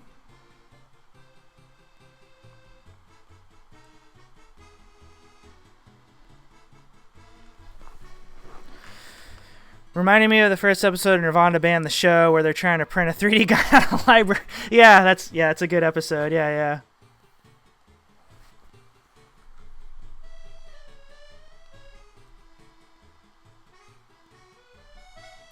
Yeah, man, I can't wait for season 3 to come out. Like, they're working on it right now. It's like, apparently it's like in production, but they just have no idea where it's going to air since Canada's version of the Vice channel like went under. So yeah, hopefully, yeah, they find distribution somewhere for that show. Oh, yeah. That kind of surprised me too, but then I found out there's like this library around here that just kind of opened up, and they have a 3D printer there too. So I guess that's starting to become a thing where like libraries are more of just a knowledge center for like learning things, not necessarily just books. Which, you know, I guess you need to do something like that to kind of survive nowadays, like libraries do.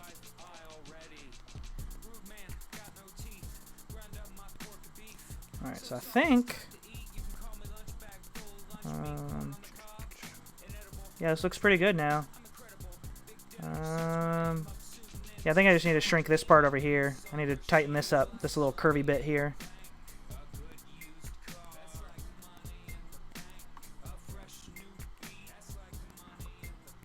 So let's see here.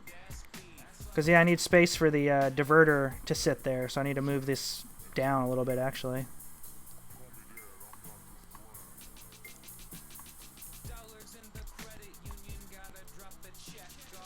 Yeah, there's like this place that, yeah, they have like, not only is it like a library that has like, you know, books and stuff, but they also have like, you can rent out like ebooks. Like you sign up for your free library card and you get access to a website where you can just, you know, download ebooks and stuff. And then, yeah, they have like a little laser cutter there and a little like 3D printer there you can use.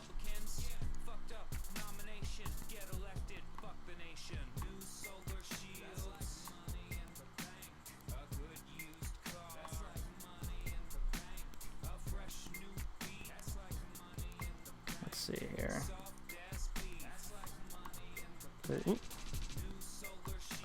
Okay, so I need it to be right there, so about like there.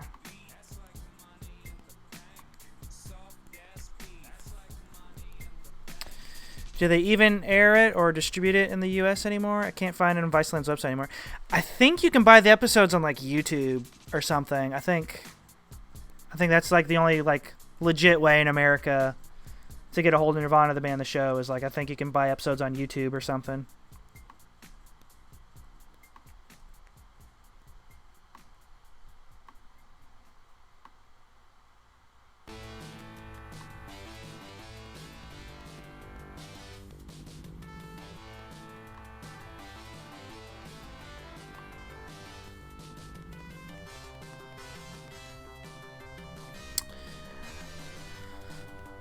I know there are apps that allow you to access all of your local library's digital catalog. Yeah, it's kind of like that, except I think it's like, I think they might have an app and like a browser-based kind of thing as well. Like I haven't gone in there and gotten a library card there yet, but my sister has, and she was talking a little bit about it.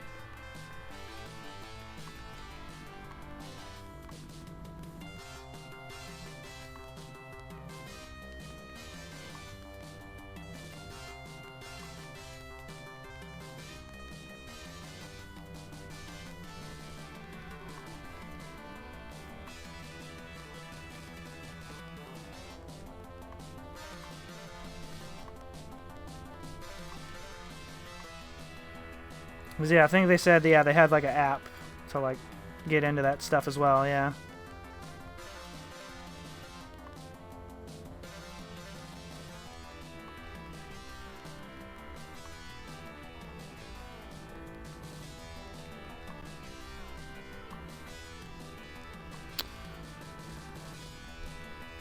You seriously do not need Audible or Kindle unless you have a shitty library. Yeah, pretty much. Yeah, yeah.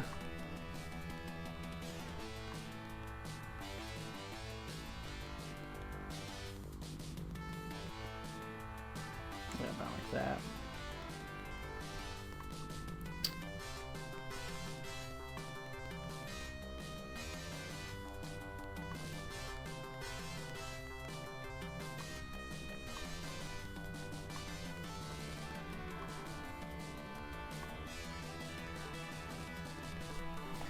And by Kindle, I mean paying for ebooks. Yeah, yeah. Yeah, I got what you meant. Yeah, like the Kindle store and Audible and stuff. Yeah, yeah. I got what you meant. I could read between the lines.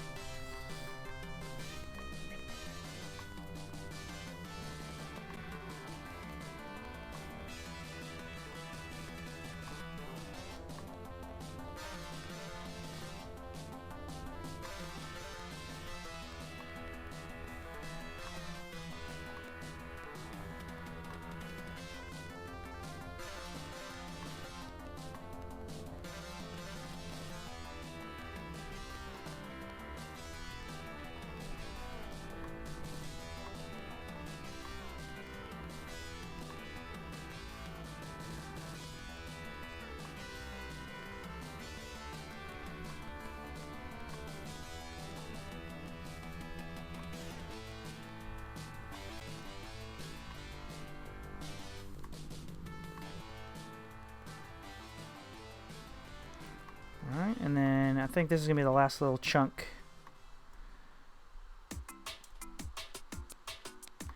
And then I can like kind of clean this up a little bit.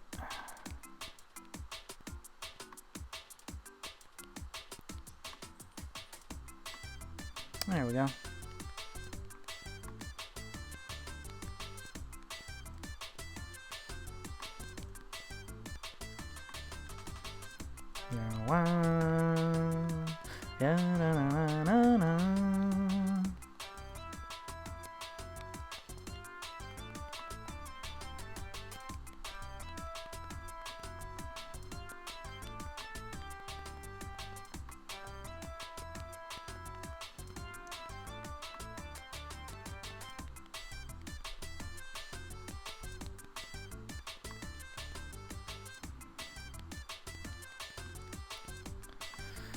Do they have season 2 available in the US? Yeah, I'm not sure. Like I said, I think pretty much, I think both seasons are like available to buy on Netflix right now, or not Netflix, on YouTube right now. I want to say.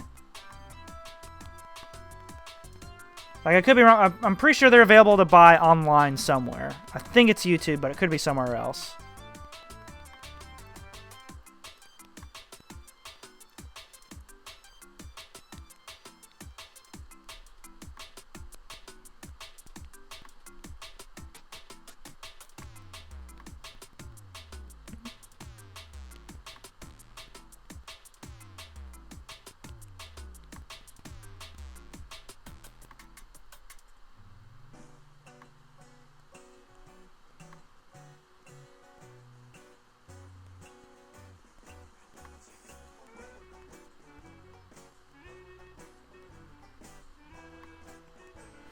But yeah, let me see.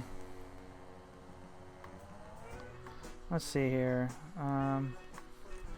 Nirvana, the band, the show, YouTube.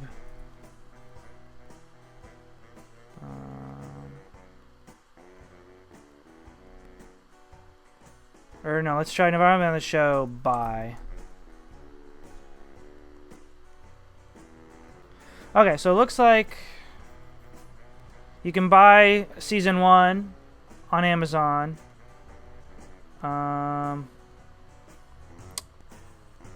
Let's see. So yeah, season 1's available on here. Let's see here. Let's try Nirvana, the band, the show, season 1. Okay, so yeah, it looks like just the first season is available on Amazon. But then let's see if we can find season 2. Okay, so you can get it on iTunes. Okay.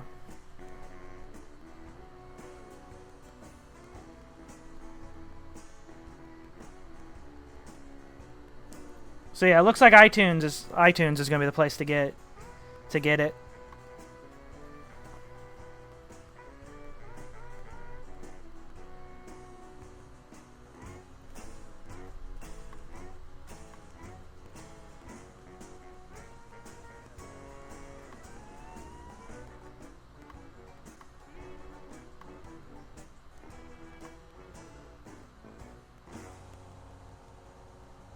But yeah, for anyone out there, who hasn't seen Nirvana the band, the show, I highly recommend it. It's like one of my favorite shows of like some of my favorite modern show probably.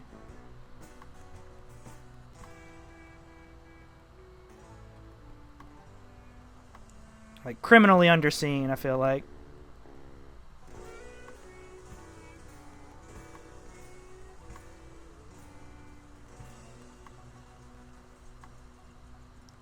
Go.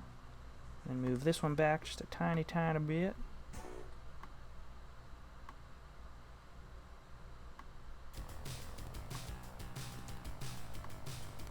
Oh, here we go. Here's some pinball jams.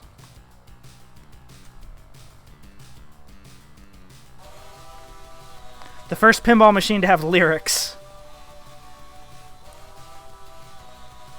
Yeah, that's true. Like, yeah, like it could have just recently like gone up for sale, because I feel like for a while there you couldn't find either season anywhere in America.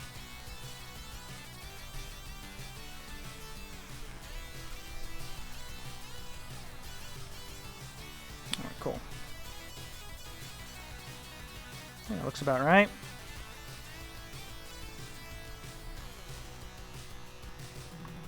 You got the power.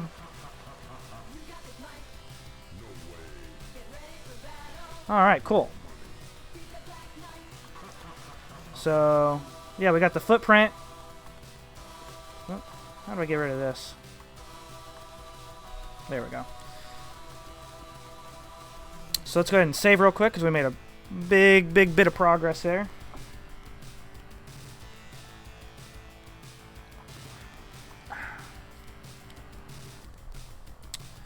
And now, I need to, let's see here.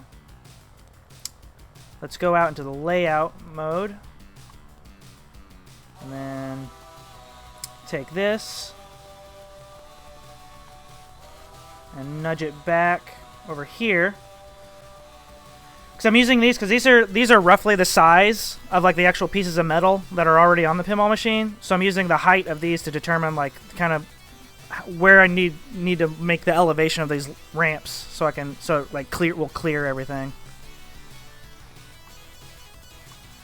So let's see here.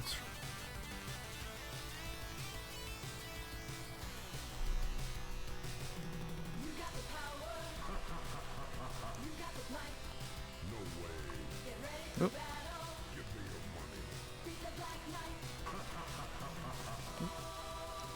So let's take that. Move it over here like out there.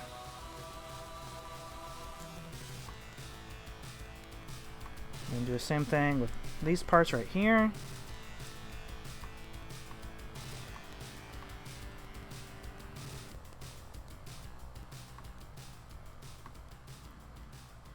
About like that. And then this part here. Yeah, about right there is good. Yeah, that's good enough. So now I know how tall this ramp needs to be right there to get over that hump there. And then I need to do the same thing for back here. So let's see here. Okay, so it does in fact go over that. So I need to measure... Where's my measuring tape? Here it is. So I need to measure something on the playfield real quick. So let's see here.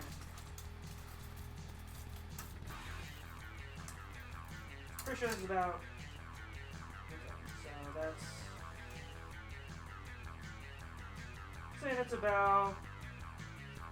Let's just say 2.5 inches, just to. Cause it's actually a tiny bit less than that, but.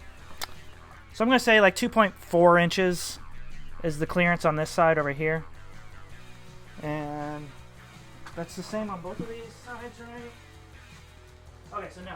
Okay. So this big one back here is gonna be 2.5 inches.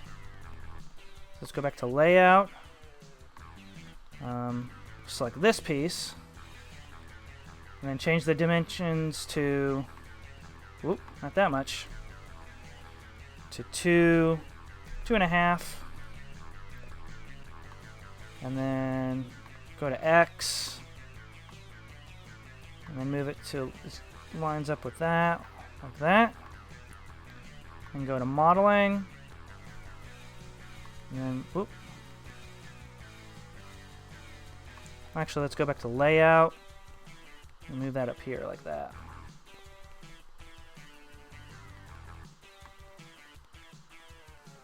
The big guns are coming for you. Alright, and then kind of fit this to the contours of this here roughly. Like this doesn't need to be super exact because it's just a guide piece. Whoa, that's weird.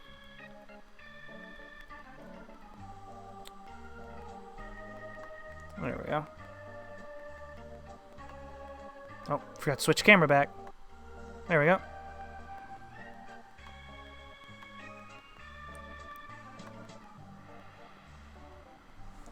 Alright, so I need to actually go back to layout.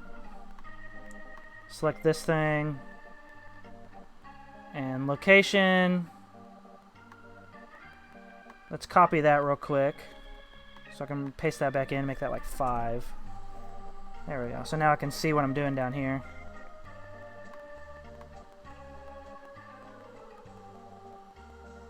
Oh, actually, I had that pretty close. Just guessing. Alright, so let's go back to modeling.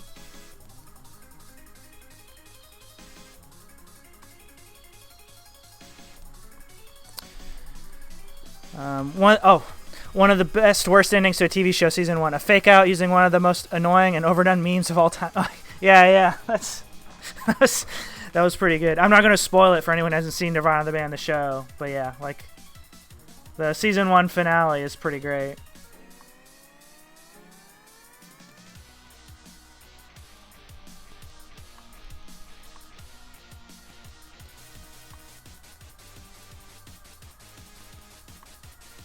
Let's see here. That goes about...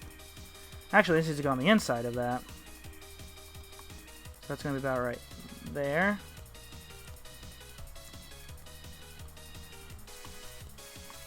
And that's going to be right there, roughly.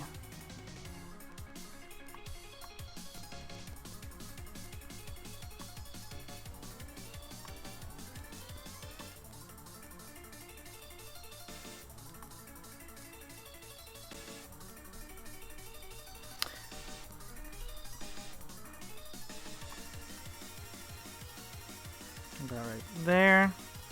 And then extrude that out. And then move that.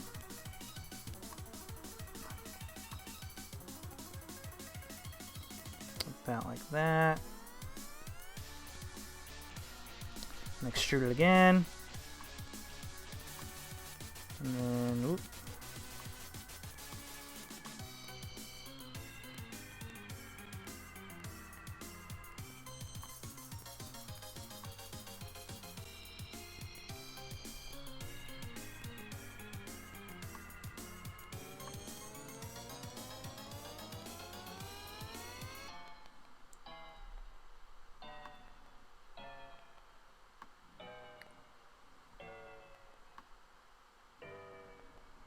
And then this should be enough to kind of to do this part like that. There we go.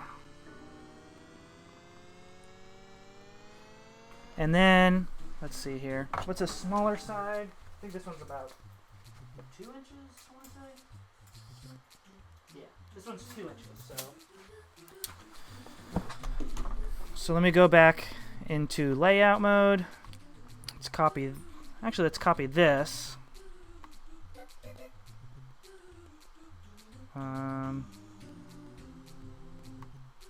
Duplicate object. And then nudge it over. Let's get down in here. And then make the dimension 2 inches.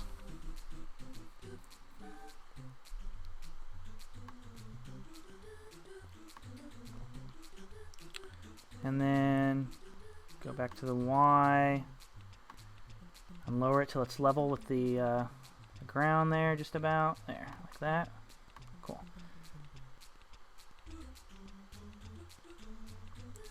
And go into modeling mode and start doing a little more tweaking right here.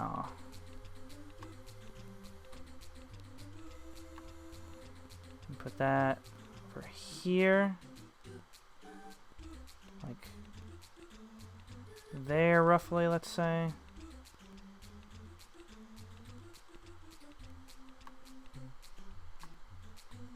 Select that, and then select that.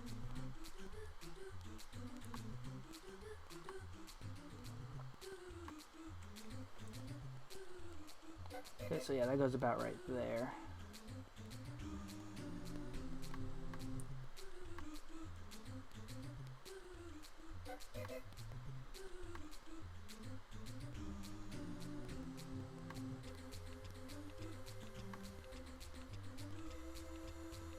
See, is that the line there?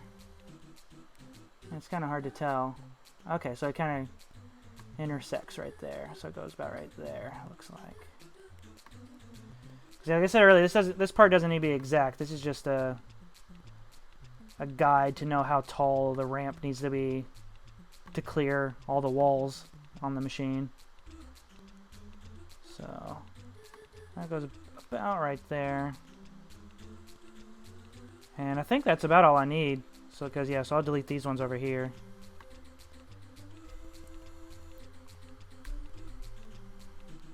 Actually, let me go to the faces. Select that face.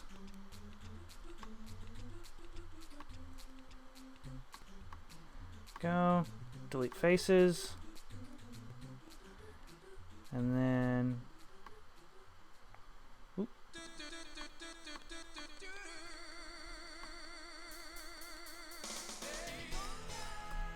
There we go.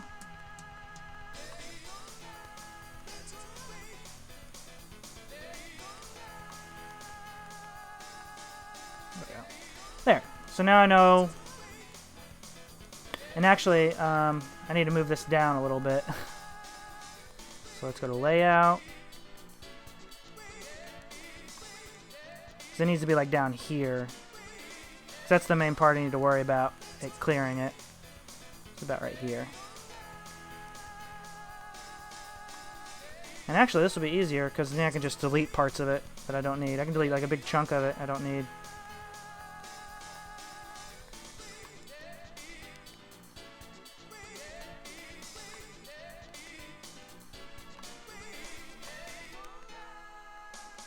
There we go. Because yeah, I just need one flat piece for this part.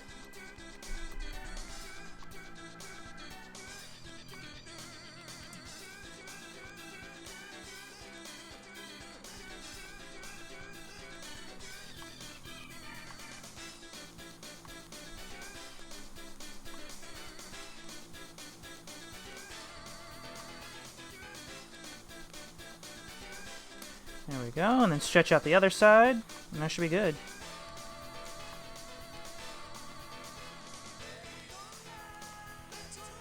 About there. Yeah. And then extrude that out a little more. And then move that right there. And then extrude that out a little more. And go right there. There. So that's the clearance I need to make for the ramp for it to go up and over these walls here.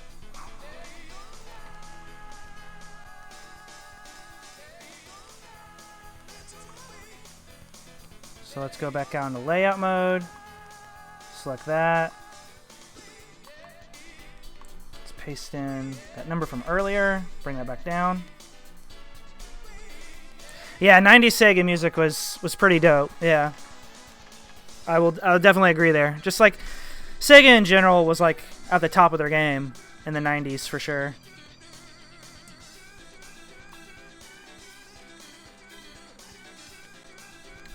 So let's see here. Let's select every vertice except for the very front ones. So we're just going to go wah, wah, wah, wah, wah. Whoop, forgot to hold down shift. Wah. Let's see here. This will also be a way to test like which faces are not quite right.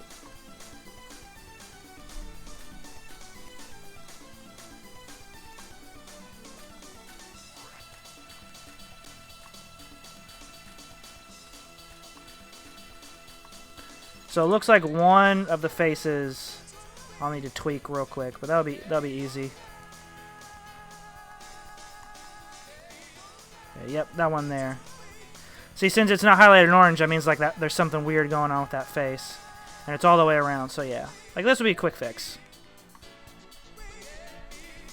I just gotta go in here and let me back out a little more.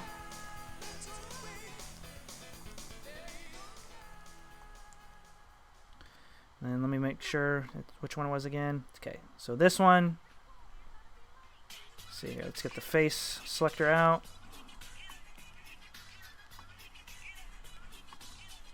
Delete those faces.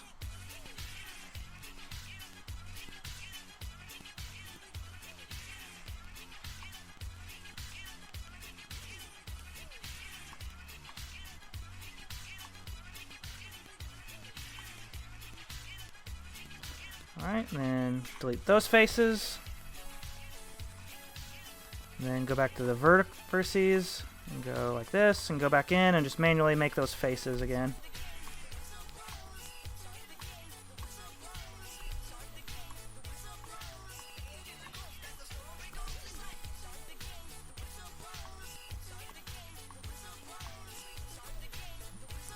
In terms of success, early 90s, yeah, but not so much late 90s, yeah. Yeah, for sure. That's more to what I meant. Like top of their game, like artistically, like they had like some really good teams in the '90s and stuff. Yeah. Like financially, no. Like yeah, like the Saturn was kind of a flop, and then yeah, the Dreamcast going into like the early 2000s like flopped. So, and then they turned into yeah, like what they are now, like a software only kind of company. But yeah, like as far as artistically, yeah, they were kind of they were firing all cylinders.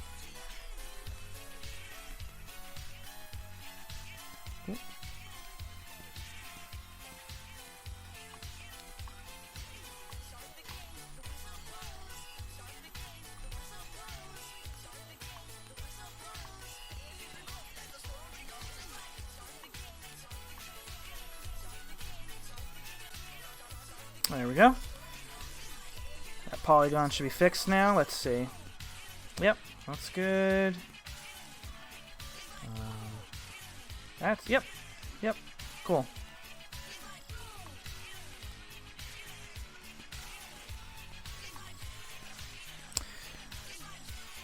I'm so glad Nintendo remastered Panzer Dragoon for the Switch. All we need is a modern port for Jet Set Radio Future. Yeah, absolutely. Yeah. And yeah, I love the Dreamcast too. I still have a Dreamcast. Yeah, I love the Dreamcast. It's a shame it didn't catch on.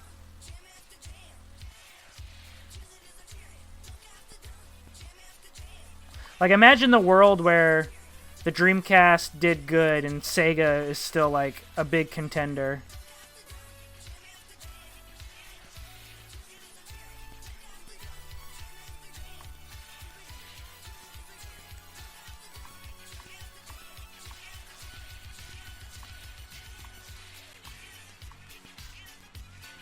And now, let's get this bad boy out.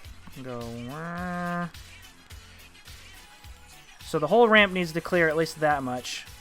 But also, I kind of forgot, I need the ramp to be tall enough for the ball walk, for the height for the ball walk. So let's see here. Oh, what the heck are those? There's another way to test and see what's going on here. So let's see here.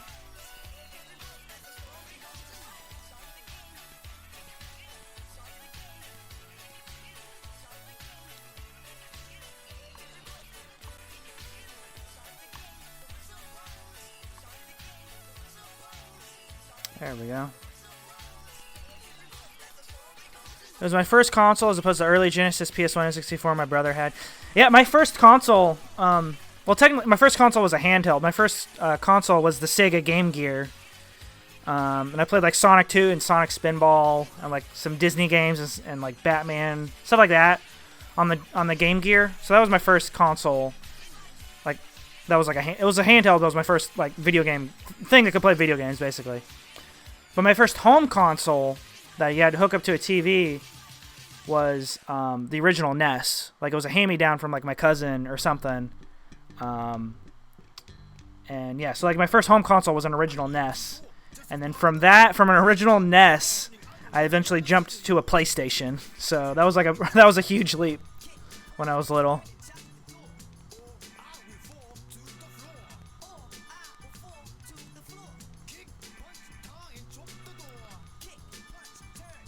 Oh yeah, the ad with like it like did like the thing where like CSI zoomed like into the Dreamcast, and it was like all the video game characters having a party and stuff, and like the basketball players were in there and like all that stuff. Yeah, I remember that commercial. Yeah. All right, so let's see here. Let's see here. Add mesh. Need a cylinder. Oop. So real quick, I need to put in something to represent the time machine ball lock. So I know how tall I need to make the ramp so I can feed it into the ball lock. So let's see here. Let's see here. Whoop. Actually, I need to open up Illustrator and look at exactly how big that circle is.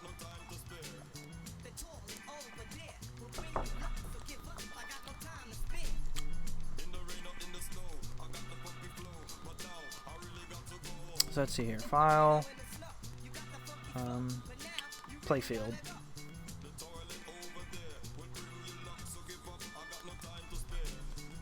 Alright, whoop. So let's see here.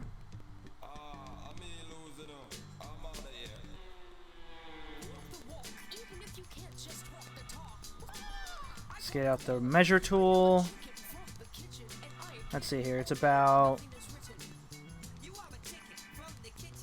1.67, let's say 1.68 inches. So it's going to be 1.68 inches. Oh. Oop, wrong thing. I want to go to scale, I need to go to dimensions. 1.68, I think I said. 1.68. That looks right. Let me double check. Yeah, 1.68. Yeah. And then the height, let's see here. It needs to be tall enough. I think I figured like 4 inches. Like, that's about 1/1/8. Let's say 4.5, about to be safe.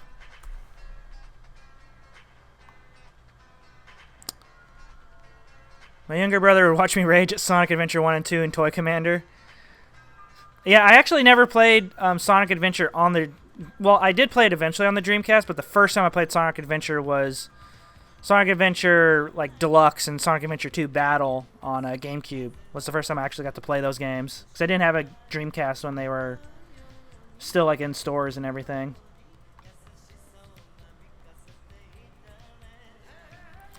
One of my earliest video game memories was actually messing around with a demo kiosk for a Dreamcast with Toy Commander on at a Hollywood Video. Cool, yeah. Yeah, we used to have a Hollywood Video around here.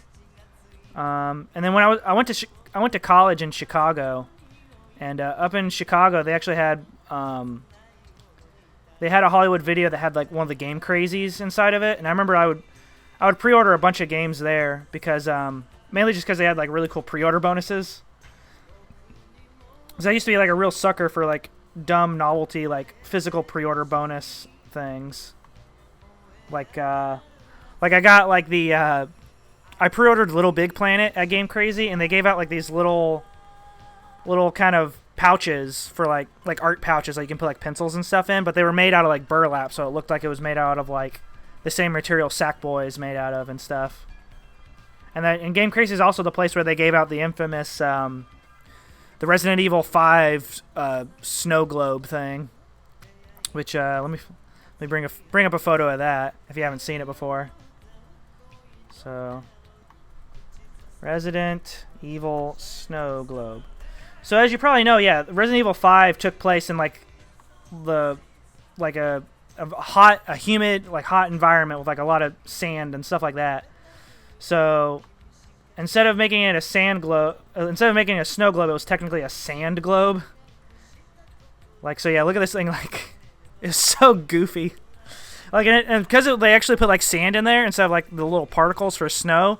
Like, you would shake it like that, and the sand would almost just immediately go to the bottom. So it barely worked as like a snow globe.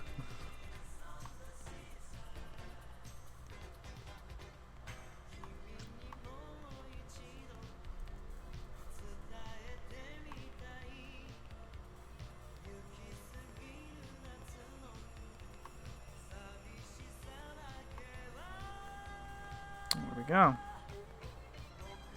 So that's about the height. Like about right here is how tall I need the ramp to be. Let's see here. Yeah, 4.5. Let's see here. Because I need... A pinball is 1 1/16 inches. Like the diameter of it is. So that times 3. Well, actually, let's take that times 4. 1/16. So it'll be 4/16. So it'll be 4, 8. So it'll be 4 1/4. So to be safe, let's bring that back down to more like, yeah, like 4 1/4. Or 4.3, just to be safe. That's what you come to my stream for, some math.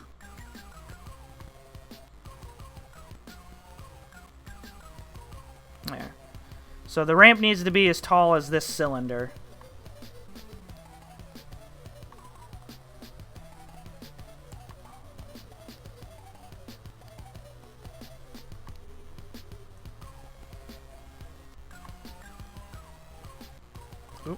Forgot to hold on shift again.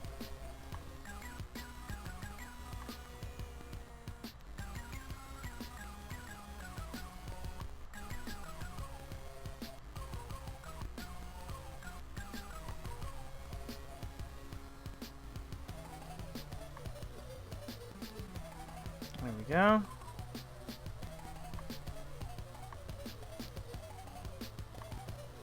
And raise it to about right there. So the ramp needs to go up about that tall by this point here.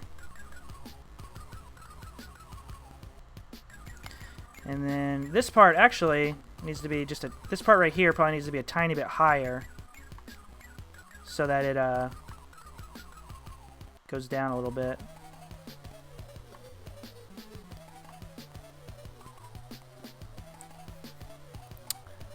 My thing was actually before Movie Gallery bought out Hollywood Video, and therefore before they began putting Game Crazies in all the Hollywood Video stores. Okay, yeah, cool.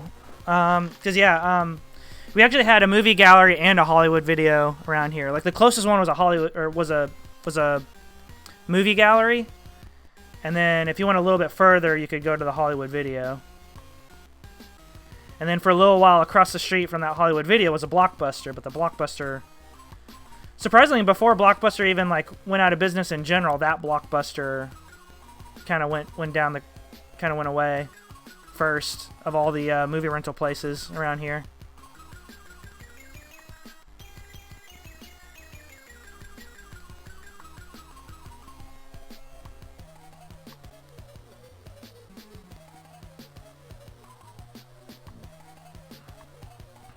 Oop.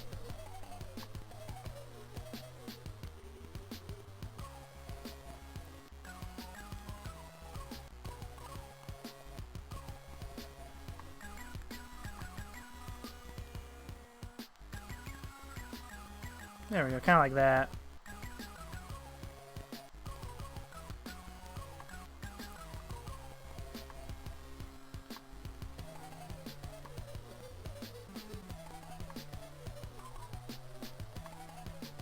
I'm going to nudge this down a little bit. Make it a more gradual slope.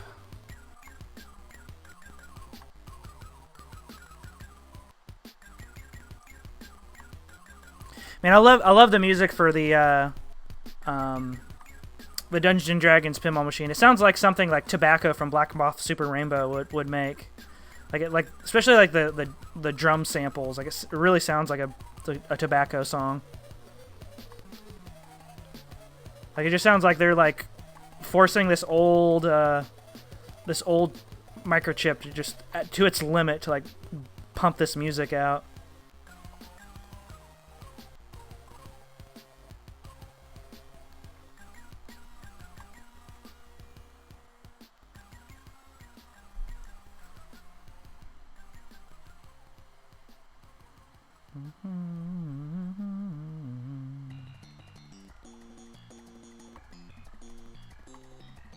Oop. Forgot to select the bottom side of those.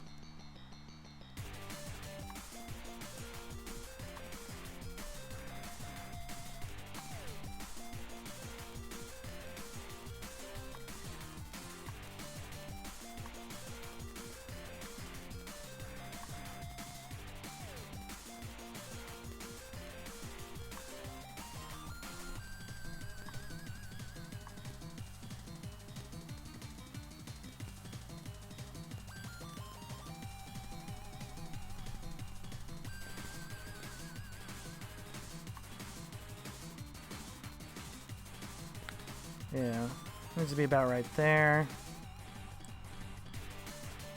And then kind of lower this a little bit. Whoop.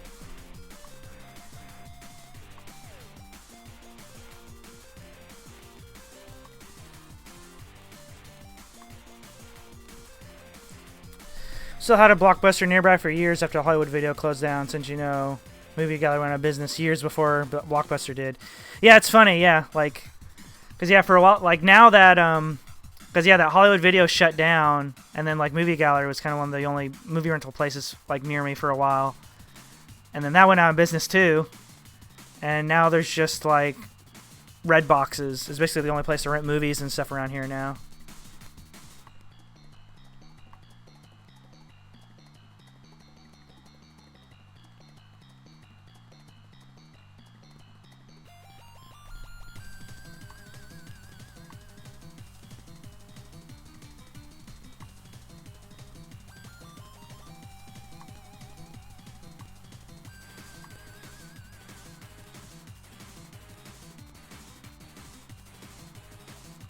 But yeah, there used to be this awesome local movie rental place over in Louisville called Wild and Woolly Video, and they were great. They were like the old school like mom and pop style movie rental places that had like a bunch of nerds around the place that like knew a bunch of stuff about movies and could help recommend stuff to you. Like it was a really cool place, but I never really got to go there. So I don't have like a ton of memories of it or anything, but I remember it being like a really cool place, and they had some great local commercials for it and stuff. Like their mascot was like some dude in like an ape suit or something.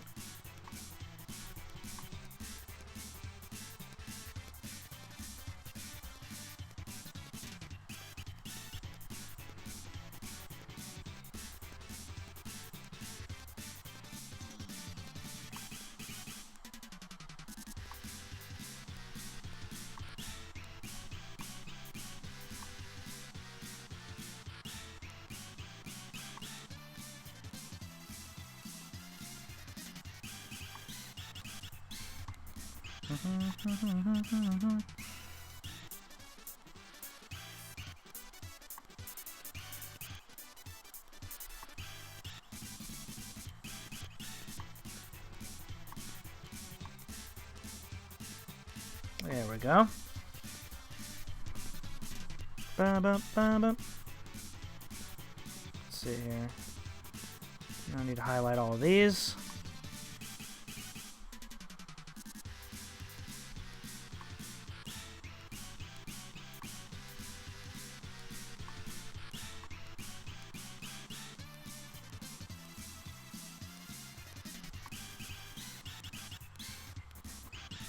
And then I need to highlight all of these.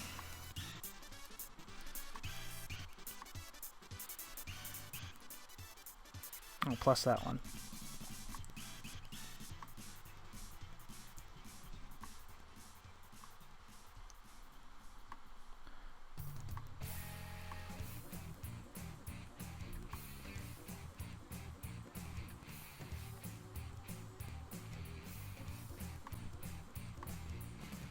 Wow, wow, wow.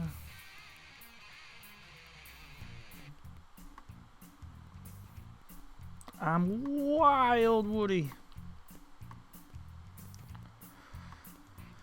Alright, and then...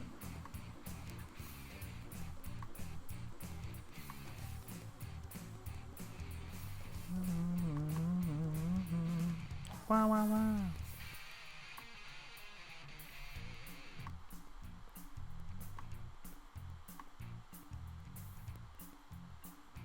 There we go. Now we got our kind of gentle slope once you reach the peak of the ramp up here.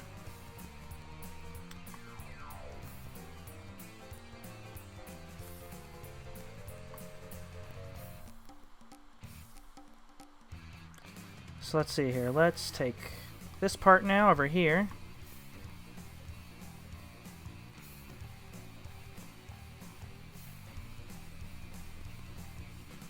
Wow, wow, wow. That. And lower that bad boy.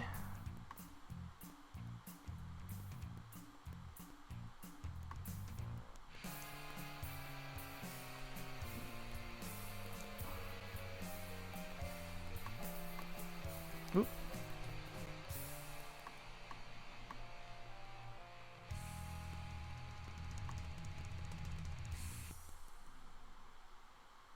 There we go.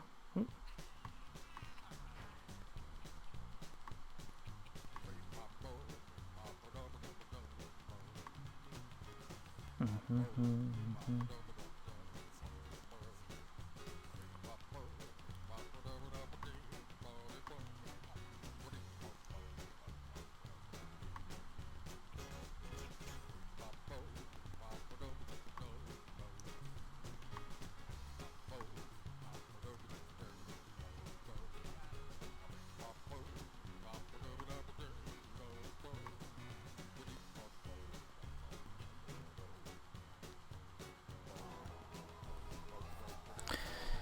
When Movie Gallery bought Hollywood Video, their strategy was to make all of the stores in urban areas Hollywood Videos and all the ones in rural areas Movie Gallery, which is probably why, as you explained, yeah, the Movie Gallery stayed around after Hollywood Videos were shut down.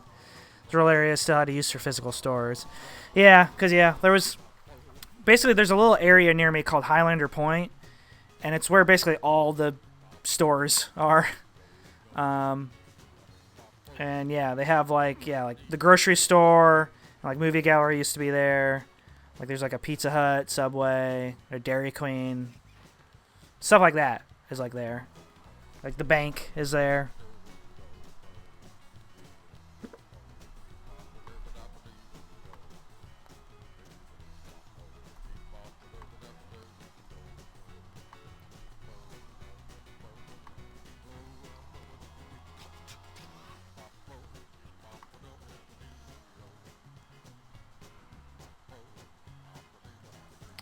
Alright, so I'm going to get this side right first.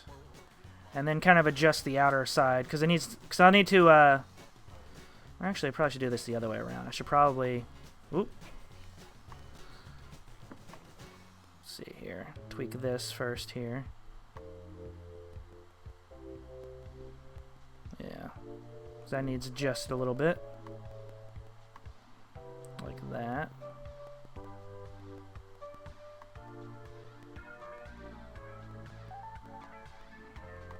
And then lower this a little more. Oop.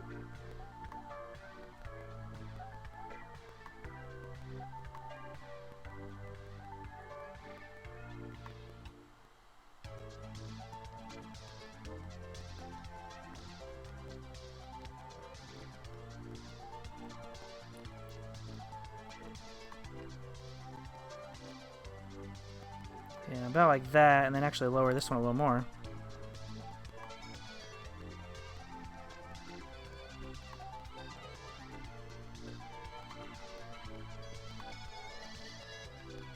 There we go. Now it looks good.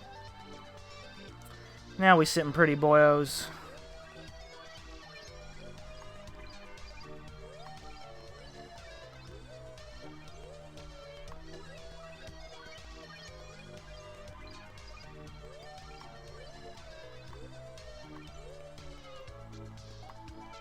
Oop, what the heck?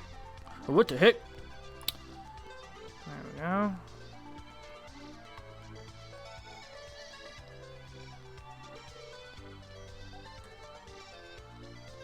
Ooh.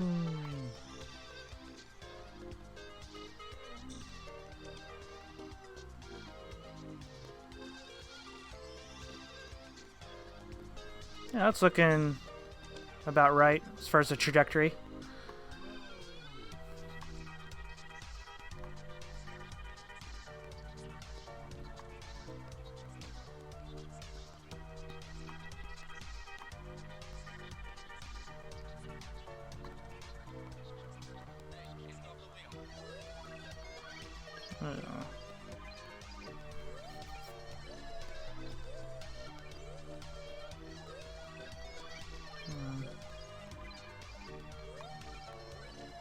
There we go.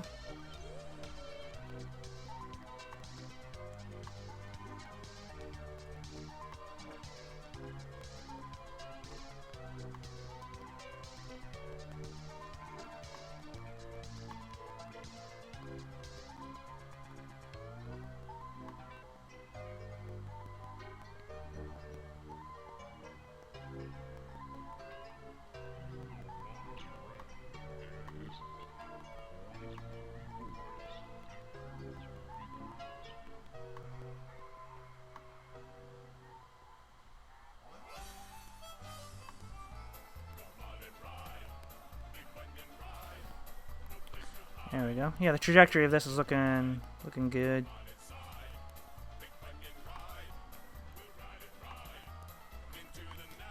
You will scream and cry and then you'll die.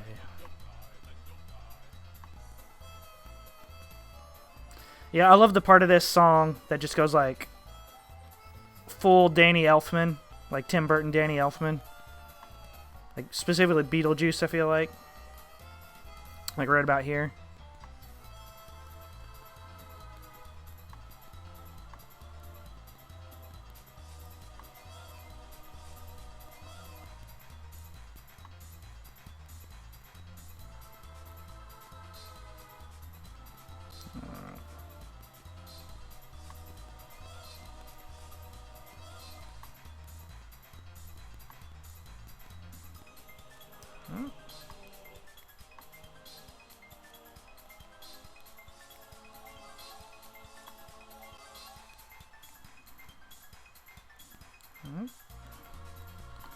Looking good so far.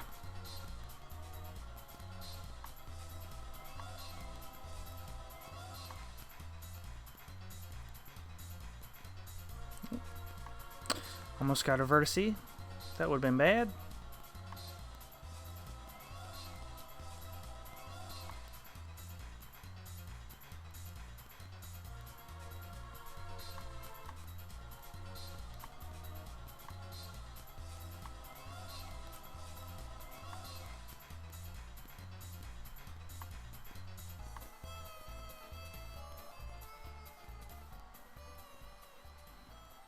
Yeah, it's looking pretty smooth so far.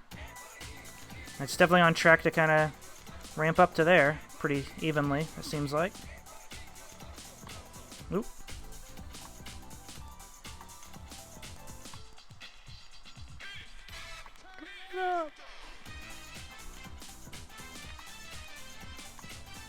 I love that they used this song in Sonic Mania.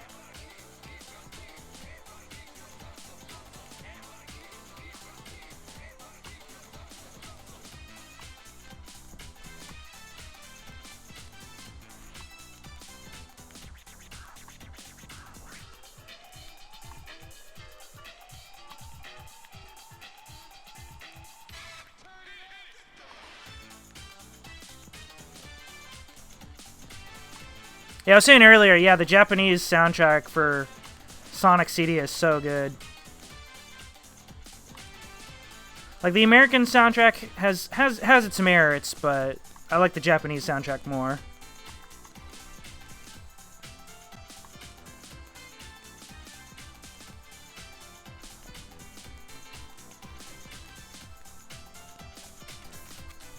Another early video game childhood memory. First time I saw Carnival was at Peter Piper's Pizza, and it scared the shit out of me. And I was especially overwhelmed with the fact that there was also a Mortal Kombat 4 machine nearby that had that creepy pale man skill. Yeah, I remember that cabinet. Yeah, I just had like the pale, like spiky looking dude just like staring right at you. Yeah, I remember that. Looked like one of like the Road Warriors from WWF or something, like wearing one of those outfits.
Wonder why the webcam went out. That's weird. Let's see. If I unplug it and plug it back in, that'll fix it.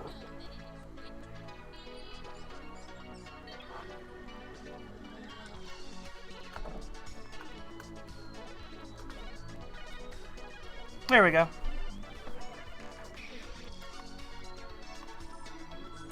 You know, it's like the IT job. You know, you turn it off and on again.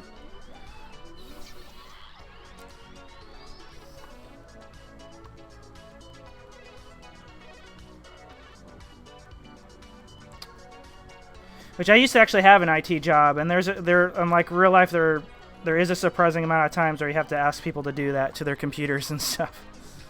So it's not too far off from reality.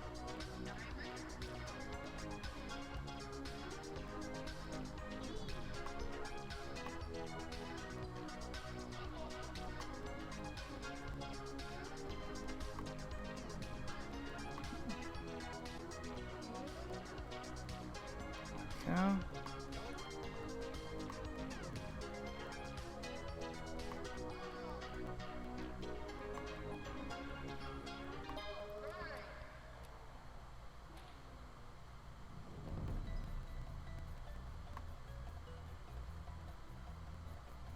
And that should go, yeah, that should be about just right.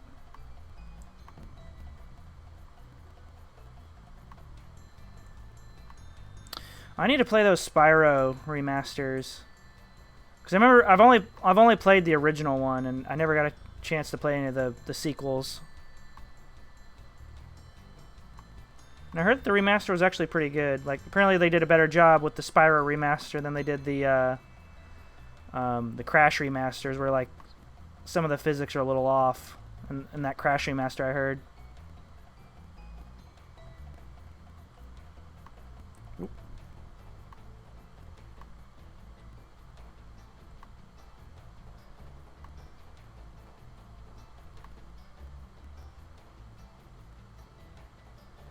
There we go.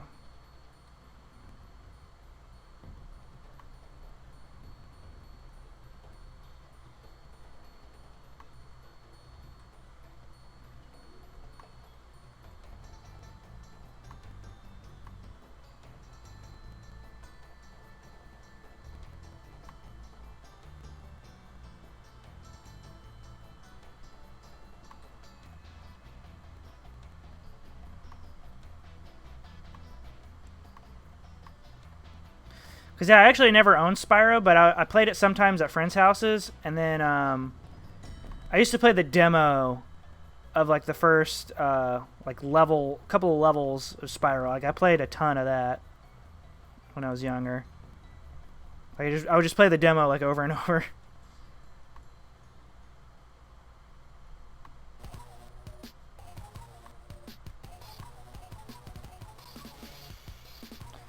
Because basically, unless it was Christmas or it was like my birthday, like I pretty much didn't get any new video games unless it was around then. And Christmas is like right before my birthday, so like for like a solid month there, it's like, oh, I'll get some video games, and then I'm cut off for like the rest of the year, basically.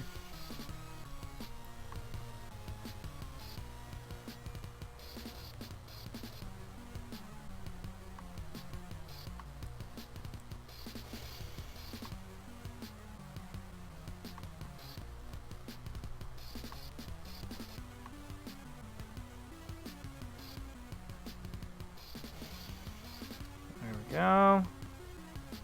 Nudge that up just a little tiny bit like that. And then I can kind of work backwards and fine-tune this ramp part just a little bit so it's a little smoother. Go about like that.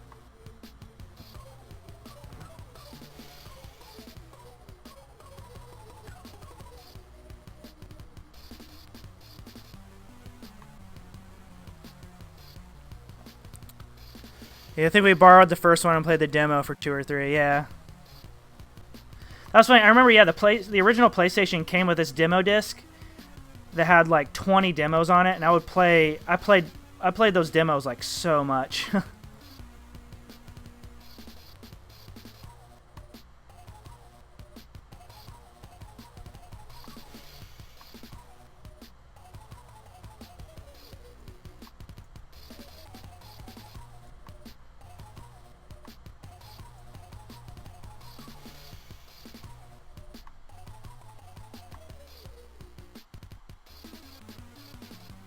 Oh, yeah. Like every once in a while, like if I did something really good or something, like I got like a really good report card or did like a bunch of chores or something like that, they might get me a video game or something there. But yeah, that was like, if it wasn't Christmas or my birthday, yeah, like I most likely wasn't getting anything.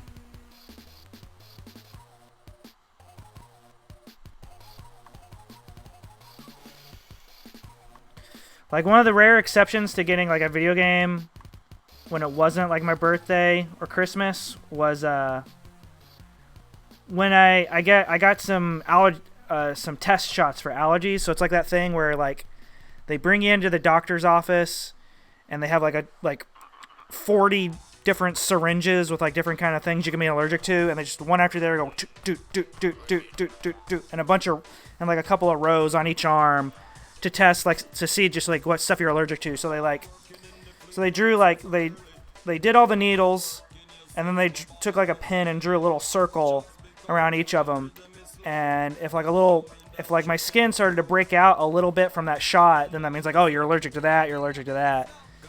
And since I was like, like 10 years old, or not even that, like maybe like 7 or 8, and I had to get like basically like 20 or 40 shots in one sitting. They were like, okay, you did a good job. We're going to bring you to Toys R Us and let you pick out a video game.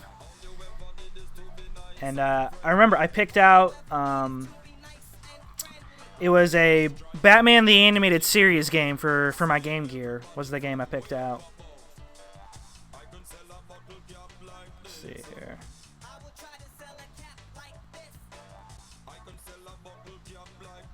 Okay, so I need to adjust this one a little bit.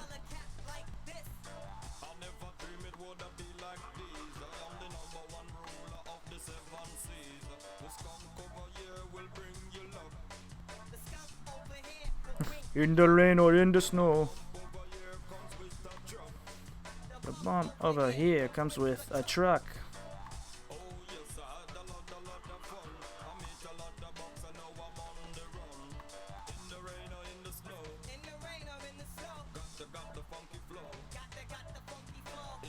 Alright, just a little bit of fine tuning.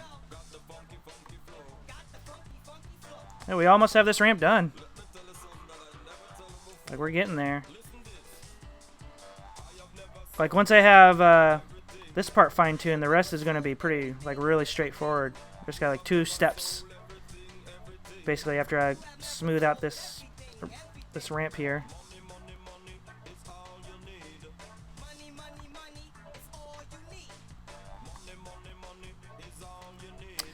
Yeah. Let me see if I can find... forget the name of it. Let's see here. Batman and Robin Game Gear. Yeah, it was just Adventures of Batman and Robin. Yeah, here we go. Yeah, this is the cartridge for it. Yeah. So is this game. Like, it was cool because like each level was like a different villain, and so there was like a level based on like the Riddler. There was a level based on Mad Hatter, one based on Mr. Freeze, and I think the last level was based on the Joker.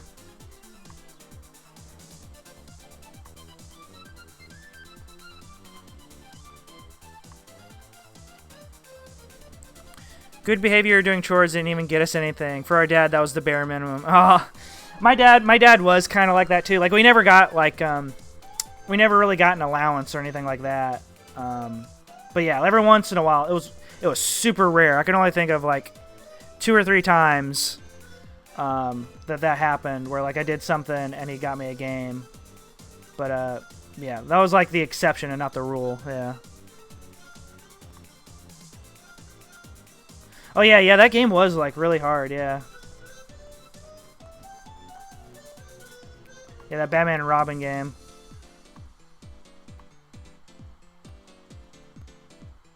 And that was back when like I only owned like since it was so rare I got video games. I would beat a game and then like the next day I'd be like, okay, let's see if I can beat it better this time. I would just like keep beating games over and over until I got like really good at them. It was almost like kind of like it was like speedrunning in a way, but without like a timer, seeing how fast I could do it.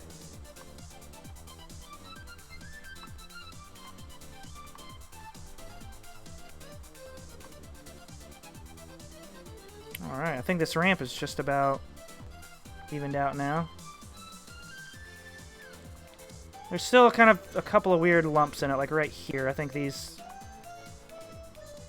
one could be lowered a little bit.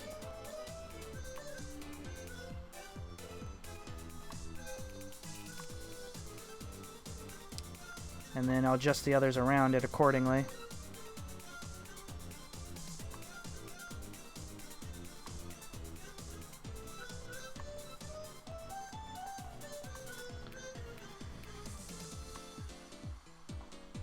But yeah, I might have to go to bed soon because I got to get up kind of early tomorrow. But yeah, let's see how much more I can get done of this. Because yeah, I'm probably going to have to go through and fine-tune this curve a little more tomorrow if I don't get it done soon here. Because yeah, see, there's a little bit of wobbliness I need to smooth out. But yeah, I mean, we're getting there. This is like really close. Yeah.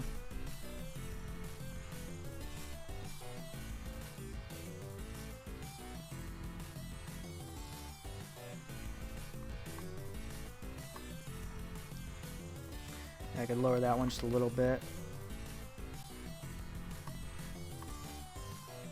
Oop. There we go, like that. Yeah. And same with this one. I can lower this one a little bit as well.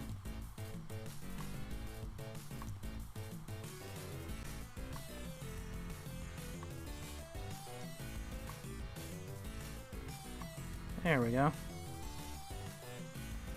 Yeah, same. Yeah. Yeah, I was like, wait, what? Kids get money for doing this stuff? Like...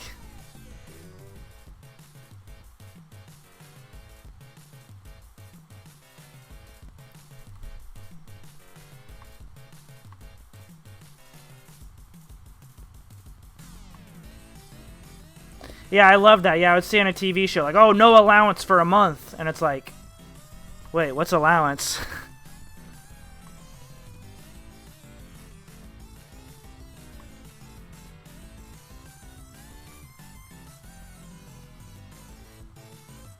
Alright.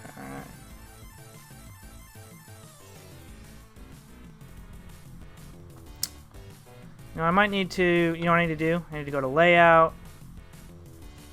I need to move this sucker out of the way a little bit. So...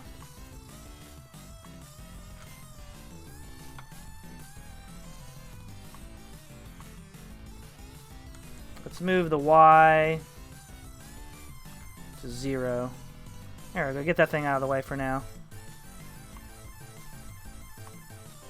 So now I have a clear shot of this.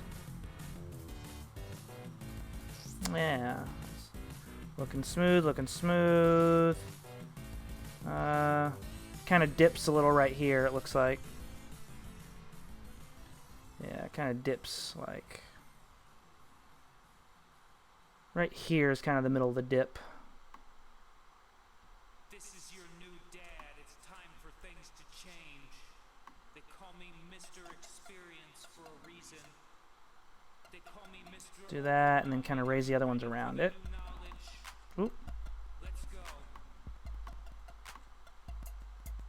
This is Crud Bump, aka Mr. Fulfillment, Mr. Elevator, strong reverberator, Midwest accent with flat gray skies, Midwest diet, I'm Lord of the Fries, aka Judas Oop. Beats from the east of Cincinnati. And if you don't like it, place a call to your fucking daddy. Start crying about the Irish lion, the Irish storm, without the uniform, the Irish captain, drum machine cracking, Irish mountain time cooking up moonshine.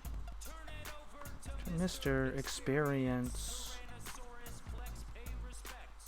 Pull right in, I'm the Appalachian Station, human microphone with synthesizer action.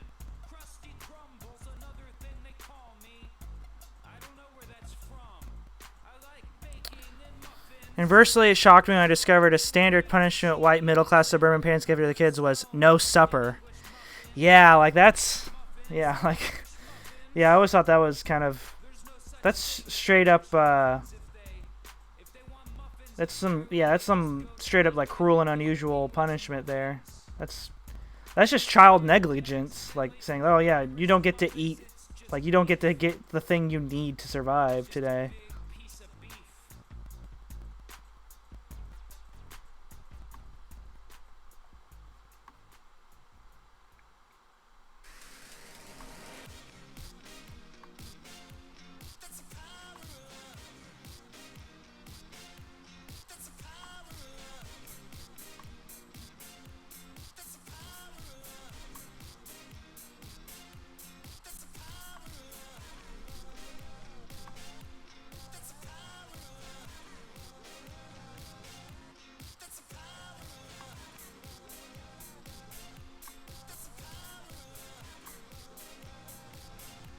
Alright, I almost got the curvature of this ramp real nice and smooth.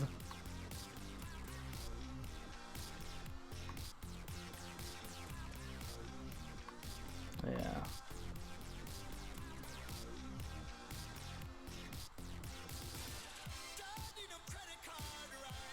Yeah, it kind of dips a little right here as well, looks like.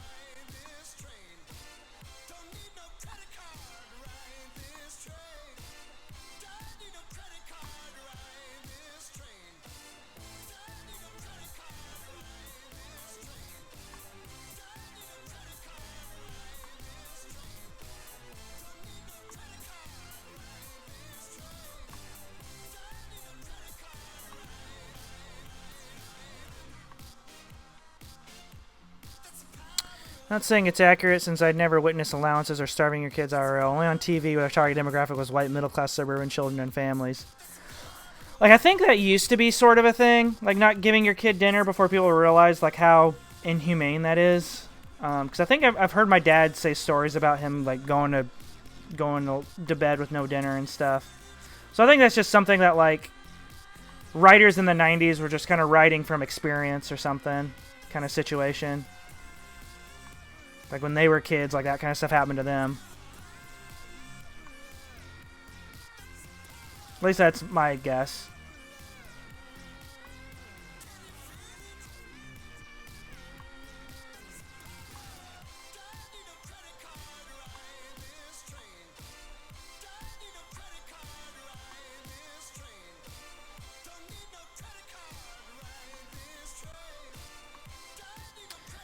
But yeah, this is a lot like working with clay or something. Like, it's just, you gotta... Just little tweaks, and like the little tweaks create kind of ripples, and you gotta go over it and over it.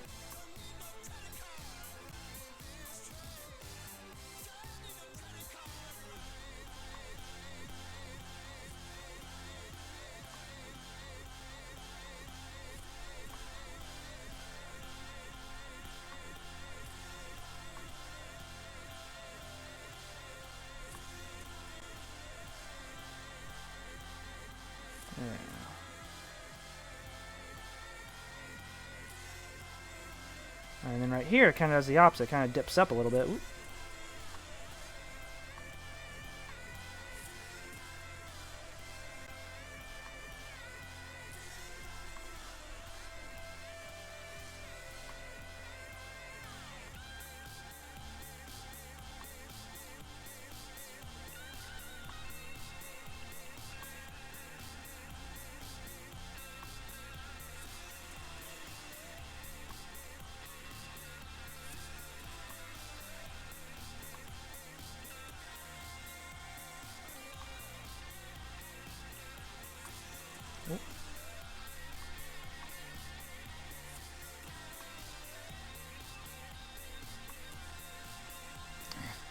But of course, also my dad had kind of a shitty dad, so that's probably not the norm either. Like, I mean, for it to be like enough of a trope on TV, I feel like it had to have been like some sort of a norm at some point, you know? Like that kind of thing just doesn't come out of thin air. Like that specific of a thing, I feel like, you know?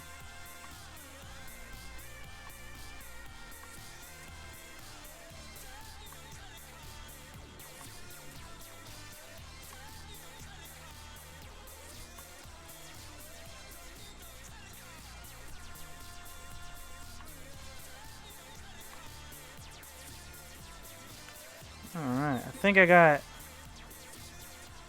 this outer curve pretty good, so now I just need to like work on this inner curve now. Because yeah, you can see it's kind of warbly.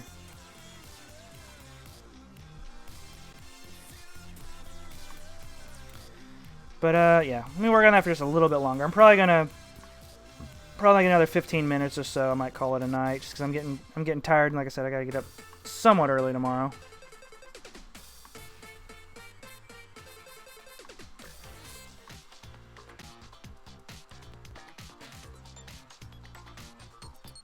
Hopefully this part will be a little quicker.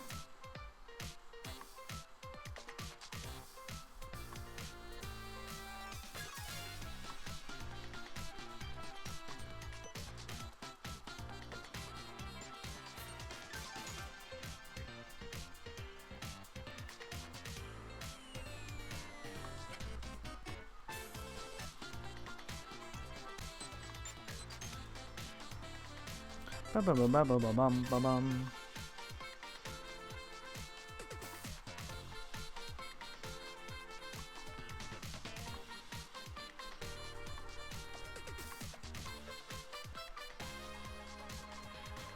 What the heck? Looks like some weird shading going on there. Oh, okay, I see what happened.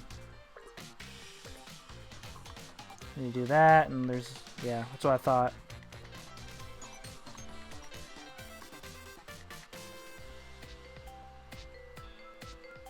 Let's see here. Let me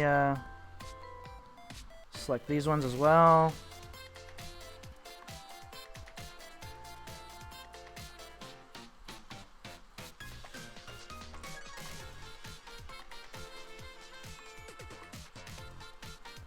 Weird. Very strange.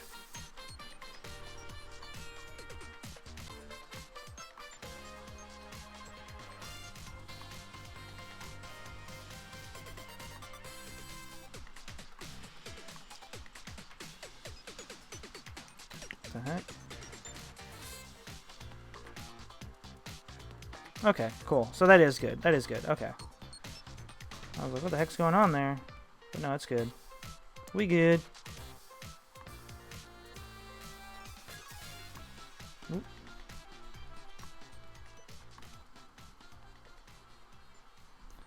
Yeah, I thought there was an extra vertice in there or something, but I guess that's not the case.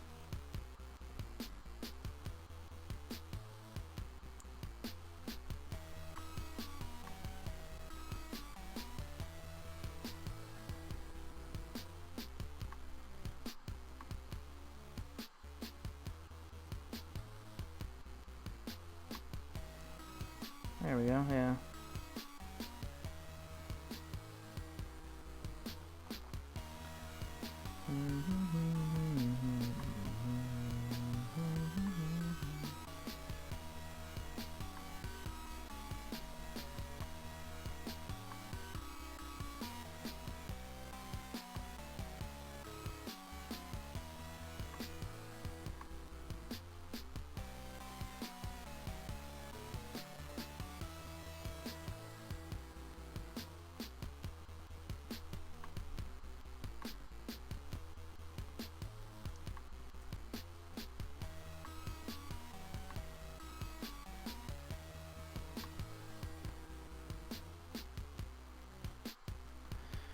Click save here real quick.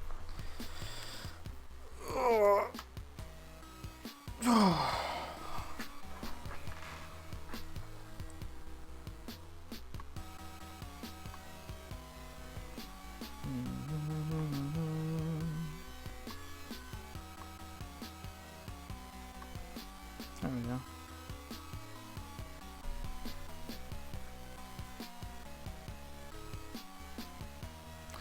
I think I did come from a family where we only had consequences for misbehavior, which was usually a very angry scolding to getting palms, belts, or sandals, and a timeout in our room. Yeah, yeah.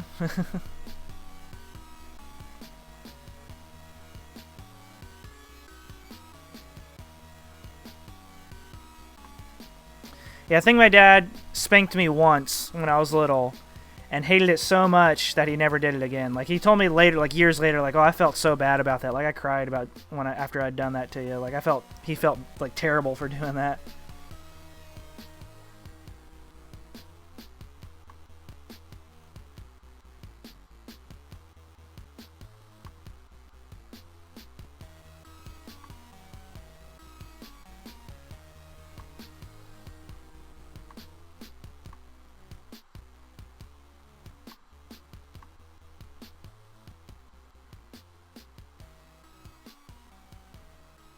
Alright, I think I pretty much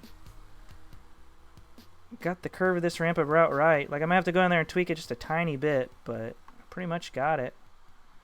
So let's go ahead and back into layout mode.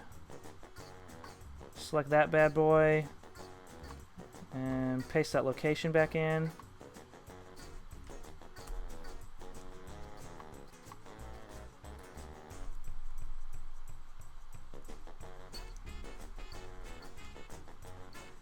Alright, yeah.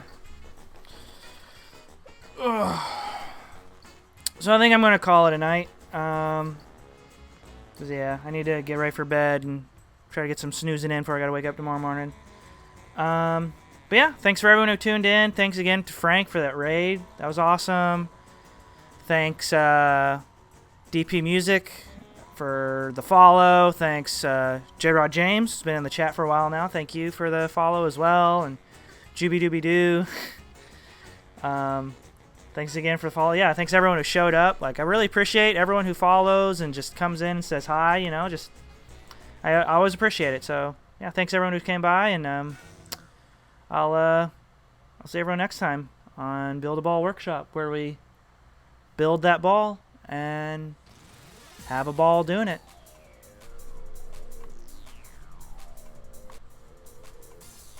Bye. Bye. Congratulations.